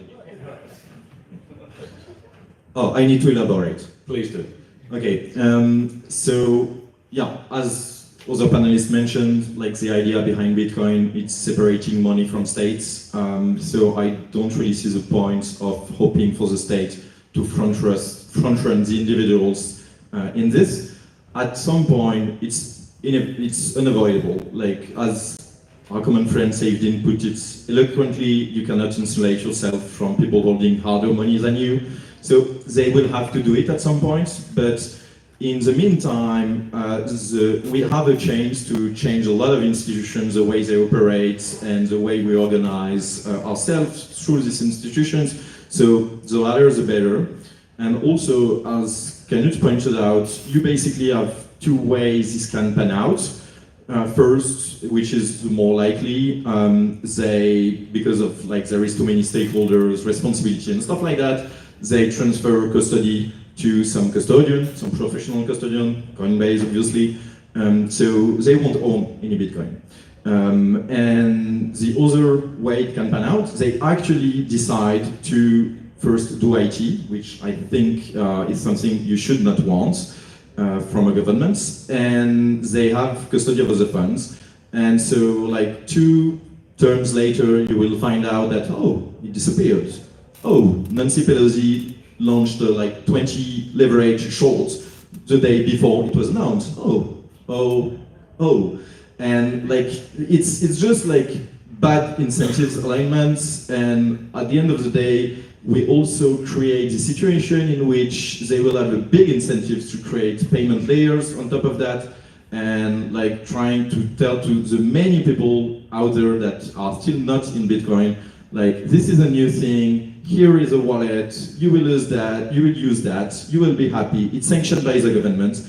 And at the end of the day, you cannot ensure that the liabilities that they will issue will be matched by assets. It's technical impossibility. So there is like all the reasons in the world to not want that, especially because it's like a big mess waiting to happen, whether it is Emmanuel Macron or any other political leader in the world. So proponents of it would tell you that this is the way to pay down the national debt, and this is for the greater good, and you know, these are the arguments that you put forward. Can you think of any others? Like, I'm trying to find the pro arguments. What are the arguments that we're being presented as to why this is a good thing, why it needs to happen? I can actually think of that. It's because they are what you would say in France, un peu retardés. So they're absolutely retarded. Like government can't both be super deep state, super intelligent and manipulate everyone and be complete retards at the same time. They're either or. And I think the latter is like Occam's razor tells us that the latter is more plausible.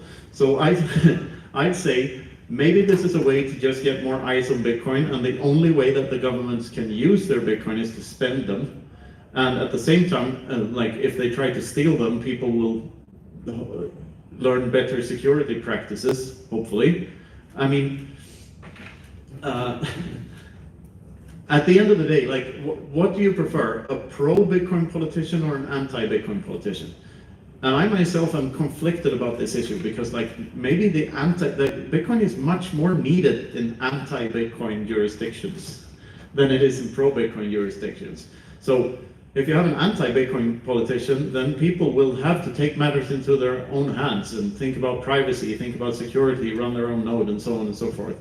If the government can dictate what a node is, then sooner or later, like, we'll all be drowning in spam. So, and we don't want that. So like, no, that's the most pro-governments owning Bitcoin argument I can think of, is that they will fuck it up and it will be glorious, I guess. I think governments have just observed as money go up technology. They've seen it for individuals. Now they're starting to observe it for companies like Strategy. You know, they're seeing that play out, and they're just making the next logical conclusion of, well, we'll just do that for countries. And Strategy and similar companies, they're using a flaw with the fiat system to leverage Bitcoin. Like, so it's going to be very interesting to see this all play out, because sooner or later there are no more sats for them to stack because people refuse to sell their sats. Like, every time a Strategy buys, they buy at a higher price. I think the first time Michael Saylor bought was around 10,000 a coin or something, or maybe a bit more than that, maybe 20,000, I don't remember. I think it was like 20,000, right? Or 17,000, something like that. And now he has to pay more than $100,000 per coin. So the sat squeeze is still real. They're getting less bang for the buck every time they do it. And whatever a company with Bitcoin on the balance sheets, it's just Bitcoin with a bunch of more risk attached to it. What if Michael Saylor gets hit by a bus tomorrow? Like, I bet you that won't do MicroStrategy stock any good, but Bitcoin won't care. Honey Badger doesn't give a shit. So, and what you said earlier about it sounds like a Federal Reserve. So what did we have before? The system, if you look through history, you had a strategic gold reserve. How did that work out? I mean, you know, we're just repeating. Yeah, and what you said, if I may, Daniel, what you said about, while I forget, I have ADD, so I have to attack it instantly. You said something about like people arguing for a good way, this being a good way to pay off the national debt. Duh, the government wants the national debt to be there. They are the ones that want that system to be in place. It's counter to their incentives. They are never going to do anything to stop that. That's the thing that keeps them in power. That's not their wish. Yeah, also if I can add something about that, if they pay the debt tomorrow, the whole financial system collapses, basically, because it's the collateral backing everything in the fiat system. Then you also have the issue that, how to put it, if like you don't have to look that far into history. We had this thing in the US called the Strategic Petroleum Reserve. You don't have to look at gold. And 2 years ago, the last administration decided that just to make people happy and maybe they will vote for them, we will deplete that, which is supposed to be something in case of military emergency to be sure that the US Army has enough oil to function, and they just wanted to fight back all prices going up. So all strategic reserve that government created in history ended up like just depleted by politicians for stupid reasons because they need to buy vote all the day. Grubby bits off it. Can't keep their grubby mitts off it. Yeah, but I mean, we are always going back to the same thing. There is no property rights in government's allocation of capital. So you cannot expect them to use that wisely. I was just going to add, and how did they build this strategic petroleum reserve? How did they build a strategic gold reserve? Stole it. Basically, it's what they're doing. And what are they going to do to build a strategic Bitcoin reserve? Well, hey guys, you can now pay your taxes in Bitcoin. No, it's fucking theft of your Bitcoin. And this is what Executive Order 6102, we can look at that in the past as well. For those that aren't aware, 1933, Franklin D. Roosevelt signed Executive Order 6102, which meant that anybody holding gold, he basically illegalized the hoarding of gold. You had to turn your gold into your nearest Federal Reserve Bank, member bank. From corporations down to the individual. Are we walking ourselves blindly into another one of these executive orders, but with Bitcoin? Grafton, you're itching to say something. Well, no, I'm just saying, like, is this on? Yeah, can you hear me? Yeah. When I think of it, it's like, again, if you go back to the gold, it's like they wanted to confiscate gold from the individuals. And, you know, again, we're talking, why am I on this panel? But KYC is where I look at it. And from that standpoint is, if you're creating a strategic reserve for yourself that's fully KYC, well, you basically created a honeypot for yourself where they can target you as an individual. We saw like a week ago that what Brian Armstrong came out and said, ransom. They held our customer data ransom, and we chose not to pay, but we'll promise we'll do better next time. And that's my issue here. If you're creating a strategic Bitcoin reserve, you create your strategic Bitcoin reserve that no one knows about, and you do that without KYC because it's just a matter of time before they leak that you own it or they try to confiscate it. We all live in a country where maybe someone has had like in Czech Republic they call it an execution, is where you haven't paid your bills, so they come and they take the money straight out of your bank account without asking. And they can do that, but with Bitcoin, they can't, especially if they don't know that you have it. So yeah, when I think of strategic Bitcoin reserve, I think strategically, I don't want anyone to know that I have a Bitcoin reserve. No, if I may expand on that, because this goes so deep. So I'd like to make the distinction between ownership and possession. So ownership is your legal relationship with your property. So this is an example. Yeah, Max introduced me to a couple of years back. Actually, it's I own my hat and I possess my hat. If I give my hat to Ben, then I still own my hat, but Ben now possesses it. And if I say, Ben, please can I have my hat back? He has two options. He can say, yes, Knut, you're a wonderful human being, you can have your hat back. Or he can say, go fuck yourself. which is what most central... He looks pretty good. He does. Oh, whoa. If you have blue eyes, it's like looking myself in the mirror. Anyway, so, a lot of African countries got to experience the difference between ownership and possession when the Bank of England refused to give them their gold back. And this happens all the time. Bitcoin is I would say a level even deeper than this, because you don't really own a Bitcoin. Well, ownership is in the legal system. So certain people may say you own them and other people may not, but depending on what judge you ask and what jurisdiction you're in, you own them or not. You don't possess the Bitcoin. You cannot possess information. Intellectual property is not real. It's only real in the context of ownership, so someone deciding something for someone. But all possessing a Bitcoin means is that you have access to information that you believe that other people don't have access to. And the reason you believe that they don't have access to it is because you know that the plausibility that they do is so low, so you practically own the thing. So if you know a private key to a Bitcoin address, then to a key pair, then you have access to information that you know that this information is so random and so scarce that it's very implausible that someone else has the same information as you do. But all that is based on your assessment of probabilities. You also believe that the 21 million cap won't change ever. So you believe that they will be finite going into the future.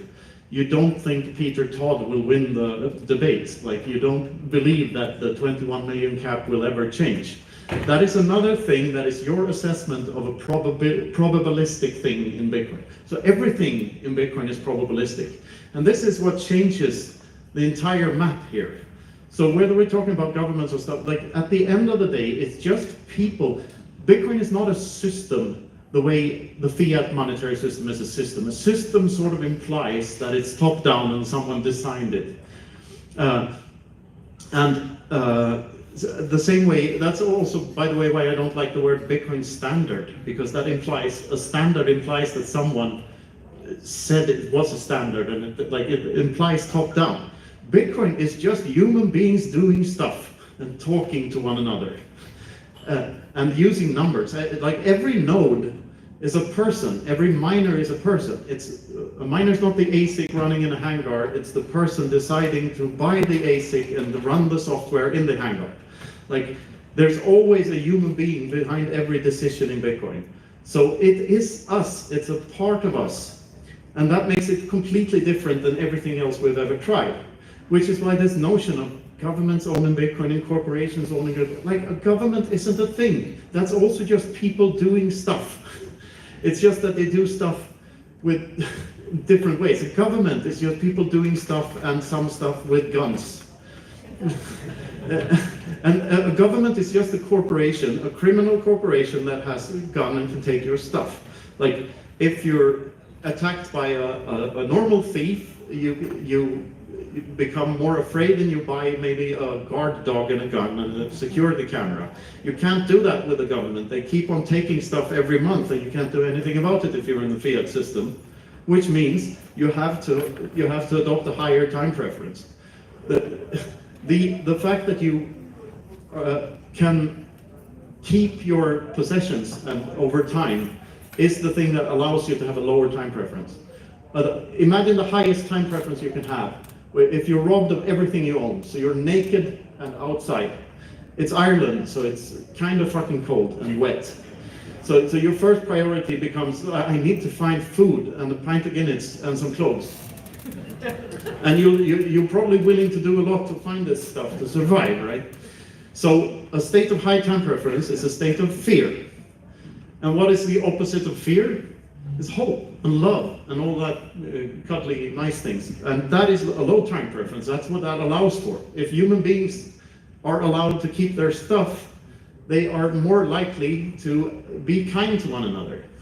So proponents there would jump in to play devil's advocate, and they would say, well, that's why we need the government to stack the Bitcoin so they can feel that and start changing their minds and start being more, and you're up on time on the mic, so put it down. Okay, I would just say that that's retarded. That's my only comment. Yeah. It's like possession of your hat now. Yeah. Thank you. So what do you guys say to that? That when you face that in the Bitcoin circles, or those that are saying this is what we need to do to move the world forward, we need government to understand Bitcoin and to stack it and to feel like the mind shift that we've seen, and then we will all be able to live in the bright orange future. It's retarded. No, but if like you really have to like argue against it, like first we mentioned at some point like the excuse for it, it's like, yeah, it will help us pay out the debt. So quick math here, let's say $1 million per coin, 1 million coins they buy, it makes 1,000 billions of dollars.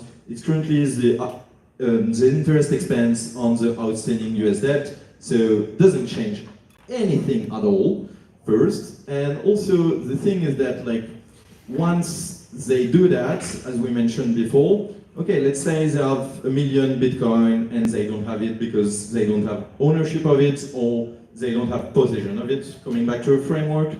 Then the thing is that like they will use that to say, oh, now our debt is way more sustainable, so we can print a bunch more fiat to pay for silly stuff, or just expropriate some people at the edge of the world because like now we can finance our army and our military to do that way more easily.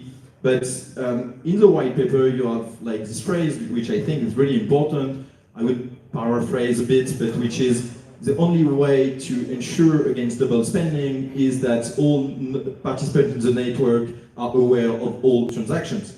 In the fiat system, you cannot do that because in order to be sure that against this 1 million Bitcoin, they don't print too much fiat against it, you would have to audit all the balance sheet in the world to make sure that how many liabilities exist against this asset. And that's basically also why proof of reserve is a scam. Like it's a gimmick run by custodial exchanges to make you believe that it's safe to deposit coin on their platform, but at the end of the day, it's just impossible to do. And like we were talking about government strategic reserve and also like individual reserves, corporation reserves. And at the end of the day, it's just a spectrum. You can have like the knowledge of your private keys and you possess or own the thing, I forgot, but you will explain it. You just know it. Okay, yeah, you know it, it's better. And then you could have a bunch of stakeholders with rules and wet codes that will decide like how this can be spent, how this can be accessed, but it's a spectrum. And like we can debate where if like dark gray is better than light gray, but at the end of the day, if you don't have your keys, you don't have anything. And so any kind of structure whereby you will like transfer custody in some shape, way or form to someone else will end up in a really bad way because the guys that knows their private key at the end of the day will have way more agility and way more freedom to dispose of their possession and their property as they please. And yeah, be it a government, a corporation, it's just a matter of degree. Something you mentioned earlier today, Daniel, was about the cautiousness that people should have about using their Bitcoin to get a loan where their Bitcoin is securing that loan. I think in the face of the government having Bitcoin, that would just be like too tempting. They would do that, and so whether even if they could, you mentioned about proof of reserve, even if they could show proof of reserve, yeah, but what debts have they got issued against that? You know, who knows? Yeah, so I think that would soon become a very high likely chance of happening. I mean, yeah, again, I go back to, I think it starts with looking at the last year. It was a campaign year and everybody was talking, go ahead, Bitcoin or strategic reserve. What do we want that for? Why do we want it? And you know, you look at it and it gives Bitcoiners hope that, oh, people in the government are coming along and they're starting to side with us, right? But I think everything starts with proper Bitcoin education around why Bitcoin? Why do you need a strategic reserve? Because when I look at what politicians are saying, you know, it's hard because I'm an American living outside. I always introduce myself and say, don't hold it against me that I'm American, you know, because you know, people look at you funny. But I look at Donald Trump, and yesterday or the day before yesterday, he holds a meeting for the top holders of his shitcoin, Trump coin or whatever. And you look at this and you go, well, okay, you just talk about strategic Bitcoin reserves and you think, you know, you're telling why we need this and this, but at the same time, you don't really understand. And I think that starts with, you know, I'm not saying that I don't want politicians to be Bitcoiners. I'm saying that we need to start with proper Bitcoin education so that these people understand what it actually means to have a strategic Bitcoin reserve and be able to use it to potentially benefit your country. We have Trump, our own version of Trump in the UK, Farage. And like him or loathe him, but he seems to be playing a similar playbook in terms of you know, obviously a politician is going to want votes, so they're trying to get the Bitcoin votes. And Farage has been at a few, he was at Bitcoin Amsterdam. Do I think he gets it? No. And I think it's the same. No, he's courting votes. Like that's the only way a politician. That's a politician's MO. You've got to court votes, and you know. So there is a government out there that has been doing this. El Salvador. What are our thoughts on that? I mean, recently we've had the IMF come in, and there's been a lot of noise around this, and you know, getting to the roots of this is very, very difficult, and trying to find out whether they have actually been told by the IMF that the only way they can unlock this loan is if they stop stacking Bitcoin. We don't ever, you know, we are just lowly people down the totem pole. We get fed the information they want us to see. Any thoughts on that? Because all the noise is around America stockpiling Bitcoin, whereas we've got a country there, El Salvador, that's been doing it for the best part of 4 years. Well, I can speak to that from the sense that I've set up a company in El Salvador. So my day job involves building AI-based solutions. They've got a very favourable tax system for AI companies. Did I set a company up there because they had a strategic reserve? No. I'm much more interested from a company perspective around capital gains tax around Bitcoin. Even though they've kind of repealed the Bitcoin as tender law, still you're not charged capital gains on Bitcoin. So that's what's more important for me for a company. Yeah, I went to El Salvador for the first time this February, or January actually, and I had a lot of, like, people had told me a lot of stuff about it, and what I saw was like a lot of El Salvadorians were skeptical about Bitcoin just because it was recommended by the government, because they've had so many shitty governments, so they have a very healthy distrust in anything the government does, and I think that's a sound. In this case, it's unfortunate because it means that they'll adopt it slower because of the government. It's ironic in a way, but I liked El Salvador. I liked the way I could use Bitcoin more often than I thought I would, because people had warned me you can't use Bitcoin everywhere, but practically everywhere you could. So I was very happy with El Salvador. But having said that, I wouldn't trust the politician, not even Bukele or Javier Milei or any of these characters. They are first and foremost like, they have their own interests, and you can never know what that is. And if there's something that is true for all politicians and across the spectrum, is that they're not trustworthy. Did you get a feel of the sense of hope though when you were there? Because I did. I did. Very much an optimistic country, and you saw like developing. It's still a very much developing nation, but they were actually developing stuff. Like they were building stuff everywhere, and you got this big aura of hope around the people. Like they were very happy with, from what I could tell. And I see Grafton and yeah, we're fighting for the mic. Okay. So yeah, at the beginning there was like the Bitcoin law, and we were all enthusiastic about that. But you know, folks, like what is way better than a Bitcoin law is no law at all. Bitcoin is already its own system to adjudicate property rights and solving disputes. And like another country in Central America that is really close to El Salvador, Costa Rica, where Francis Pouliot, the founder of Bull Bitcoin, lives, is actually a place where you can go anywhere and pay with Bitcoin because there is no law at all. So we were able to just orange pill people, or at least give them the tools if they want to be able to accept payments self-custodially and eventually manage to get fiat out of it seamlessly and cheaply if they want to, until they are ready to not do that. And it's like a grassroots adoption that started with like farmers markets, local vendors, and a lot of also digital nomads that want to live in Costa Rica and that find it way more easily to use Bitcoin on a day-to-day basis than to use a fiat bank account in a third world country, basically.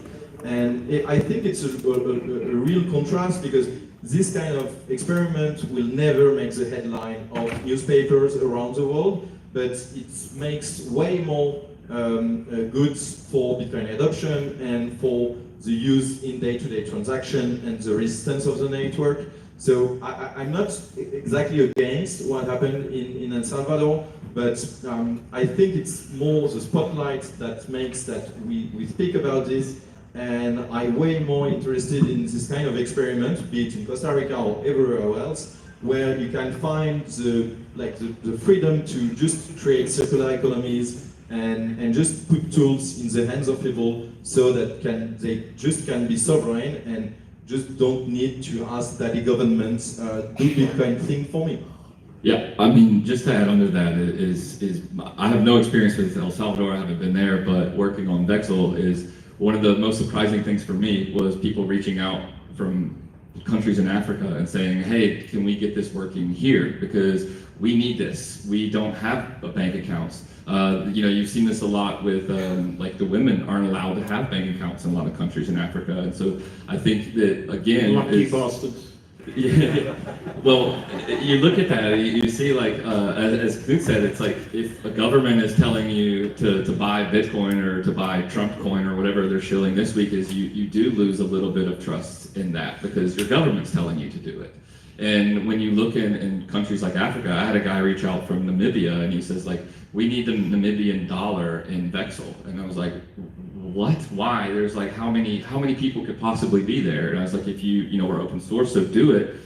He did it overnight, and all of a sudden you had a local circular economy that popped up. At first it was 20 people, and then now it's grown, and it's amazing to see. And I see people post on Twitter all the time is I bought like pickled jalapenos in Botswana on Vexel, and I'm like, what the hell is going on? I was never expecting that. We live in the West where we take for granted that we're basically taught from the time we're a kid is you're going to get a bank account.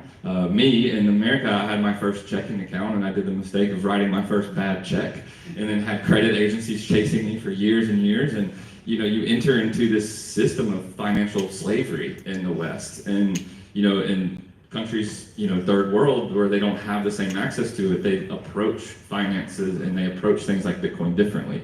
And when your government is telling you to buy it, then it's kind of like a red flag, I would say. So as he said, I think no law is Bitcoin is for individuals. Bitcoin is for me, it's for you, it's peer-to-peer.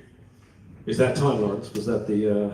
Yeah, we're just winding up. So on that legal tender law, that did cause a lot of discussion when El Salvador passed that.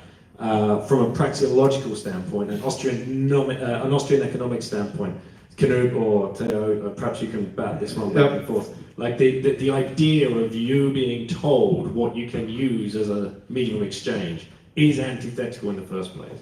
Absolutely. Like, why should any man or woman or any of the other 72 genders be allowed to tell you what you can and cannot use as money? The idea is absurd. It's not a crime to use money, and like it ties back to KYC, right? It's absolutely absurd. The whole reason for that we need money is because we don't know who we're dealing with, but we put our trust in the money.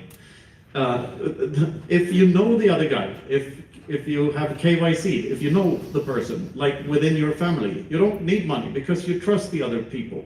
So you can just do stuff for them and you trust that they'll do stuff for you. Like, money is the thing that solves the KYC problem. So introducing KYC laws is just absurd to me, and so are legal tender laws. Why should anyone be able to dictate what you use when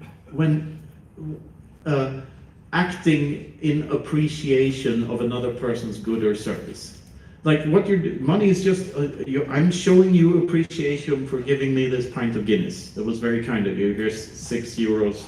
I wish you could take sats. And talking of which, the bar is open and Lawrence is glaring at me. Ben, have you got final words?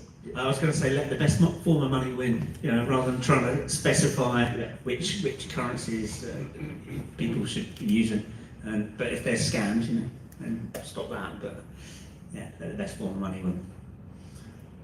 And I'd like to thank Lawrence and Dinny for a fantastic conference. Yes, great to be here on Ireland. So, final words from Grafton and Taylor. Peer-to-peer, no KYC. You have the tools available now. There's no reason to use exchanges anymore. Check out Vexel, please.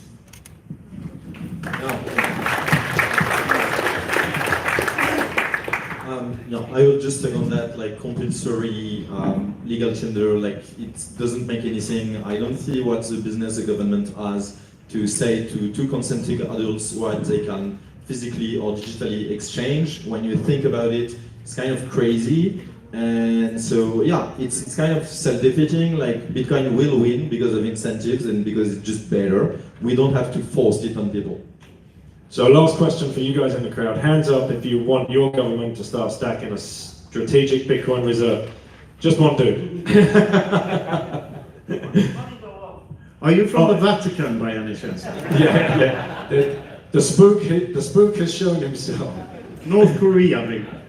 Well, thank you everybody for listening. Really appreciate it, and thank you to the panelists. Thank you, Daniel.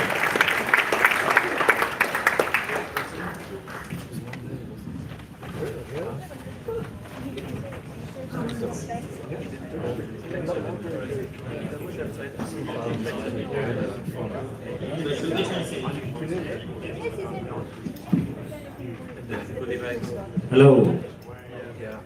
Okay, there you go. We're going to wrap it up now. Thanks for everybody for coming. Someone grab this out of the way a little bit. Let's go and get a few pictures. David, grab this out of the way, will you? Yeah, I'll do it. Okay. We have to thank all our sponsors that help make the event possible. We have to thank all our volunteers that gave us a dig out, gave us loads of help. Again, wouldn't be possible without those guys. We have to thank all the attendees. Like, people came from not just all over Ireland, but all over the globe. So it's really awesome, like, that you inconvenience yourself to come and become part of it, and help us build this little community here. We have to thank all the speakers again, for some of them travelled quite far distances to come here and give their time and give their energy, and it's really appreciated.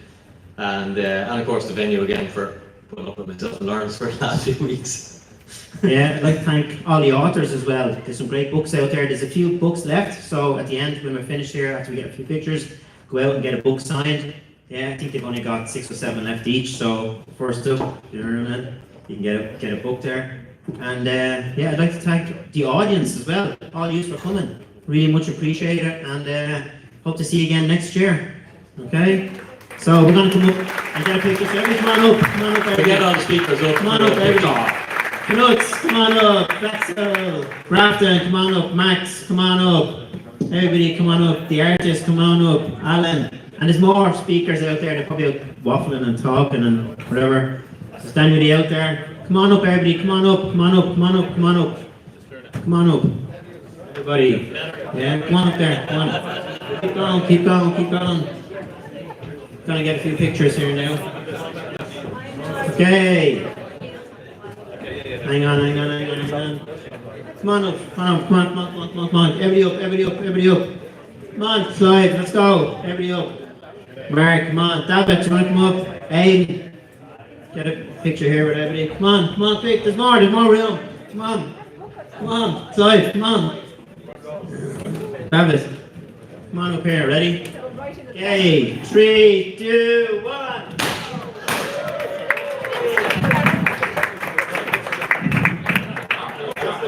Come on, let's go. Hey, see you next year. And the bar's open and drinks till late. There's music and all out there for tonight. So get the Guinness flowing and the whiskey. Thank you, everybody. Thanks a lot.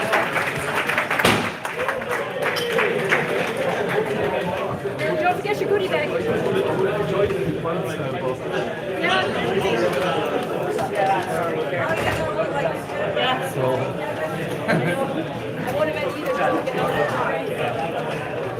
See you, Marie. Enjoy the lunch.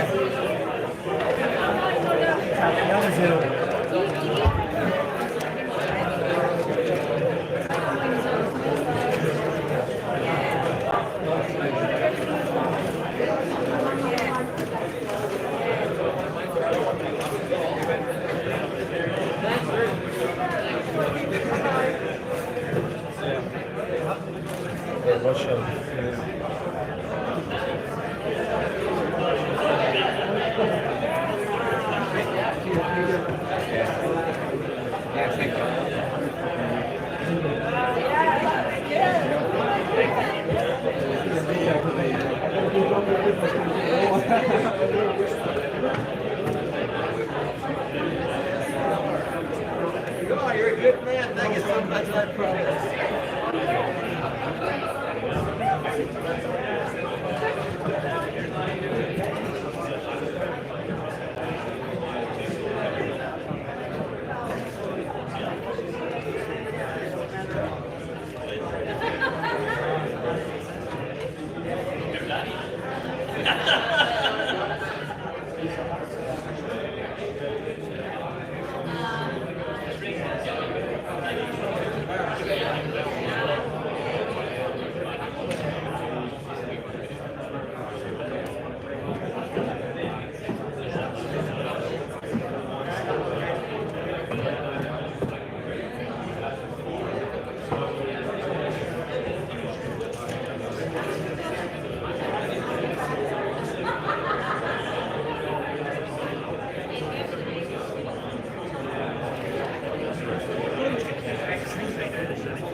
Show him my finger.